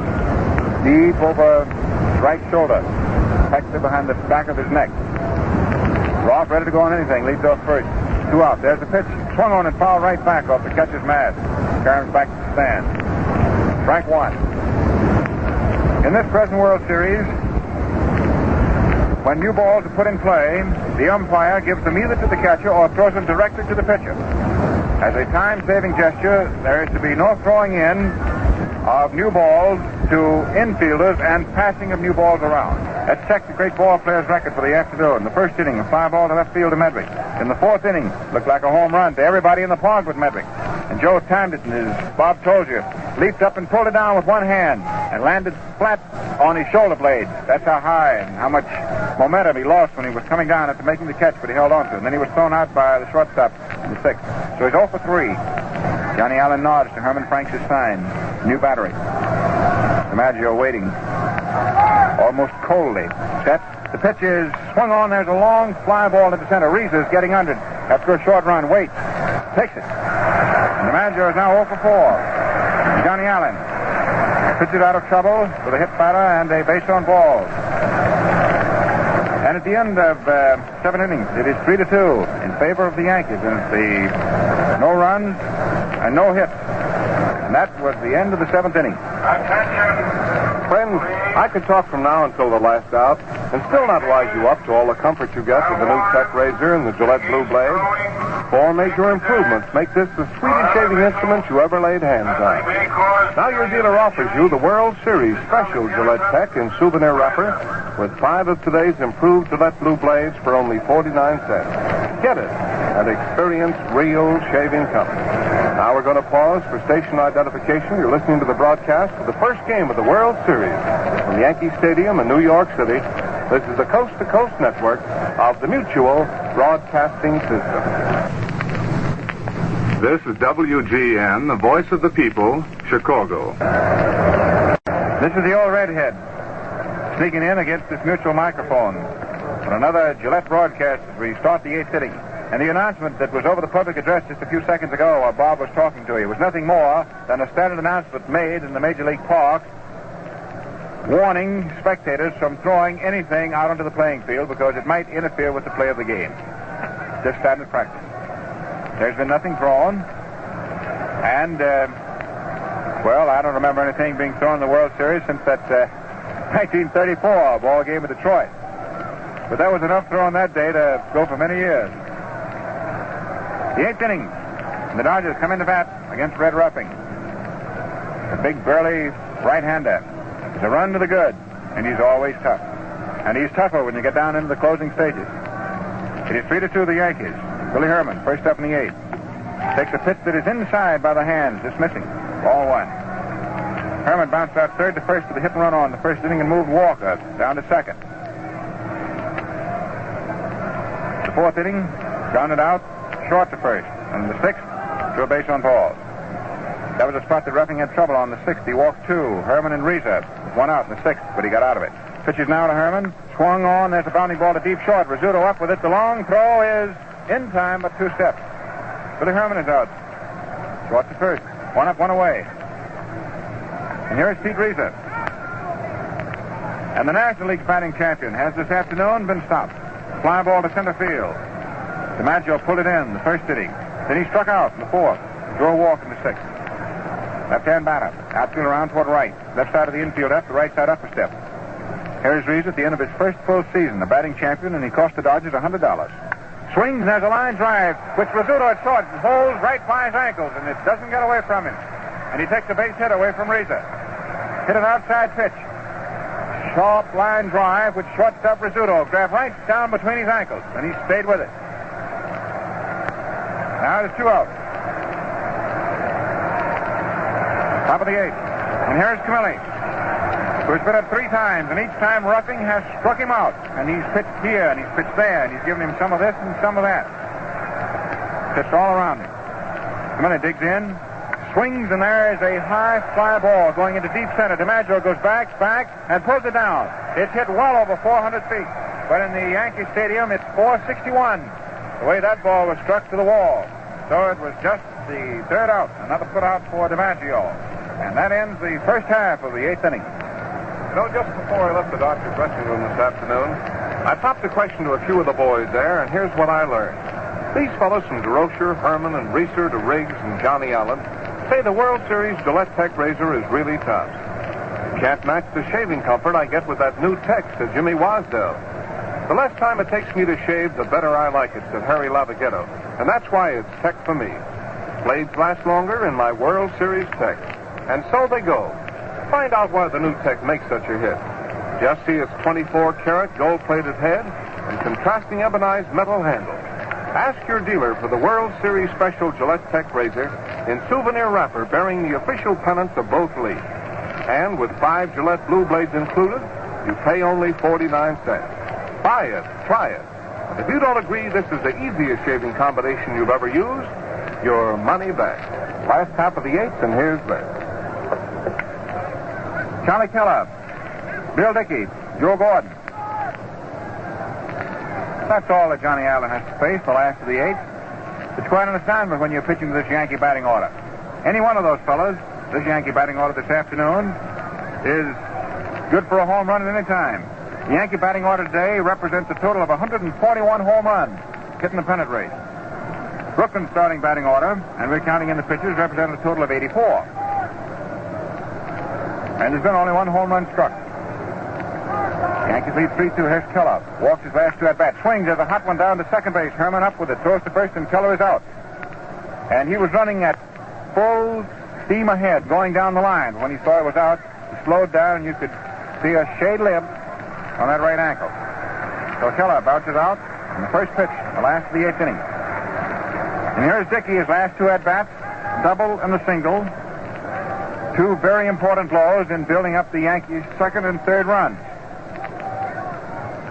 3-2. Favor New York. 1 out, last of the 8th. Allen delivers. Dickey swings. There's a high fly ball. It's going back into right field. Walker goes back, waits in front of the wall, and pulls it down for the out. That was hit a long way, but it was hit tremendously high. Now it is 2 up, but 2 gone, last of the 8th. And the batter is Joe Gordon, who's had a home run, a base on balls, and a single. Has knocked in 2 runs and has scored 1. Otherwise, he hasn't done very much. The only batter who's hitting at 1,000 so far in the World Series. Outfield very much around toward left. Johnny Allen pitches a fastball high and outside. He dealt that one a 3/4 underhand when he started it out there on the mound. Stocky, veteran right-hander. 2 out. Base is empty. Gordon takes a low curve that hits the ground. Ball 2. They play Gordon more as a pull hitter than any batter on either batting order is being played today. Billy Herman, the second baseman, for example, is straight behind second. Camilli is about 3 steps wider than usual at first. Allen throws sidearm. Fastball low inside the knees for ball 3. And Joe Gordon is now in the catbird seat. Sitting pretty, 3-0. Outfield deeply around toward left. The 3-0 pitch is swung on and fouled back. And that might tell you something about how the Yankees' strategy is operating right now. When a batter goes after a 3-0 pitch, you know that he's up there hitting all the way if he wants to. So there was Gordon going after the fat one. That's 3-1. Allen throws the curve inside for ball 4, and Gordon walks, and that preserves his bid for a perfect day today. That's 2 hits and 2 walks for him, 2 for 2. That's the second walk given up by Allen, the 5th walk the Yankees have received, and it is the 8th base on balls in the ball game. Phil Rizzuto, who's gone 0 for 3. Fly ball to left in the second inning. Bounced that second to first in the 4th. And in the 6th inning, hit a fly ball to center. Stocky, quick moving, right-hand hitting shortstop. There goes Gordon on the first pitch. There's a bounding ball hit to second with the hit and run on. The throws over to first, and Rizzuto is out. And so far, it's been, I guess you'd typify this ball game as a hit and run ball game. Both sides are going full tilt offensively. It is 3 runs, 6 hits, 1 error for the Yankees. It is 1 run, 2 runs, 4 hits, and no errors for the Dodgers. 3-2 in favor of the Yankees at the end of 8 innings. And fellas, there's no need to sacrifice shaving comfort another day. Just get yourself one of those Gillette Tech razors and see just how easy shaving can be. And here are some figures that have just been thrown down. The attendance today, 68,540. And the receipts, that's the cash in the till, the amount that was laid on the barrelhead to see this, $265,396.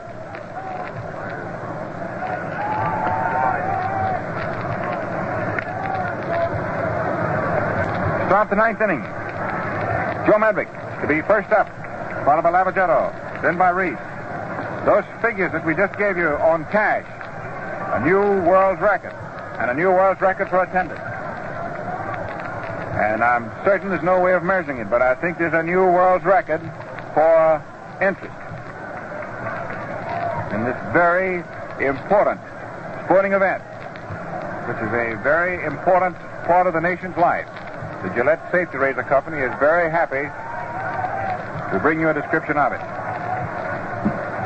It is 3-2, favor the Yankees as they take the field to try and make this run stand up and get them off winging with the all-important first game of the 41 Classic. It's the 9th inning. Joe Medvick has gone 0 for 3, struck out the second inning, fly ball to center in the 5th, hit into a 4th play in the 6th. Right-hand batter, crouches, roughing pitches, a fastball low and outside for ball 1. Charlie Dresden, coaching back to third. Red Carden, back to first. Grosser just coaches the first 2 innings. That's sort of a superstition with him. Then he retires and Carden takes over each game. Medvick swings, and there's a slow trickle down toward third. Roughing off the mound, has to pick it up. The play is not in time. And Medvick has crossed first base by the time the throw gets to first. It's a scratch single. Medvick overswung, trickled it, a squib hit halfway to third base, which pitcher Roughing himself could get to before Roth, the third baseman, who was deep, to come in to pick up. And the Dodgers, with Medvick's single toward third, have the tying run reach first base. Nobody out. Open the 9th inning. That's the 5th Brooklyn hit. It is the 11th hit of the ball game. Here's Navigato, who's gone 0 for 3, but who got on in the 7th inning on Rizzuto's error, the only miscue of the fracas. Navigato up. And the Yankees, of course, have their infield arranged, pulled in at third and first, and arrayed around second to defend against a bunt if the sacrifice is the offensive strategy. The outfield around toward left on Harry. There are a few scattered cries from the stands, but as a general rule, there's a great watchful silence. See now what will happen. Medwick leads off first. Sturm holds. Roughing throws. Navigato swings, and there is a high foul ball almost straight up into the air. There's Dickey. Under it. Has it. And it is 1 out. Medwick makes a bluff at first base, but he doesn't go more than 2 steps off the bag. Now there's 1 man out in the top of the 9th inning. Roughing working with more deliberation than ever. He's taking more time as the time grows shorter for the ball game. 3-2 over the Yankees. And here is Reese. After flying out to left field in the 2nd inning, he got Brooklyn's first hit after Roughing had retired 14 straight in the 5th. Then he singled in the 7th. Important factor in Brooklyn's 2 run-making innings. Reese swings. There's a line drive which is going into left center. It's in for a base hit, and Medwick is moved to third. And Reese has his 3rd hit of the series, his 3rd straight, and becomes the first batter from either side of the fence to have 3 safeties. And I would say that if you took a consensus of opinion of fans as to who would be the one Brooklyn hitter who had the least chance of being the batting star for the first game, it probably would have been the kid shortstop. He only hit .228 in the pennant race. Medwick held up at second base after making a bluff at going around second to third. So Medwick is at second. Reese is at first. The single, which was hit ahead of the runner coming down from first into left field. So the tying run is at second. 3-2 favor the Yankees. And here's Herman Franks, left-hand batter, stepping in for his first at-bat. 1 man gone. Outfield around toward right on Franks. Infield up a step. Roughing throws. Frank swings. There's a ground ball to second. Gordon is up with it. Throws to Rizzuto. 1 out to throw to first. Is a double play and the ball game's over. And Frank grounds into a quick double play. Second, to short to first. And his reach slid into second base. Rizzuto, in getting away from the bag and making his throw down to first, hurt himself and lay on the ground for just a moment. But he got the throw away and the ball game is over. And the Yankees get away winging. And Roughing in trouble in the top of the 9th. Threw a dump ball to Franks. That's what the ball players say about getting a batter to hit one on the ground. And as the ball game was over on the double play, second to short to first, the Yankees win it 3-2. And in the top of the 9th inning, there was no run. It's a threat win by the board. 2 hits and only 1 man left. And the DP did it. In fact, a pair of double plays. The one in the 7th and the one in the 9th. I believe that will be the book of the material for those fellows who are going to be reviewing it and looking at it now that it's all over. Well, quite a ball game and quite a fit beginning for a great series. And this is the old redhead bowing out. And in just a moment, Bill Corum will give you a summary of today's game. Friends, now while the rest of us struggle through this crowd, and what a crowd it is, how about you fans making a beeline to the nearest store for the greatest bargain and shaving comfort that ever came down the pike? Remember, while the supply of combination lasts, you can get a tube of Gillette shaving cream, either lather or brushless, absolutely free with the purchase of 10 sweet shaving Gillette Blue Blades for only 49 cents. And men, that's just the price of the blades alone. You don't pay a cent for the shaving cream. So hurry to your dealers and get your supply of these money-saving combinations right away. All right, here's our good friend, Bill Corum. Come in, Bill, and tell them how the ball game looked to you. Well, there's so many highlights, Bob, in this ball game that I hardly know where to start. But, of course, the real thing was Ruffing's masterly pitching. He just pitched like the great champion he is. That was his 7th series game, of which he's won 6. So you know he's a pitcher. He's getting a little older, but he's a veteran. He's a master. A real right-hander and a real ball player. He comes from out in the coal country out around Illinois, Nokomis, I believe, Jim Bottomley's town. And when he was a youngster, there was a mine accident in which he lost 4 toes on 1 foot. But, of course, he doesn't pitch with his foot. He was pitching with that good right arm and with his heart and with everything he had this afternoon, and he richly deserved to win. As Red has probably told you, our Bob Davis was the losing pitcher. He didn't do badly. It was a tough ball game right down to that beautiful double play that wound it up, and nobody could get more than one run, of course, in any one inning. That's the kind of teams they are. I was particularly pleased with Reese's play. He just is a grand little shortstop. I thought he would be in this series. He hit the ball hard. Another highlight, of course, was DiMaggio failing to hit, but he will hit. He's a great hitter. And Camilli's, the two siege guns, in fact, being pretty helpless. Camilli just couldn't get his bat on the ball the first 3 times up there. Struck out 3 times without even raising a foul, I believe. And then, of course, hit that long ball to DiMaggio on his last trip. But those fellows are hitters. It's Camilli's trick. He either drives it miles or he misses it entirely. He misses it a long way. And DiMaggio the same way. Dickey, battery mate for Ruffing through so many of these tense and thrilling series games, was just the standout ball player he is. He's got ice water in his veins, and in that 9th inning when it looked like Ruffing might be going to slip a little bit, Medwick's beautiful bunt down there that took the Yankees by surprise, he dashed back and grabbed the foul, and Medwick bluffed, but he wasn't bluffing Dickey. Dickey didn't even look at him because he knows that Joe is not as fast as he used to be, and wasn't going to try to go on that. That one play where the Dodgers did try that might have been the turning point. You've got to play baseball, however, and take those chances, and I saw nothing wrong with it. You'll read a lot about Reese's coming down there after Rolfe grabbed that foul and running into a double play, which hurt Brooklyn a lot. But I believe that, in my judgment, which is only my own personal feeling, that that's the way to play the game. They wanted to get that run over there. You've got to play for the tie first before you can win, and Reese wasn't out by much. Rizzuto redeemed himself incidentally on that play because he was the one who put Big Ruffing into that trouble. And then right after that, both he and Gordon ran into each other, but not the ball on Reese's single over second base. Either one could have got in front of it, but neither did, and it went through. And it looked like the Dodgers might become roaring along as they so often do in those late innings. But today, Mr. Ruffing was the kingpin. The Yankees were, as always, a great team. It's going to be this kind of a series right down to the wire. I haven't any question about it. I thought DeRocher's judgment was excellent in the use of his pitchers. Casey looked wonderful. Allen looked all right, a little bit shaky. Hit Sturm on the leg with that ball, and it was really hit, too.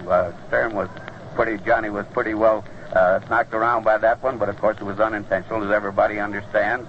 And those things happen in all ball games and World Series games as well. I thought DeRocher did well to save Higbee. You can't throw in there. There are going to be a lot of games.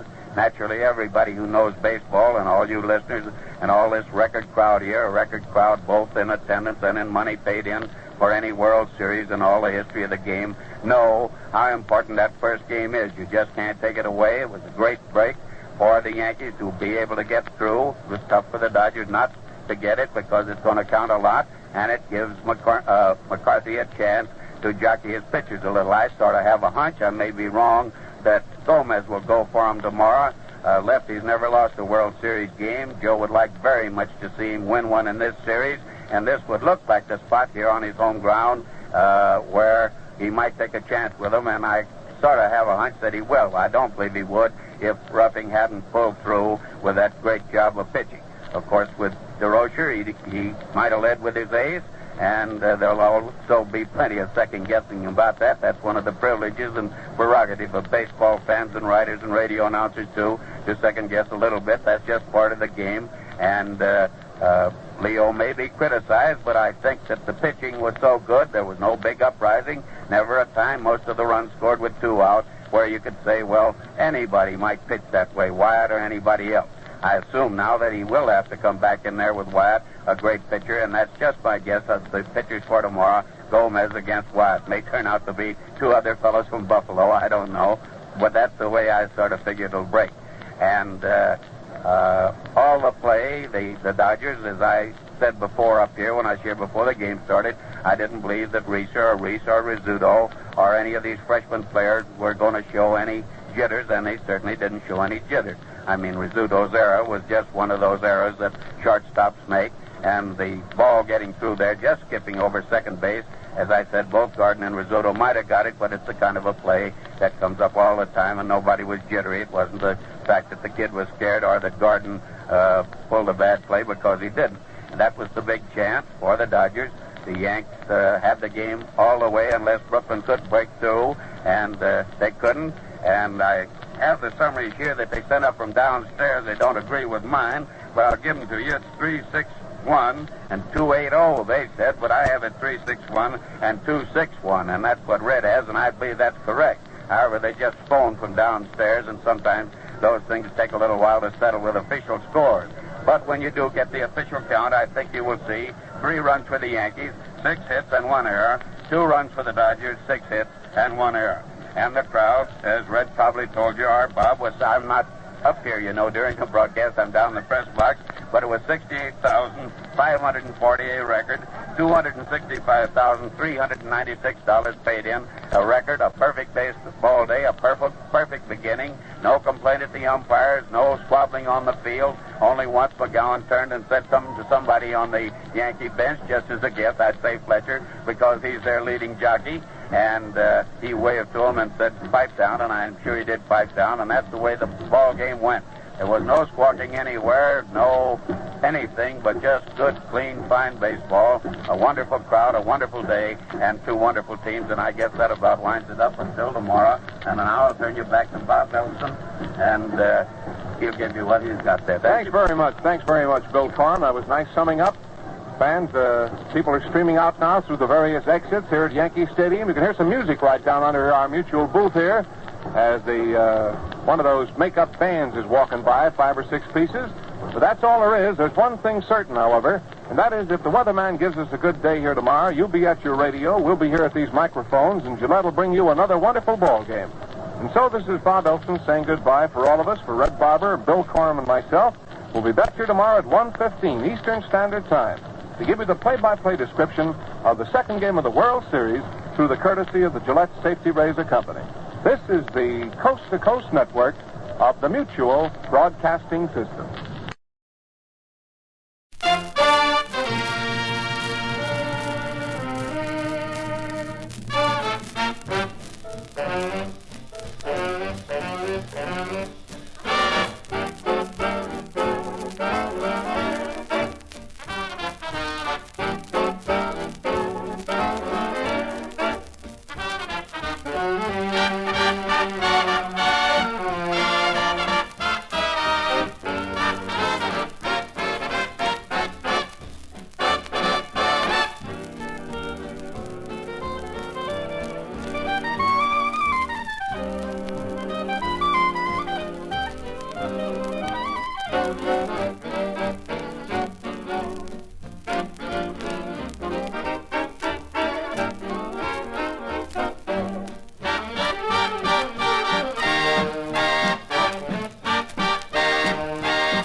Betty, what's the matter? You look broad. Yeah, I feel like a 0, a great big naught.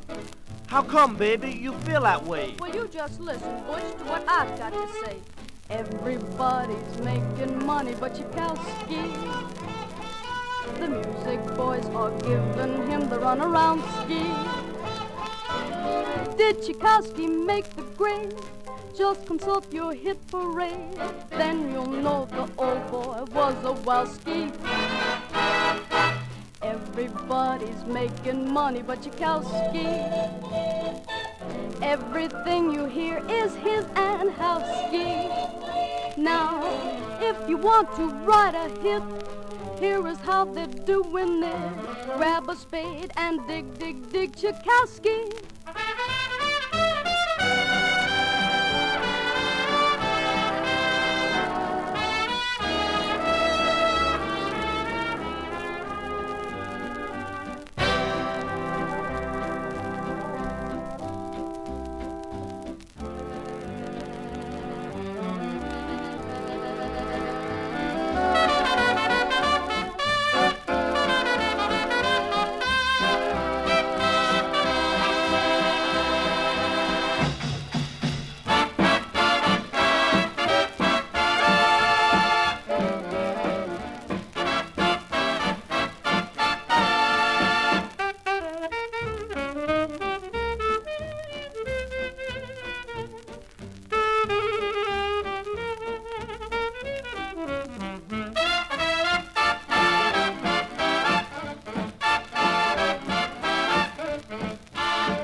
Welcome to Time Tunnel Radio. Can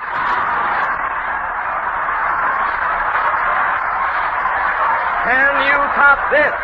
Why did the chicken cross the road? That was no chicken. That was my wife. Can you top that, Harry Hirschfield? Aye. Can you, Senator Ford? I might. And you, Joe Laurie Jr.? Maybe. Those expedient exclamations introduce the pint-sized author comedian, Joe Laurie Jr., the popular after-dinner speaker and current topic humorist, Senator Ford, and the well-known columnist, cartoonist, and after-dinner speaker, Harry Hirschfield. These effervescent emas of entertainment bring you another session of Can You Top This? With the best wishes of Kirkman Soap Flakes. And here's that enchanting exponent of elegant English, Roger Bauer. Good evening. By this time, I'm sure you all know that the top rule of Can You Top This is keep 'em laughing. I'll explain the other rules before the Kirkman Laugh Meter goes into action. But first, Alan Kent wants to tell you about the way Kirkman Soap Flakes go into action on your finest washables. Ladies, Kirkman Soap Flakes are the kind you can trust for those things you prize so highly. For dainty washable silks, woolens, rayons, and nylons. You see, pure white Kirkman Soap Flakes are made of the same mild, gentle ingredients as most complexion soaps. When you use Kirkman Soap Flakes, your clothes last much longer than if you use flakes or soaps which depend on harsh chemicals to do the cleaning job. And Kirkman Soap Flakes are especially nice for washing soft, dainty babies' clothes. They're nice for dainty hands, too. And, of course, I know that in these times you're trying to economize, trying to use luxury products as sparingly as possible. But it's really economical to use luxury-type Kirkman Soap Flakes. Yes, it's thrifty to use Kirkman's, not only for your finest things, but for dishes and regular laundry, too. For Kirkman gives you 40% more flakes than most other high-quality brands at no extra cost. I'll explain this later.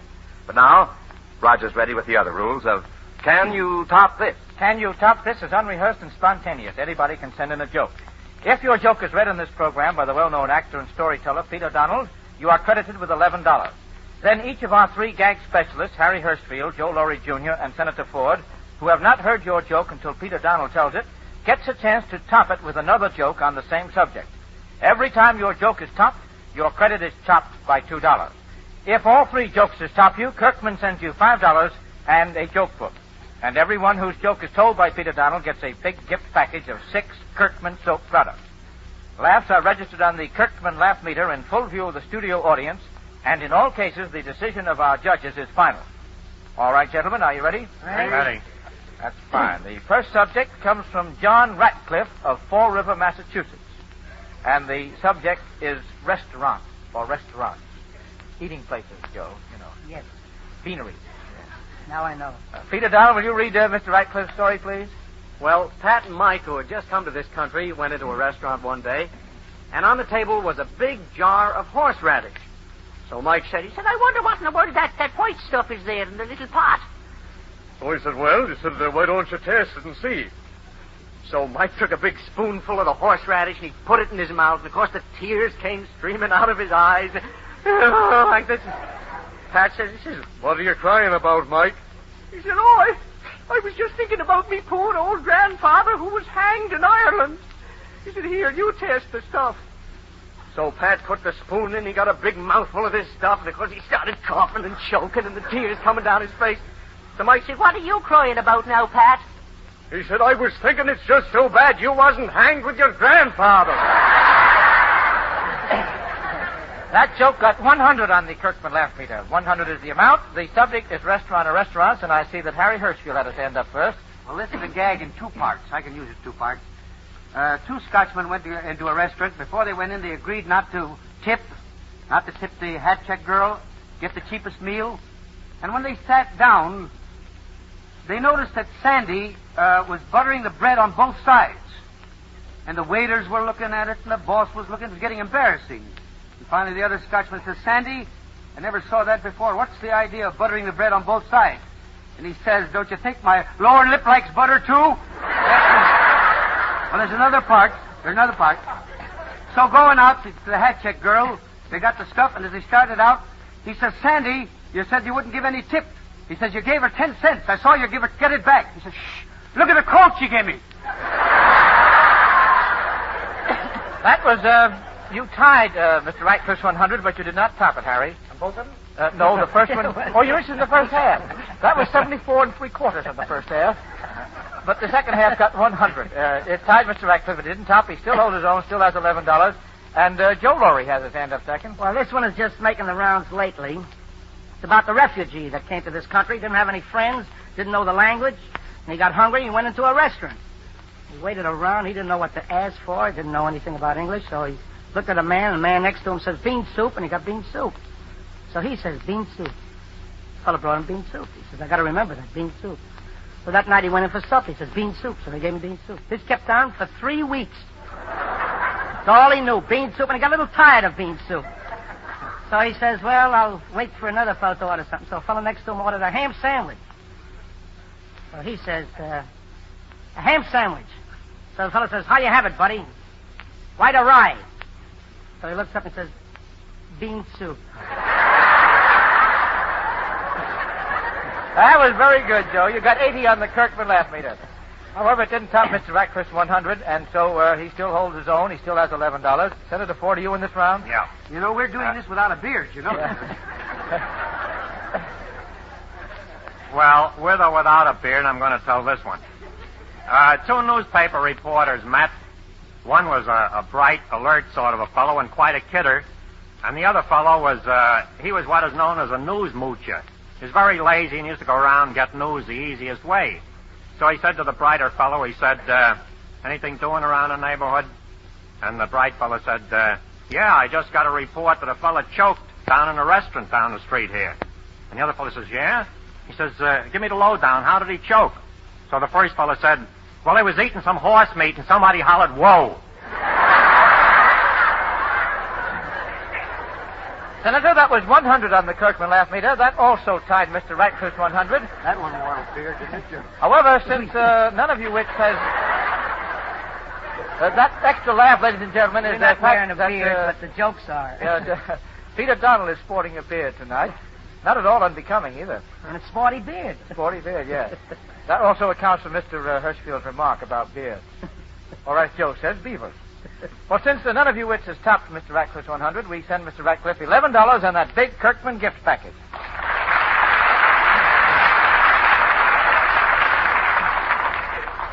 This next subject should be dear to you gentlemen's hearts. It's why. Why? Woo-hoo. You needn't look pained, Senator. I know you have a lovely and charming wife, and as I said before, she's a good cook. It comes from Roy Goff of Burlington, New Jersey. Will you read Mr. Goff's story, please, Peter? Well, a husband called the Bureau of Missing Persons, and he told them that his wife was missing. Asked them to please look for her.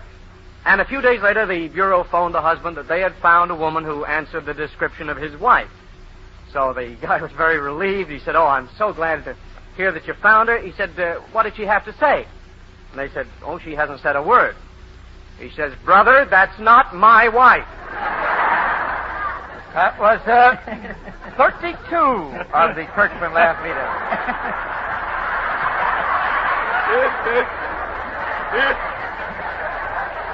And I might add that for once the mug didn't get any more than 32. I think he shaves in the morning. Yes, I see. Well, the Kirkman laugh meter gave that story 32. The subject is wives, gentlemen. Well, Senator Ford had his hand right up. Yeah, I know all about wives. Well, anyway, No, you don't. Ditsy Baumwartles, when his first wife departed this mundane sphere for happier climes, Ditsy shook his head very sadly and said, you know, Ella was a fine wife. She was always so thoughtful. Whenever we got into a fight, she always hit me on the head with the soft end of the broom. Well, Senator, that might... This might...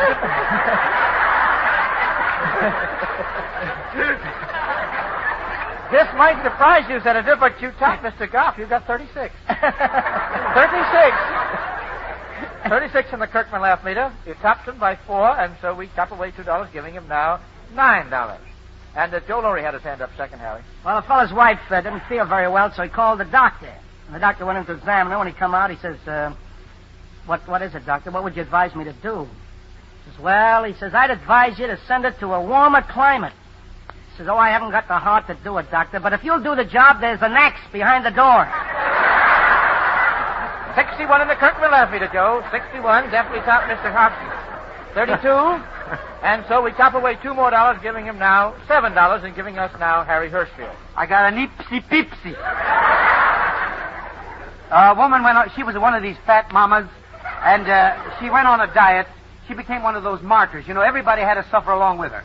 She told everybody she was dieting and dieting. One day they caught her in a restaurant, and she had double orders of everything. Double herring and double this and double that. Everything double, a tremendous meal. So somebody said, I thought you were on a diet. She says, no wife should diet. I looked up the statistics, and you know what the statistics show? That nearly every woman who dieted to please her husband found out that he ran away with a fat woman anyhow. 110 in the Kirkman laugh meter, Harry. 110. Well, since all of you wits have topped Mr. Goff's 32, we send Mr. Goff a joke book. But $5 for sending in the story and that big Kirkman gift package.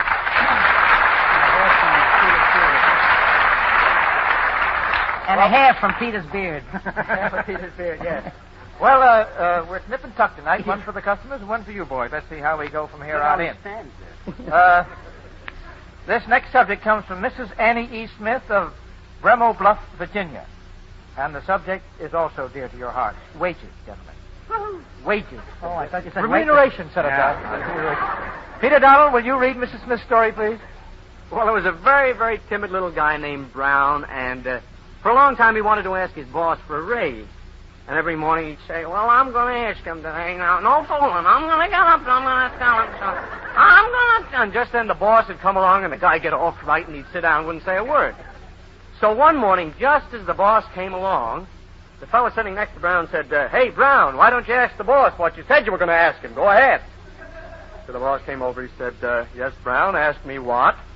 He said, oh, well, boss, says, look here. I want more money or else. The boss said, or else what? He said, or else I'll work for what I'm getting now. That story got 71 in the Kirkman laugh meter. 71 is the amount. The subject is wages, and Joe Laurie Jr. had his hand up first. Mamie and Aggie met.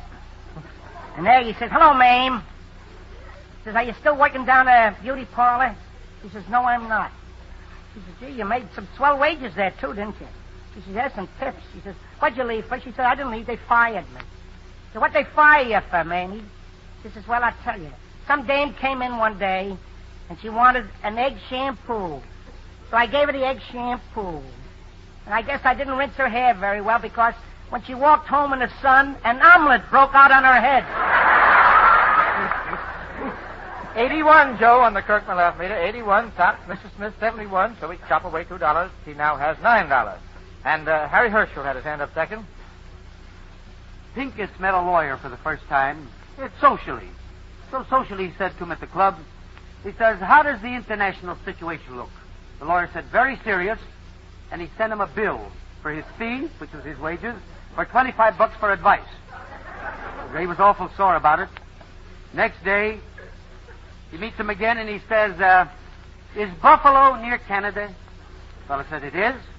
So he sent him again a bill for $25. The next day he met him and he said, listen, he said, it looks like rain, but remember, I'm telling you, not asking you.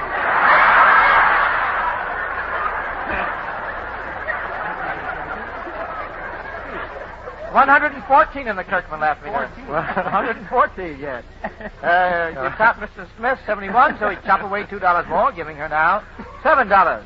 Yeah, there are all kinds of, incomes, for example, wages, fees, and honorarium. Honorarium is the same as wages, only more so. Well, anyway, there was a fellow by the name of Ossie Toopergills who was stuck on Screwball Jake's daughter, Elvira. So he went around to Jake's home one night to talk over the possibilities of taking a trip o'er the seas of matrimony. So Jake said, what is the money situation with you come Saturday payday? Or in other words, what is your weekly stipend? So Ossie said, I don't know what you're talking about, but I got a great future. He said, I'm learning to be an electrician for an entomologist. So Jake said, if I remember right, an entomologist is a guy who collects bugs. So Ossie said, that's right. So Jake said, well, what does an electrician for an entomologist do? So Ossie said, I'm learning to put the electric light bulbs in lightning bugs. 90 on the Kirkman laugh meter, Senator. Without the aid of the flour, it was 92. That topped Mrs. Smith 71, so we chop away another $2. And since all of you wits have topped Mrs. Smith, we send Mrs. Smith a joke book. Plus $5 for sending in the story and that big Kirkman gift package.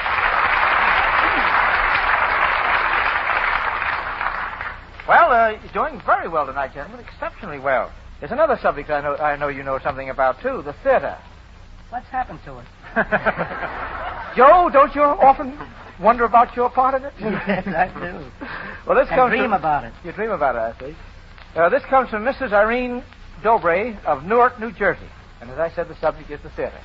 Peter Donald, will you read Mrs. Dobray's story, please? Well, it seems that Jake Ginsburg had never been to the theater in all his life. He's just an easygoing guy, didn't like to go out much, so one night, he was sitting around the house, and his wife was looking at him, and finally she said, "Hey, Jake," she said, "hey." She says, "You know, I'm ashamed of you." She says, "Honest to goodness," she says, "you sit around here every night like a big meatball." She says, "I'm tired of looking at you." She says, for goodness sakes, don't be a no-good all your life. Why don't you go out to the theater at night and get a little culture, see the acting and everything?" He says, "All right, don't holler, so I'll go to the theater." So he goes down to a theater to see a musical comedy, and of course he gets inside, and he thought it was wonderful. Oh, he walked around the lobby, and he looked at all the chandeliers and the beautiful plush seats and all those fancy ushers, you know, saying, "Step across the mezzanine seat, so I have the tickets from Vinny." He says, "Thank you, Admiral. I'll sit down right here." So he sits down. In a couple of minutes, the orchestra comes out, and they play the overture to the show. And he applauds at the end of the overture. And as soon as they finish playing the overture and the play starts, he gets up and he goes home. So he gets home, and his wife, she says, "Hey," she says, "what's the matter, Papa? You're home so early. What's the matter? You didn't like the performance, the show? You didn't have a good time?" He says, "Oh, I had a wonderful time. Oh, he says, "did I enjoy?" He says, "Everything was wonderful. Everything was a number one ipsy pipsies. Wonderful." He says, "Listen," he says, the theater was beautiful, and the lights were wonderful, and the music was gorgeous. And he says, then all of a sudden, the curtain went up, and people came out, and they started talking, and it was none of my business, so I got up and went home."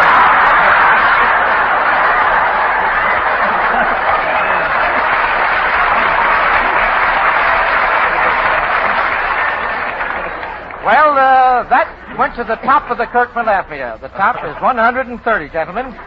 We go for the ride? 130, not necessarily for the ride. If all three of you gentlemen can get 130, you know, Kirk will be glad to send you some products. That's worthwhile. Yeah, so you can really try out. Harry Hirschfield put his hand up first. I like this dialogue. Two women are talking, and one says, "My son is the biggest scenario writer in Hollywood.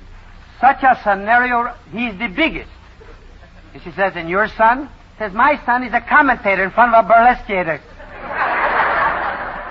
That's the ride. No soap. Well, another gag. That was 30 if you want to... No, let's pass it on. You can tell another one if you wish, Harry. I have a minute here.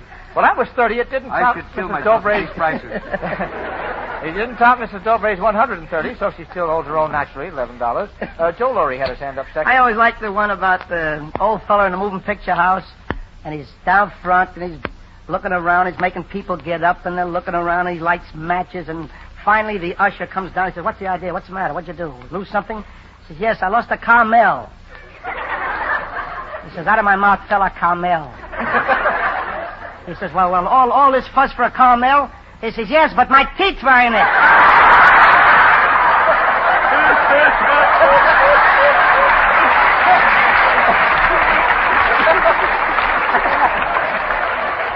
Well, Joe, good gag. Joe, you also hit the top of the Kirkman laugh meter. You tied Mrs. Dobray's 130. She still holds her own, though, with $11. Senator Ford, you're scratching your cranium there. Are you picking up another 130 story for us? Well, no, I was at a theatrical party the other night, and I told one that I think fits in here all right.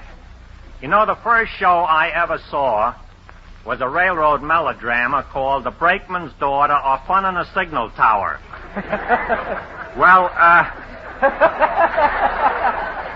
Although I was a mere stripling at the time, I still retain all the scenes very vividly, especially the last act. That was a Lulu. It was a dark night. There was a terrible storm. The lightning flashed. The thunder roared. And the fast express was approaching a railroad bridge when the darn broke. You have to say darn. You can't say the other word on the radio, you see. Well, the darn broke.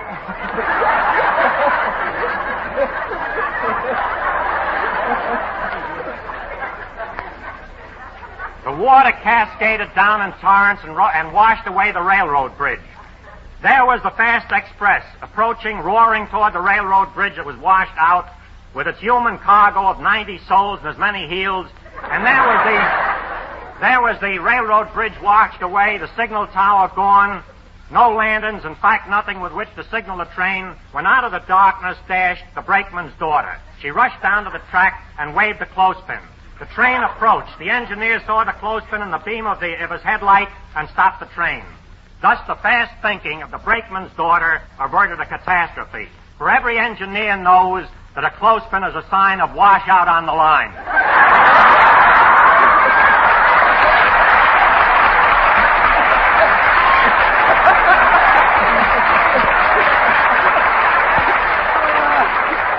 Well, Senator, I got mine. I just thought of it. Just thought of it. That, Senator, almost blew the top off the Kirkman last meter. It's too late for mine? 130, if it isn't too long, it's not too No. late. So the one, this fella, a son said to his father, he says, I'm an actor, Father.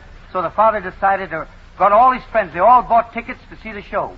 When they came there was his son, a super, holding her gun. First act goes by, he doesn't do a thing. Second act, he says probably the second act, boys, he'll probably do something. Second act, he's still the super holding the gun. Still he doesn't. Says must be the third act. Third act, he's still holding the gun. The curtain is just about getting done. The father hollers out, Sam, if they won't let you do anything, at least shoot off the gun. Very good, Harry. Well, that was no. The two of them gave you 130. Hooray! Well, since none of you wits has stopped Mrs. Dobrez, we send her $11 on that big Kirkman gift package. Well, gentlemen, it's time for the clown table discussion, and we'll give you about 60 seconds to sharpen your wits while Alan Kent finishes his story about Kirkman soap flakes. Ladies, Kirkman soap flakes are pure white, petal thin, and as mild and gentle as most complexion soaps. Now, I want to be fair and admit that there are other pure white flakes that match Kirkman's in quality. But when it comes to economy, well, just listen. Most of the others come in small 12.5-ounce boxes. But the big Kirkman box holds 18 ounces. You get 40% more fine flakes, 4 extra cupfuls at no extra cost.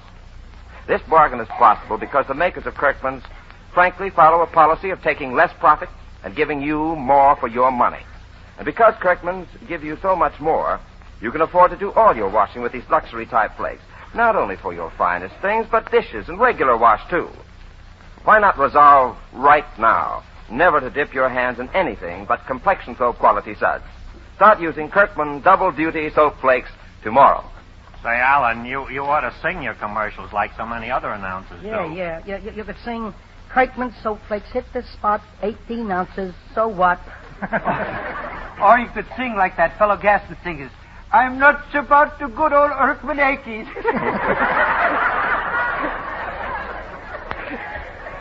Yeah, or you, It aches, Harry. It I aches. know it. or You sing especially. Of course, you might sing, oh, I wish I had some Kirkman flakes, the snow white suds are what it takes. Wash away, wash away, wash away, Kirkman flakes.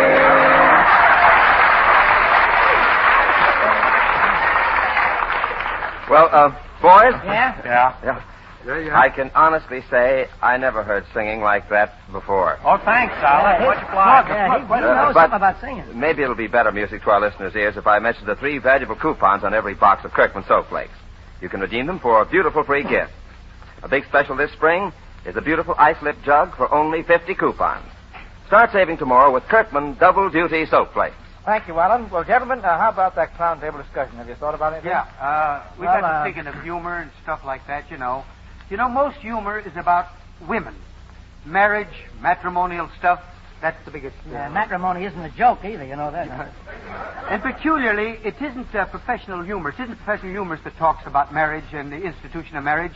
It's the people themselves that are married that kid this institution called marriage.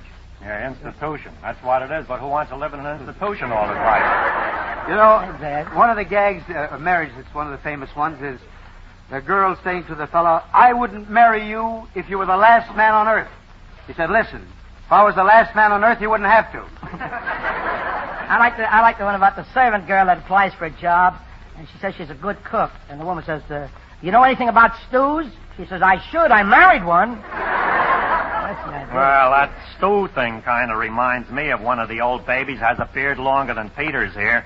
It's the one about the married man who used to get plastered so he'd see double and feel single. Not a bad idea at that. One of the famous married gags is the fellow said, was that Bill's wife out with him last night? He says, no, he don't go out with married women. I love the one the fella says, I wish the government starts an aluminum drive again so I could turn in the pot I married.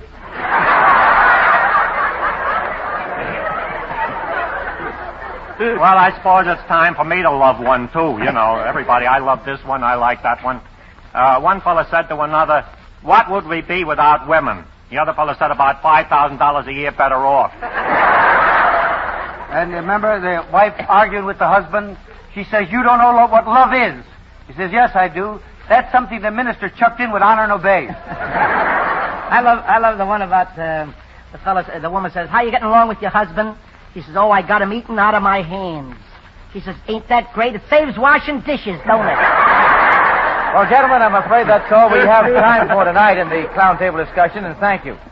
And may I remind everyone listening in that you can match wits with our three joke specialists by sending in one or more jokes to Can You Top This in care of WOR New York. You win a cash prize and a Kirkman gift package if your joke, as told by Peter Donald, tops our three gag authorities on the Kirkman Laugh Meter. All jokes become the property of Can You Top This. And if two or more persons send in the same joke, the first one received is the one used. And please don't mind if we edit your joke. Incidentally, since we try to get a variety of subjects from week to week, jokes are sometimes held for several weeks. So if you sent in a joke a couple of months ago, don't be discouraged.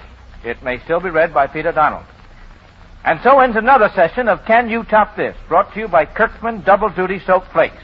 Safe for your finest washables, thrifty enough for dishes and family laundry, because there are 4 extra cupfuls in every box. Join us again next week, same time, same gang.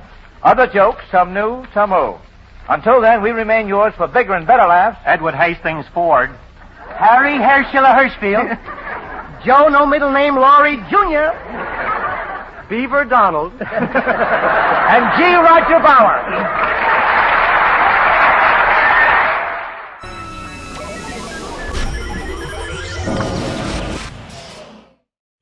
Because of the broadcast which follows, the program The Better Half will not be heard tonight. It will be presented over most of these stations next Monday evening at 9:30 Eastern War Time. Good evening, ladies and gentlemen. This is Gabrielle Heatter inviting you on a journey prepared especially for you by WOR's War Services Division and the Mutual Network. 1 year after Pearl Harbor has brought vast and overwhelming change for millions of American homes. Millions of men have gone into uniform and thousands of women are in uniform. More than 500,000 women are holding down war jobs. Vast, overwhelming change rolls across America. We've had casualties and we've avenged many. We've been taken by surprise and we've surprised our enemies. We've been hit and we've struck back. We're a long way from Berlin and Tokyo, but all men realize we are on our way. Meanwhile, everything at home has felt war's in. Gone are the days when you roll up to a garage and say, fill her up. We're using ration books. Gasoline, coffee, sugar, and rubber are priceless. Homes in which meat every day was taken for granted now wonder what will it be like when meat is rationed. Or keeping rooms at wartime temperatures. We're buying bonds and paying higher taxes, and millions who never before filled out an income tax blank will be doing it now. Wartime controls move in on salaries, wages, income, on travel and materials and supplies. And most people realize we'll get even more controls and heavier rationing next year. 1 year after Pearl Harbor is a good day to look in on a changed America and see how well we take it. To find out how other parts of our daily living have changed. In the work we do, in songs we sing, and music we dance to. For war is more than building ships, planes, tanks, and guns. It's more than buying bonds. It's more than giving up. War is going on and accepting it all. For years, many of us watched war roll across Europe, and much of it was almost unreal. People gathering scraps, women giving up housework for building planes, people accepting substitutes. And now it's all come here to us. And you and I wonder how are Mr. and Mrs. John Doe Americans responding to it all. Part of our journey tonight is to find out. We're going to crowded places like Times Square. We're going to a quiet village street. We're going out into a cross-section of America to let you see what 1 year of war has meant for us all. The first chapter of our story begins with Keith Perrin. I'm speaking to you now from a point just north of Times Square. We're broadcasting by means of WOR's shortwave equipment installed in a taxi cab. And in a moment, we'll move on down into Times Square proper. You know, after 12 months of war, that's all it is. Just Times Square. No longer can it be called the Great White Way. Gone are the spectacular electric signs which made Broadway an international landmark. They not only have been extinguished for the nightly dim-out, but some have been dismantled and turned into salvage. The Great White Way has gone to war. Welcome to Time Tunnel Radio.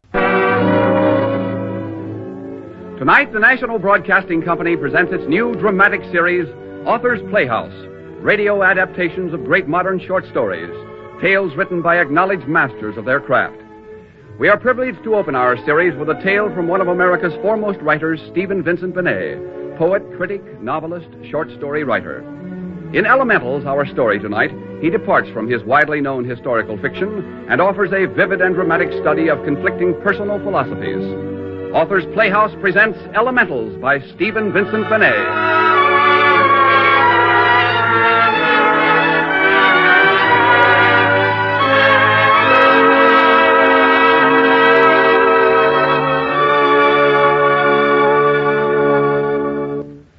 Mr. Hemmer. I don't believe I understand. You have been contending that the two lovers described by Guicciardini, Antonio and Lucchetta, that their love was of lesser intensity.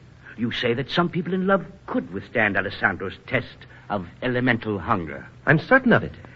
I wonder very much, Mr. Latimer, just what people you mean. Oh, dozens. There are many who could. Most people. Or half of them at any rate. More coffee, Mr. Latimer. It's still warm. Yes, thank you. You chose to avoid a question I put to you a moment ago, but I'll try again. Would you venture to make the test? I don't know, Mr. Slake. The premise is preposterous, of course. Such a thing couldn't happen now. But suppose it could, Mr. Latimer. Suppose it could. Would you be willing to wager, your future professorship, say... Would you be willing to wager that against $10,000 on the ability of you and one woman to endure Alessandro's test? Yes. You're wholly certain of that? Yes. Very well, then. Suppose we try it. What? No, really, I'm not suggesting anything so impossible as it seems. Your suggestion would be fantastic, but weren't so insolent, Mr. Slick. A man of my means often may venture what others would consider fantastic. If you'd made your insane offer to myself alone, I'd have jumped at it. $10,000, I should say. But to ask Miss... Oh, of course. Miss Vane. Miss Vane is to be considered, of course. She could not bear it, of course. Catherine would view your proposal as I do. It's absurd. Yes, Catherine. Then I may take it that you're turning down my offer. You may. Catherine Vane. Oh, you wouldn't know her. She's working in the secretary's office at the university. Ah, yes. Catherine Vane. Secretary's office, Columbia University. What are you doing? Just a notation, Mr. Latimer. I should like very much to find out what Miss Vane would say to this trifling experiment of mine. Brandy, Mr. Latimer.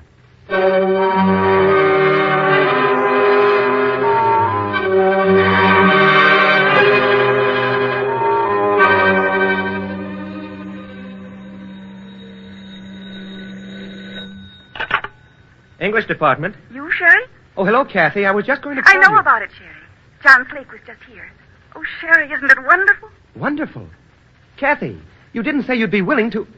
Stay in your office. I'll be right over.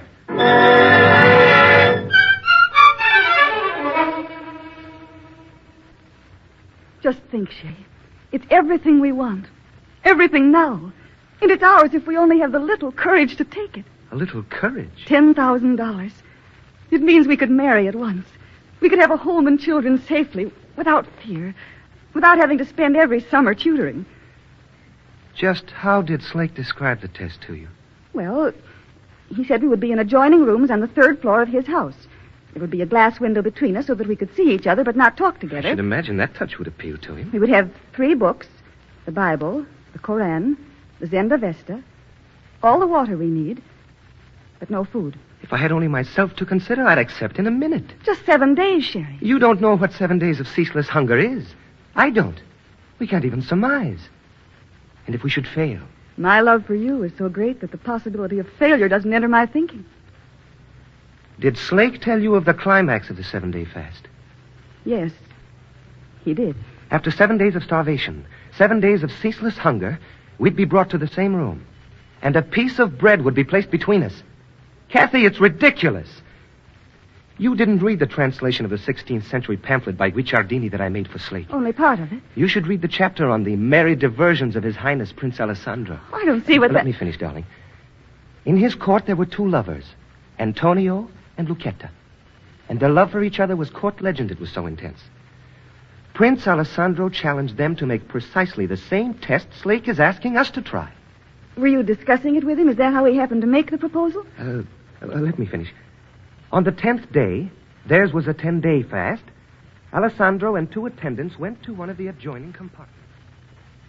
Girl is not sleeping, Your Highness. Her eyes opened when I touched her, but there was no recognition in them, and I knew her well. They are not so weak that they cannot move, I trust. Of that I cannot say, Your Highness. The sight of this bread is quite likely to result in strange behavior.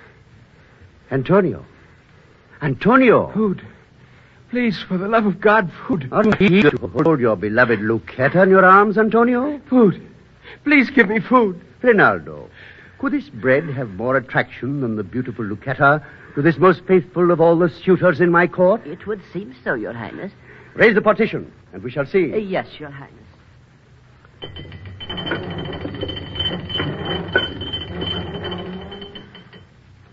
See, Antonio. See what I have in my hand. Bread. You would like to have it, would you not? Bread. Give it, I'm so hungry. Lucetta, there is bread on the floor for you. Bread for me. My bread. My bread. Mine. Your Highness, each will strangle the other if we do not separate them. Most faithful in love. Yes, tear them apart. What an unbeautiful picture. Most faithful in love. It took the combined strength of the 3 to tear Antonio and Lucetta from their death grip. Sure would, Latimer. Do you think we could be like that? Sherry, I'm disappointed in you.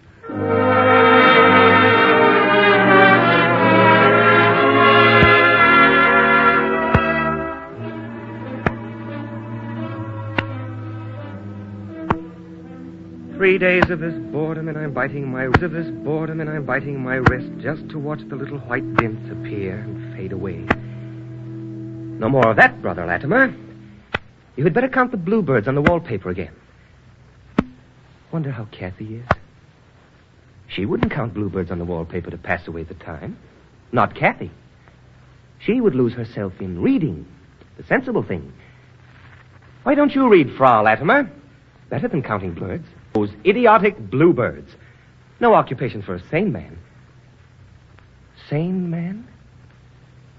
Even if I should doubt my own sanity, there's Catherine. Catherine is sane. That's a verity. 3 days without food, my head's whirling with doubts. It isn't 3 days yet. It's been 2.5 days. Daylight's fading. Yes, just about 2.5 days. Kathy will be expecting to see me at the window, so I'll just... Oh, I'm getting a little weak. There. did too much pacing about these first days. From now on, I'll conserve my strength. Just as I thought. She's lost herself in reading. Good evening, darling. Good evening, darling. Good evening. That smile, she's just the same. Or just a little paler. Yes, she is. A little paler. I'm fine. Fine. Fine. Don't get up. Don't get up. Save your strength. Strength. She would get up just to show me she's all right. Yes, dear. I can see. Pointing out words in the Bible, what a maddening way to converse when we have so much to say to each other. Yes. Yes, I see. Good evening, dear. Her smile is weak. I'll bet mine is weaker. I mustn't let it be. Wait. I marked the pages in my Bible. Some things I want to show Kathy. Here. I marked the places. I'm sure I did. Yes, here. Look, dearest, this... Eyes closed. Her eyes are closed again. That smile, how like her. Lord, if only I could get to her just for a kiss, a few words. Look, dearest. The lions do lack and suffer hunger. Do lack and suffer hunger. Yes, Sherry. We do. We lions. We lions. Oh, Sherry. Sherry, it's not my hunger. It's your hunger that tortures me. If only I could tell you how much stronger my love is than this gnawing hunger. Where's that sentence I was going to point out to him? Here. This, Sherry. Read this. Happy shalt thou be, and it shall be well with thee. Shalt thou be, and it shall be well with thee. Yes, I see. What's that she's underscoring with her thumbnail? She means that is a signature. Thy wife. Let me come here. Blake. Yes. Yes, after he's gone.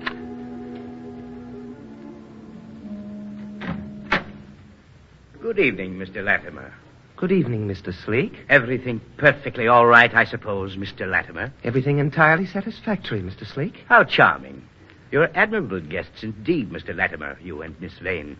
You make so little demand on one's hospitality. I'm glad you find us so. Aren't you concealing something behind your back, Mr. Latimer? Eh? Oh, yes, the Bible. I've been reading. Yes, reading. It must pass the time. You do find time heavy on your hands, do you not, Mr. Latimer? I have been merely... May I have the book? As a matter of fact, Miss Vane and I have contrived a way to communicate. Using the book... The book, Mr. Latimer. May I have it? Thank you. I didn't overlook the possibility that you might converse by pointing to words and phrases in the books I've given you. It's quite all right, though. I'm not Alessandro. No, you're not. I imagine you find that means of communication quite lacking in spontaneity and warmth. Well, what is this, Mr. Latimer? It was just nervousness. It was done unconsciously. You do mean the... Yes, I do mean the teeth marks on the leather binding. That is something I hadn't reckoned with. I certainly hadn't considered eating a leather book binding. Oh, of course, I'm sure you didn't. Then you won't mind if I tear the leather cover from this volume. Shame, of course, but then you wouldn't want to eat dyed leather, no matter how hungry you got. It would be terribly unpalatable. As I said, I hadn't considered doing it. Oh, yes, then I've helped you by removing the temptation. Thoughtful of you. I'll drop in on you tomorrow morning at the usual time, Mr. Latimer. Good night. Good night? Slake. John Slake, why did I listen to him? Let him persuade me to do this. Oh, Kathy, we'll beat him. We'll erase that smug smile of his. We'll win, Kathy. We'll win. We have to.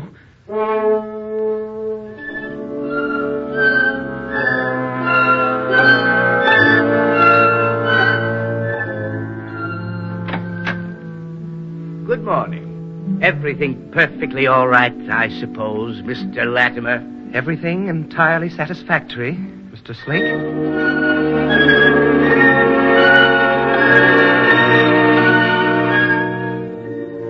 Good evening, Miss Vane. Everything perfectly all right, I suppose. Perfectly, Mr. Slate.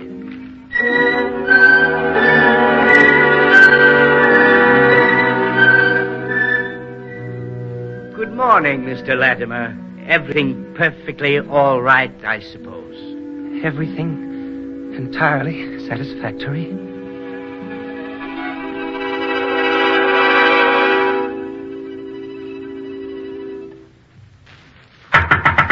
Kathy! Kathy! Kathy! She's asleep. It can't be anything else. She is asleep. I shouldn't waken her. But if she isn't asleep, she must be. She must be. What else could... Kathy! Kathy, darling! Oh, she was just asleep and I've wakened her. That smile. Brave. Don't get up. Don't get up. I just wanted to say I love you. And I do so much. How could I let her go through this? I'm all right. Fine. Don't worry about me. Don't worry. I must get away from the panel or she'll try to come over to me. Oh, Kathy, why did I let you go through this? Why? I never knew that hunger could be like this. And I love her. And I let her do this crazy thing. Why did I? What happened to me? I can't remember. 5 days without food. 5 days with... Is it 5 days? Oh, God, it could be 4. I don't remember. I can't remember. It could be 4 days. No, I'm sure it's 5. 5 days. Yes, 5 days. But I could be wrong. If it's 4, I shall ask Slate when he comes in. And if it had been only 4 days, then I will tell him that because I fear the effect this starvation will have on Kathy, that I'm giving up the contest. That I'm completely resigned to serving him for the 10 years. 10 years. But there's nothing else to do. I can't stand it knowing how Kathy's suffering. I'll serve my 10 years to the devil with my career. I'll have Kathy. Oh, Kathy!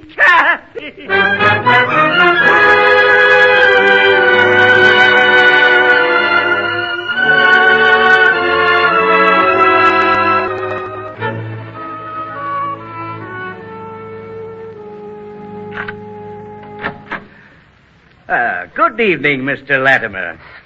Good evening. Oh, now you needn't stand if you're weak, Mr. Latimer. Everything perfectly all right, I suppose. I wished for you at dinner tonight. I really wished for you. The fish was perfection. A baked bluefish, you know. And the roast... Stop! Oh, dear, I forgot. My apologies. So it has really begun to touch you, my elemental. Not more than I had expected on the 5th day. This is the 5th day, isn't it? Don't you know, Mr. Latimer? Yes, I do. This is the 5th day. I'm right. Perhaps. Though it may be only the 4th. But tell me, you devil, tell me just that! I'm afraid we shall have to withdraw from the contest, Mr. Slate. Really? And only a few more hours would have brought us to the most interesting part. Yes. May I ask why? Catherine! I presume you have discussed this matter through the partition in your painfully slow way. Miss Vane doesn't know of my decision. She's brave. She'd never give up. But I can't allow her to be tortured this way. According to our contract, Mr. Latimer, both must agree to the withdrawal. One cannot speak for the other. Damn our agreement and you devil! I shall ask Miss Vane how she feels about your decision. What an exhibition of temper you gave, Mr. Latimer. What a pitiful exhibition. Miss Vane. Miss Vane. Yes? I wasn't asleep. Everything's perfectly satisfactory. Oh, a little matter, Miss Vane. Mr. Latimer is concerned over your condition and has asked me to inform you that he will agree to withdraw if you insist. Everything is perfectly satisfactory.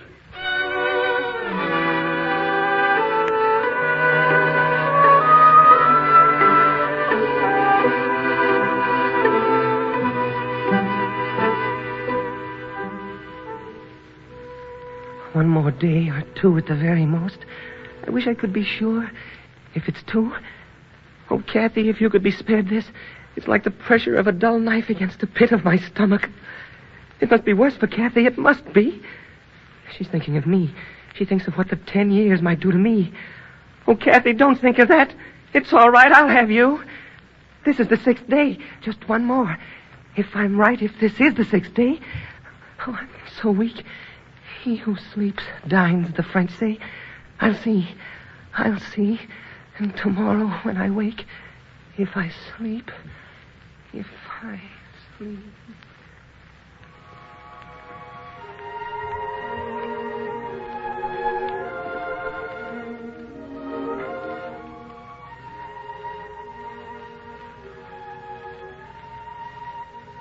I'm not asleep, but I feel different.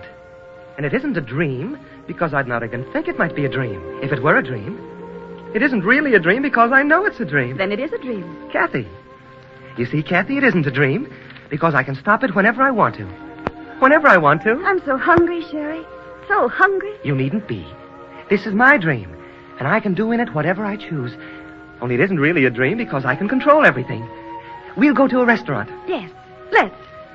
This is a restaurant. Here's the waiter. Tell him what you'd like. Everything perfectly all right, I suppose, Mr. Latimer. Everything entirely satisfactory, waiter. That isn't the waiter, Sherry. That's Mr. Slade. In my dream, he's the waiter. I'm not really asleep, so things are as I want them to be. One of the wealthiest men in the world, Kathy. Our waiter. Don't you know me, Mr. Latimer? You were John Slake, but now you're our waiter. Non sai dove sei, Antonio? Certainly. We're in your restaurant, and my name is not Antonio. Tell His Highness my name, Catherine. Catherine! Catherine! Lei non ti sente, Antonio. She can hear me. Non è possibile. It's not impossible. She's right here. This is a dream. I know it's a dream. And I can do in it whatever I choose, and so can Lucchetta. Aspetta un momento. In just a moment. Cercherò muovere la finestra. I will have the glass partition removed. Allora vedremo quanto è grande questo tuo amore. Then we shall see how great is this love of yours. Vedremo come si paragone in competizione con mie forze we elementari. We shall see how it fares in competition with my elementals. Yes, we shall. We shall. Lucchetta and I will prove you wrong, Your Highness. You translated the pamphlet for me. You know the ending of this tale. Oh, you are confused. Guicciardini wrote of your merry diversions. I am Antonio. No, I am confused also. I am Sherwood Latimer. You are... Princess Alessandro. No, you're not going to muddle me again. You are John Slake. Basta. Enough of this. C'hai fame. You are hungry. Guarda per la finestra. How can I look through the partition? See Lucchetta's hungry eyes. That is not Lucchetta. That is Kathy, my Kathy. And her eyes are not hungry. She won't recognize you when I put the bread between you. Again, you're wrong. This is my dream. Nothing happens unless I want it to happen. Raise the partition.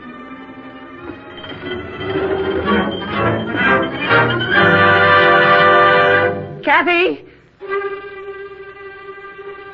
You do know me, don't you? Say you do. Of course I do, my silly Sherry. Here comes the waiter again with our order. Oh, I'm so hungry, Sherry, darling, so hungry. You ordered the bread, I believe. No, you fool. We ordered steaks. Steaks? Yes, sir. Here is your bread. But I tell you, I'll get the bread. You may have the steak when it comes, all the steak. Give me the bread. Sherry. I'll eat the bread. Sherry, give me half. No. Give me half, It's mine. Sherry. Sherry, I'm hungry. I'm so hungry, Sherry. It's mine. The bread is mine. It's mine. The bread is mine. The bread is... Oh, what a horrible dream. I thought I was in control. I was sure I was in control. But when I saw the bread... Oh, Kathy, I took the bread from you. I took the bread from Kathy. Oh, Kathy, there won't be enough hours in a lifetime to make it up to you for all this torture I've let you endure. It was a dream. It couldn't have been that... No, that wasn't the test. In the test, my head will be clear. But what if I'm not in control of my behavior? What if I do as I did in that phantasm, that nightmarish terror? Oh, Kathy, give me strength.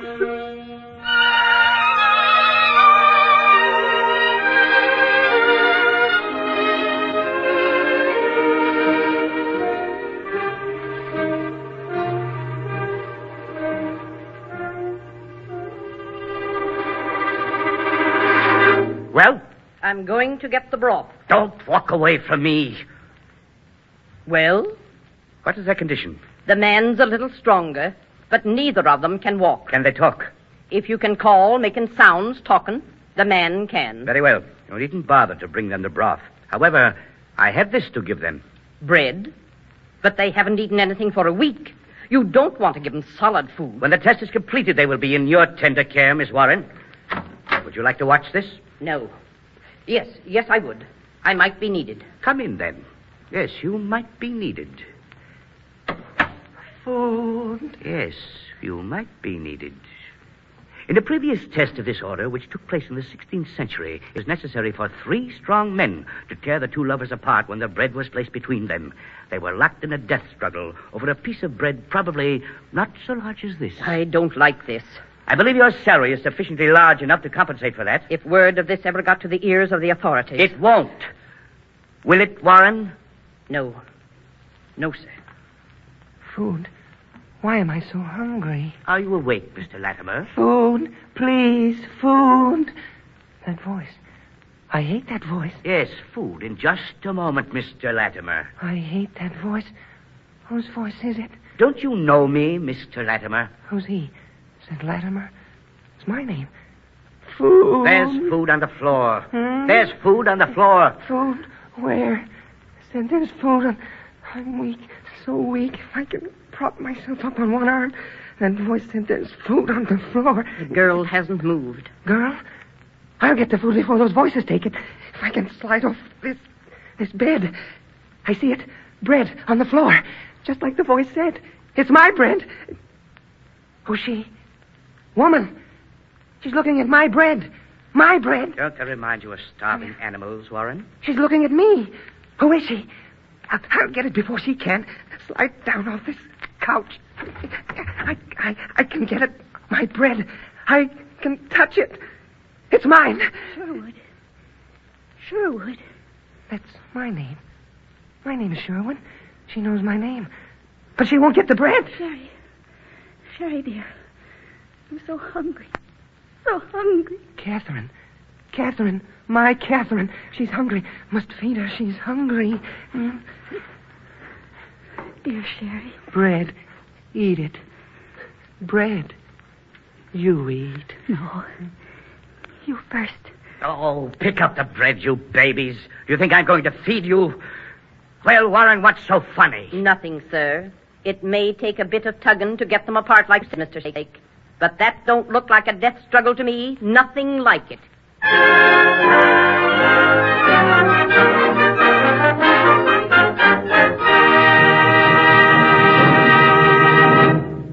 You have just heard the first presentation in the new NBC dramatic series, Author's Playhouse. Tonight's story was Stephen Vincent Benet's Elementals, especially dramatized for Author's Playhouse by Charles Gussman. Fern Persons was heard as Catherine Vane, John Hodiak as Sherwood Latimer, Arthur Cole as John Slake. Others in the cast were Lorette Philbrandt, Catherine Card, Michael Romano, Nelson Olmsted, and Bob Jellison. The original musical score was written and directed by Rex Morgan. Next week, a gripping story of the southern swamplands by an American master of suspense and narrative power, Snake Doctor by Irvin S. Cobb.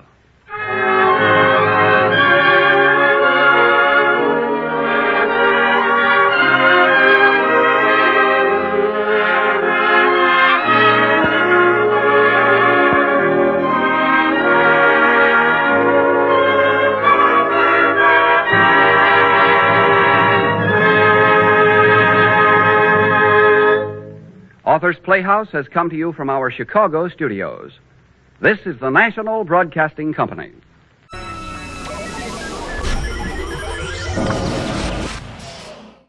We present Raymond Graham Swing, Mutual's distinguished authority on foreign affairs, who will give you his analysis of the latest political and military news from Europe. Mr. Swing. Good evening. Herr Hitler has made many decisive speeches in his day. He began making them before small groups of National Socialists. His audiences grew, and he came to address mass meetings. Then he found himself a rising political power, and when he spoke, part of the German nation would listen. Finally, he talked himself into the position of Chancellor, and he addressed the whole people. Always he wove a spell when he spoke in Germany. Something about his word-weaving defied analysis. Men and women who listened to him hit the sawdust trail to utter political conversion. And the more he spoke, the greater became the circle which was affected by his words. But Hitler's speeches have always been defiant, and their message has been exclusively to Germans, so that when his audience grew beyond the German frontier, they ceased making converts. They frightened people, they fed conflict, engendered deep antagonisms. Even so, Hitler's power, the power of his speech, continued to expand. Where he created antagonisms, he was still growing in power, the power to destroy. And so great has his power become that now, when he speaks, he addresses every part of the world that is affected by what happens in Europe. His is the strongest voice in a whole civilization. He is unique in history. No man has ever spoken who was heard by such multitudes and whose words might quickly change the destinies of such multitudes. A year ago, Hitler sent his voice across the face of the world during what we now call the Munich crisis. This year, more powerful than ever, he held over Western civilization the threat of European war. The war began, but when victory was assured in Poland, Herr Hitler went to the microphone with a veiled message of peace, so veiled that it failed to impress the countries that had gone to war against him. And now he will come to the microphone again and more fully and more specifically discuss peace. It's not possible to say before the speech is made whether it brings a genuine offer of peace or a concealed offer of his own victory, to be recognized by the Allies at no further cost to themselves and to him. But it is appropriate to say that this speech is bound to be a turning point in history, for if it does not make peace possible, the European war, which has been held on the leash, will break loose and bring all the ruination that the inventiveness and industry of man have contrived to make possible. In a sense, we're back in the crisis days, the days of August. A general war has begun, but it hasn't broken out. The swift thrust into Poland can count as only a gruesome curtain raiser to war. But it wasn't the general war. Now are pitted against each other the true forces at conflict. They seem poised to strike, but they haven't struck. Here and there a blow has fallen outside Poland. But the Allies are applying only the slow weapons of economic pressure and sea power, while Germany has deliberately stayed its hand, except to send out submarines and a few planes. This, then, is the moment when Europe can turn back. It is the final moment. The chance will not come again. I dwell on this because history and civilization have given men and women and children few moments of such gravity and fatefulness, which they can share, knowing as they share it a good deal of what is at stake. History has reached many turning points, but the drama hasn't ever played before to so vast a gallery as the one you and I are sitting in, nor have men ever laid their hands on such powers of destruction. Some students of political systems will tell you that fascism is a dynamic force that must expand or it wrecks itself, and that growth is its only life. And such students will not believe that any peace that would come now would be more than a truce. Writers in France, for instance, discussing the possibility of peace, are saying that if it is made today, Germany will have time to develop the resources and equipment of the Soviet Union so as to be prepared for a new advance later on. But the Hitler speech is expected to say that Germany now has enough, that the so-called iniquities of Versailles have been corrected, all but the colonial question, and that Europe now can have a durable peace on the foundation of its new frontiers. We've already had newspaper conjectures about the concrete proposals to be made by Herr Hitler. One is of a plan for disarmament. One is a proposal for mutual assistance pacts and the guarantee of the great powers to secure the new frontiers.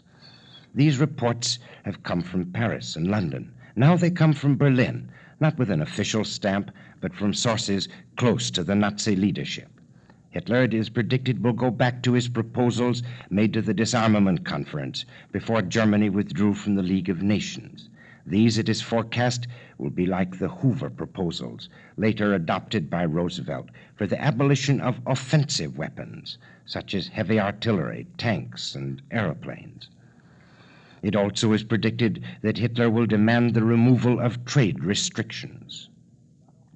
And these Berlin sources say that not only will an ethnic Poland be set up, but that readjustments will be promised in the status of the Czechs in Moravia and Bohemia. If there is to be peace, one which Britain and France can discuss, these are among the right topics to talk about.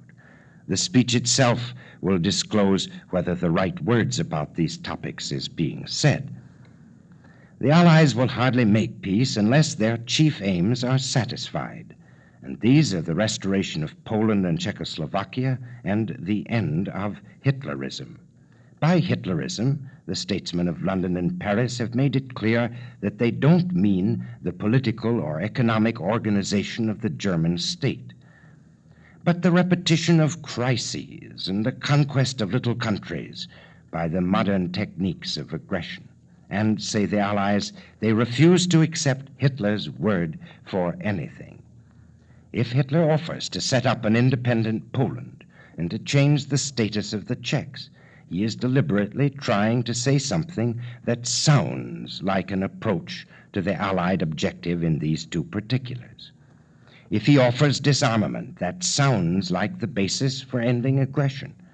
And if he proposes guarantees by other countries, through mutual assistance pacts or otherwise, that sounds as though the Allies weren't having to take his word for anything. This is certain about the speech: it will last long enough to measure up to the gravity of the occasion. Probably its delivery will take an hour and 3/4. Anyone who has heard Hitler speak often knows that he makes more or less the same speech every time. He soon plunges into the bitter waters of Versailles. He develops the thesis of an oppressed Germany. And in this part of his speeches, he indulges in the most extensive of the polemics which are dear to German orators. Each time that he has spoken at length in the last year or two, he's repeated this speech and then drawn the special conclusion from it that the occasion demanded. A year ago, it was the Sudetenland that he had to have, and the regime of Benisch had to be humbled. Last spring, he had to have Danzig and a corridor through the corridor. And finally, in August, the stubborn Poles, counting on their pledge of British and French help, had to be rendered incapable of mistreating German minorities and threatening German peace. After Hitler occupied the demilitarized Rhineland, after he took Austria, after he got the Sudetenland, after he occupied the Memmerland, Hitler gave always the self-same promise. This was the last territory that he wanted in Europe. And he always said it simply and straightforwardly, as though with a sigh of relief. And he's sure to make the promise again. But this time he will buttress the promise, so we are told, with talk of disarmament and perhaps of guarantees other than his own. Herr Hitler will be addressing several audiences when he speaks. The one before him will be the Reichstag, which really doesn't count except that it will break forth in deafening cheers at all the right moments. It's well to bear in mind that Hitler never speaks at the microphone without the background of a frenzied audience. He never tries to talk quietly and persuasively to an individual listener. He talks to crowds who must give a crowd's response. This is an essential of the totalitarian leadership. Hitler's most important audience will be the German people, for if, as he may fear, there is to be no peace, he must convince every German who has ears to hear that it isn't Hitler's fault, but the fault of the British and French, who want to destroy the German nation. And the third most important audience is the British and French leaders and their people. They have to be so impressed that they say, even against their preconceived ideas, well, perhaps these proposals might be whipped into some sort of shape. And finally, he will be talking to the non-belligerent peoples, which means Americans and Belgians, Dutch, Swiss, Italians, Russians, Scandinavians, Spaniards, the people who aren't in the war now, but who might help decide its outcome later on, either by their economic or military action. All these neutrals must see that Germany has a case. We can take it for granted that 2 of the 4 audiences will be won over heart and soul, the Reichstag and most of the German people. As to Britain and France, it is true that they are determined not to be impressed by whatever it is that Hitler has to say. They don't believe him. They've heard him before. They've listened to him make promise after promise, sign pact after pact, and then, at his convenience, tear them up. They expect a lot of bigger and better promising this time, but they're going to meet it with bigger and better disbelieving.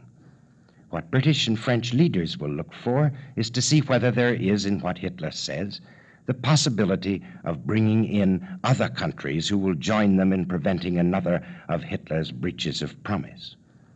Lloyd George has extracted from Chamberlain a pledge to examine any peace proposal most carefully. Lloyd George, he says himself, wouldn't turn down Russian and Italian cooperation in maintaining peace. The Soviet Union can be expected to think favorably of Hitler's speech. The peace offensive really got underway in Moscow when Molotov and von Ribbentrop publicly promised to consult as to further measures if the war has to continue. Italy will be for peace if it can possibly be restored. But Mussolini apparently has washed his hands of the present proposals. We are told by Leland Stowe in a London cable to the Chicago Daily News that Italy and Germany aren't on good speaking terms, and that Count Ciano, when he last visited Herr Hitler at Berlin, told him flatly that the Rome-Berlin axis exists no more, and that it was broken by the Nazis when they signed their non-aggression pact with the men in the Kremlin. But there's no more sense in trying to forecast the effects of the speech than it is to foresee what it will say. All that can be truthfully said is that Adolf Hitler, a single mortal man, will stand before the world, and out of his lungs and throat and mind will produce words and ideas that will take Western civilization to its next great turning on the road to the unknown future. I've only a moment more and must use it to record that Latvia now has signed its mutual assistance pact with the Soviet Union. By its terms, the Soviet Union gets 2 more Baltic ports for naval uses, and Latvia gets the security of having no more say over its external affairs. It's safe and sound within the paralyzing arms of the Russian bear, and Lithuania has agreed to cede any claims it has to the city of Vilna. Once more, power has triumphed over the claims of a little nation. And this is the last news preceding the Hitler's promise of a new Europe. Good night.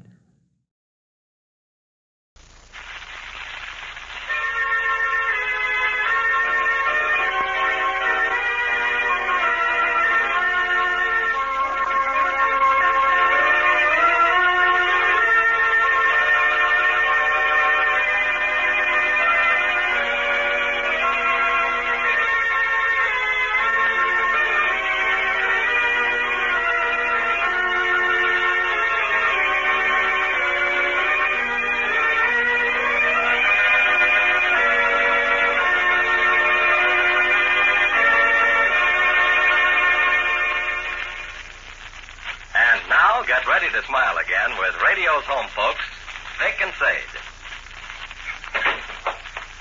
Hello, Mother. Oh, hello, dear. How things go at school today? Oh, swell. I got 98 in my history test. And you know what? I brought home some cake I helped make in cooking class. See? It's a white layer cake. And we made this gooey pineapple icing for it, too. My, it looks good. It's so light and so fluffy. But wait till you taste how good it is. Oh, gee. Here, take a big bite, Mother. All right. Connie, this is delicious. Well, it's even lighter than the cakes I made. Well, teacher told us it'd be that way because we're using a new kind of shortening. She called it, Sure Mix Crisco. Sure Mix Crisco? Don't tell me that just changing your shortening can make any difference in the lightness of a cake. Oh, yes, because Crisco's a different kind of shortening, Mother. Miss Jones said so. She said the Crisco people make it by some extra special process you don't get in any other shortenings. Connie, I think you know more about shortening than I do. Let me tell you the rest, Mother. Do you know what this special process does? No. What does it do? Gives you active blending. Miss Jones told us all about it. She knows everything. Crisco's made so it just reaches out and pulls all the eggs and flour and everything all together. Why, you ought to see the batter I had when I mixed this cake. It was the smoothest one I ever saw. Well, Connie, if Crisco does that, it's no wonder your cake is lighter than mine. Sure, Mother. Because Miss Jones said a smoother batter like you get with Crisco is just bound to give you lighter cakes. If you want lighter cakes, it's purely up to you. Crisco is waiting to give them to you. Make one of your favorite cakes. Use the same recipe, the same ingredients. Change nothing but your shortening. This time, use new Sure Mix Crisco. That Crisco cake will prove that Crisco gives you lighter cakes than any other shortening.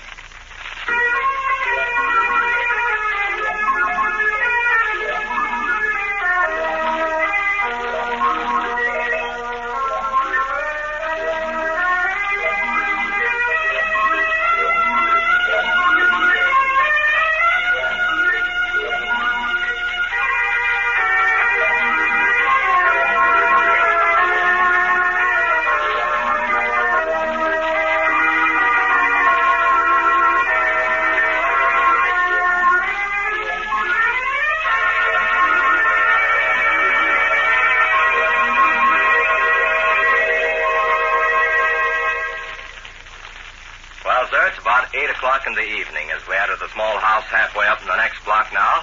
And here in the living room, we find Mrs. Victor Cook and her uncle, Mr. Fletcher Rush.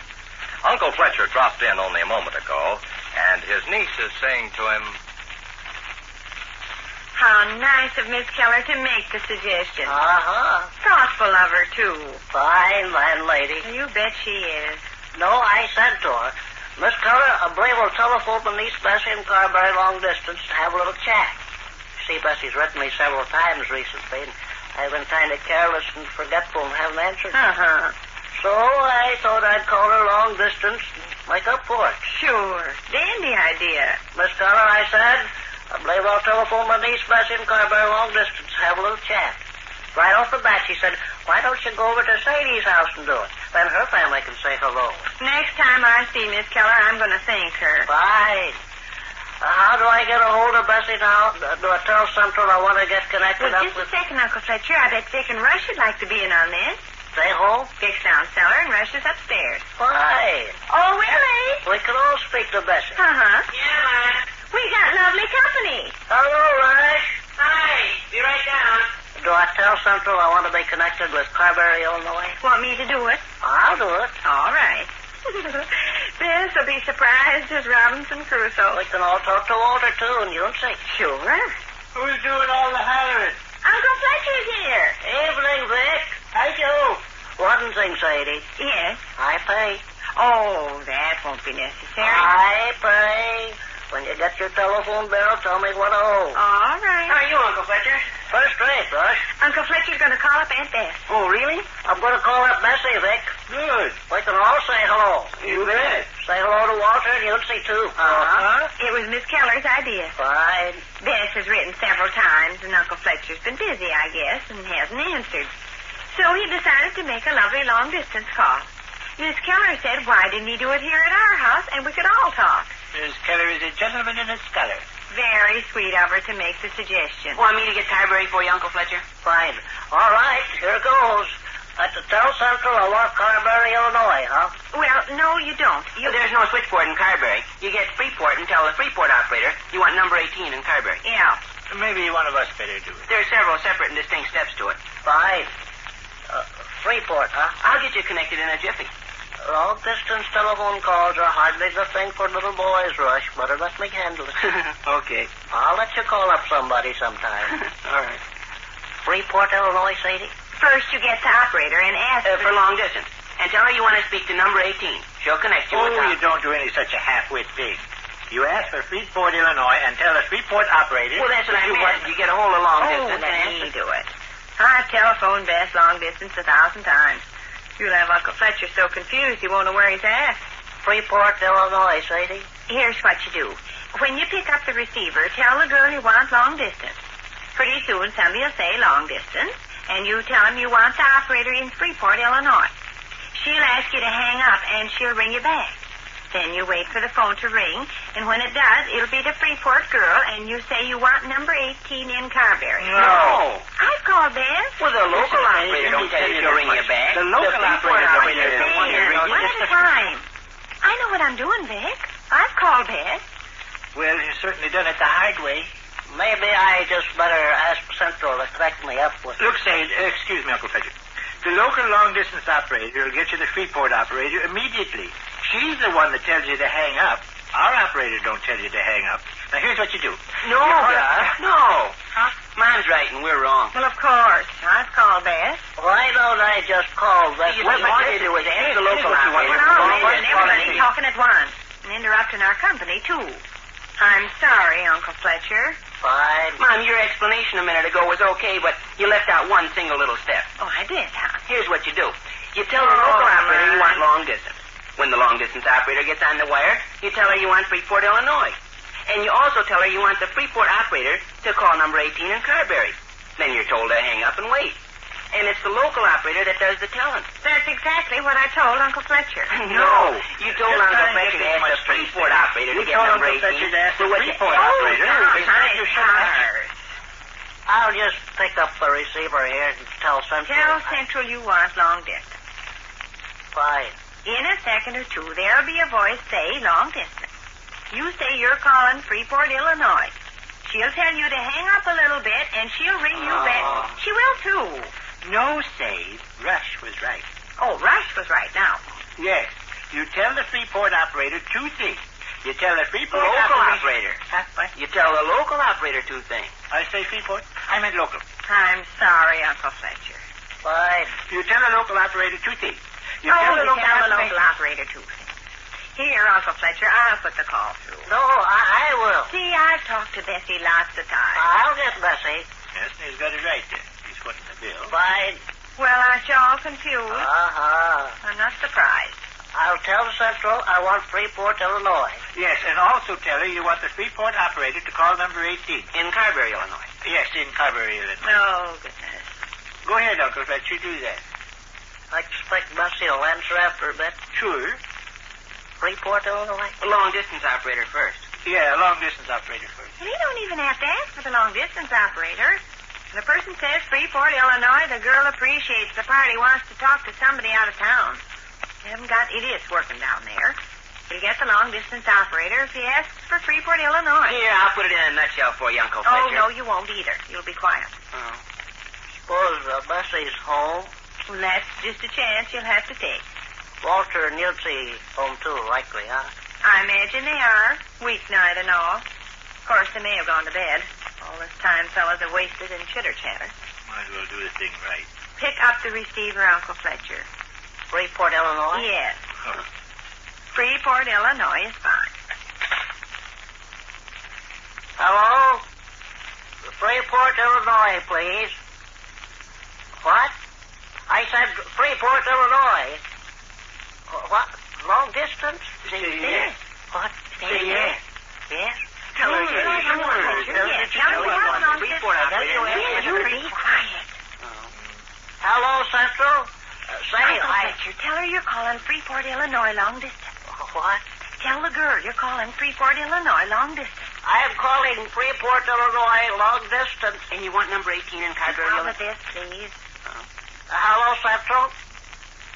Hello, Central? Hey, you on the other end. Nobody says nothing. Isn't the operator there? No. Jiggle the hook. Yeah. Nobody says nothing. Oh, jiggle the hook. Fine. Go ahead. Jiggle the hook. Fine. She's got to answer. He's not going to jiggle the hook. I believe I'll go home. Go home. Yeah. And not call Bessie? No. You hanging up? Yes. I believe I'll go home. But Uncle Fletcher. I'll telephone Bessie some other time. Huh. Believe I'll go home.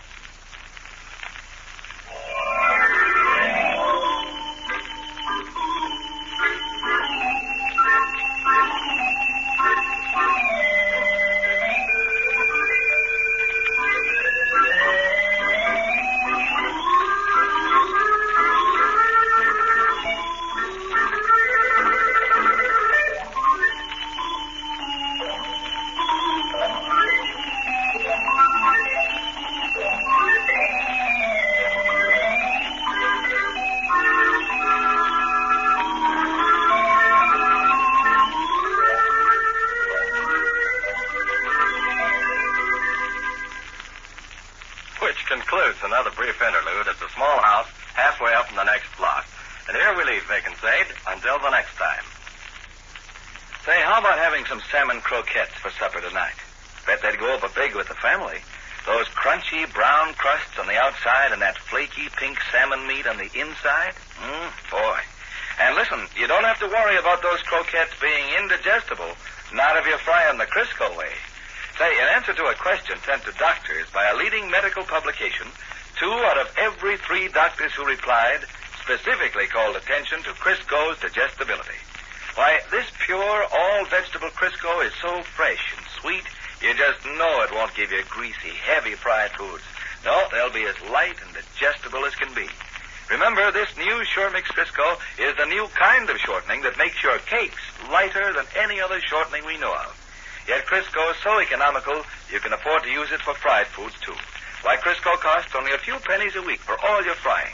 So get Crisco today. See what a wonderful difference a pure, all-vegetable shortening can make in all your fried foods. Don't forget to listen to Crisco's Vic and Sade the next time. This is Ed Hurley speaking.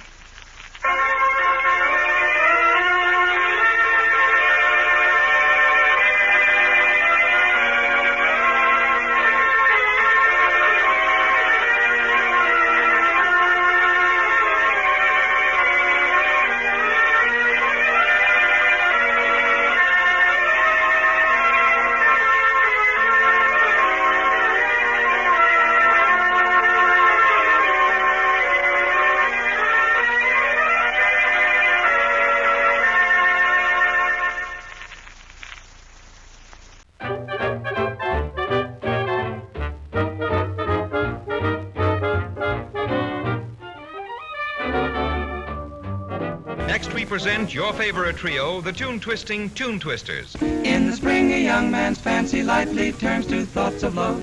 'Cause love is the greatest, the oldest and the latest thing. Love is king of everything. Let's fall in love. Let's make the world go round. Love makes the world go round. Love makes the world go dizzy. Let's be as dizzy as the rest. The Russians and the Prussians and the Africans and such. Love makes the world go round. Love keeps the devil busy. Uh-oh, get a load of that. Keep it busy as the rest. The Portuguese and Japanese and Pennsylvania Dutch.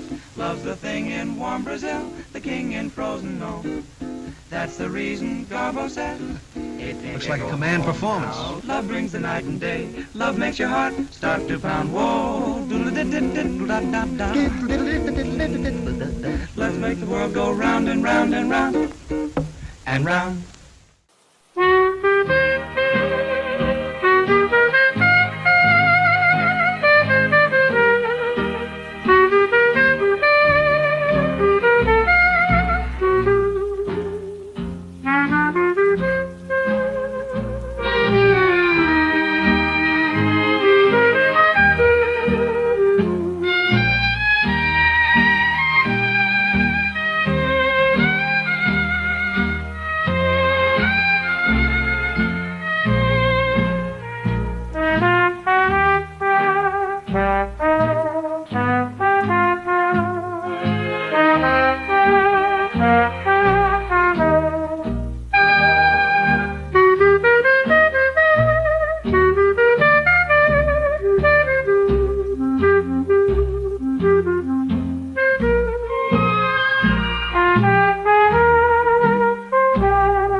Thank you.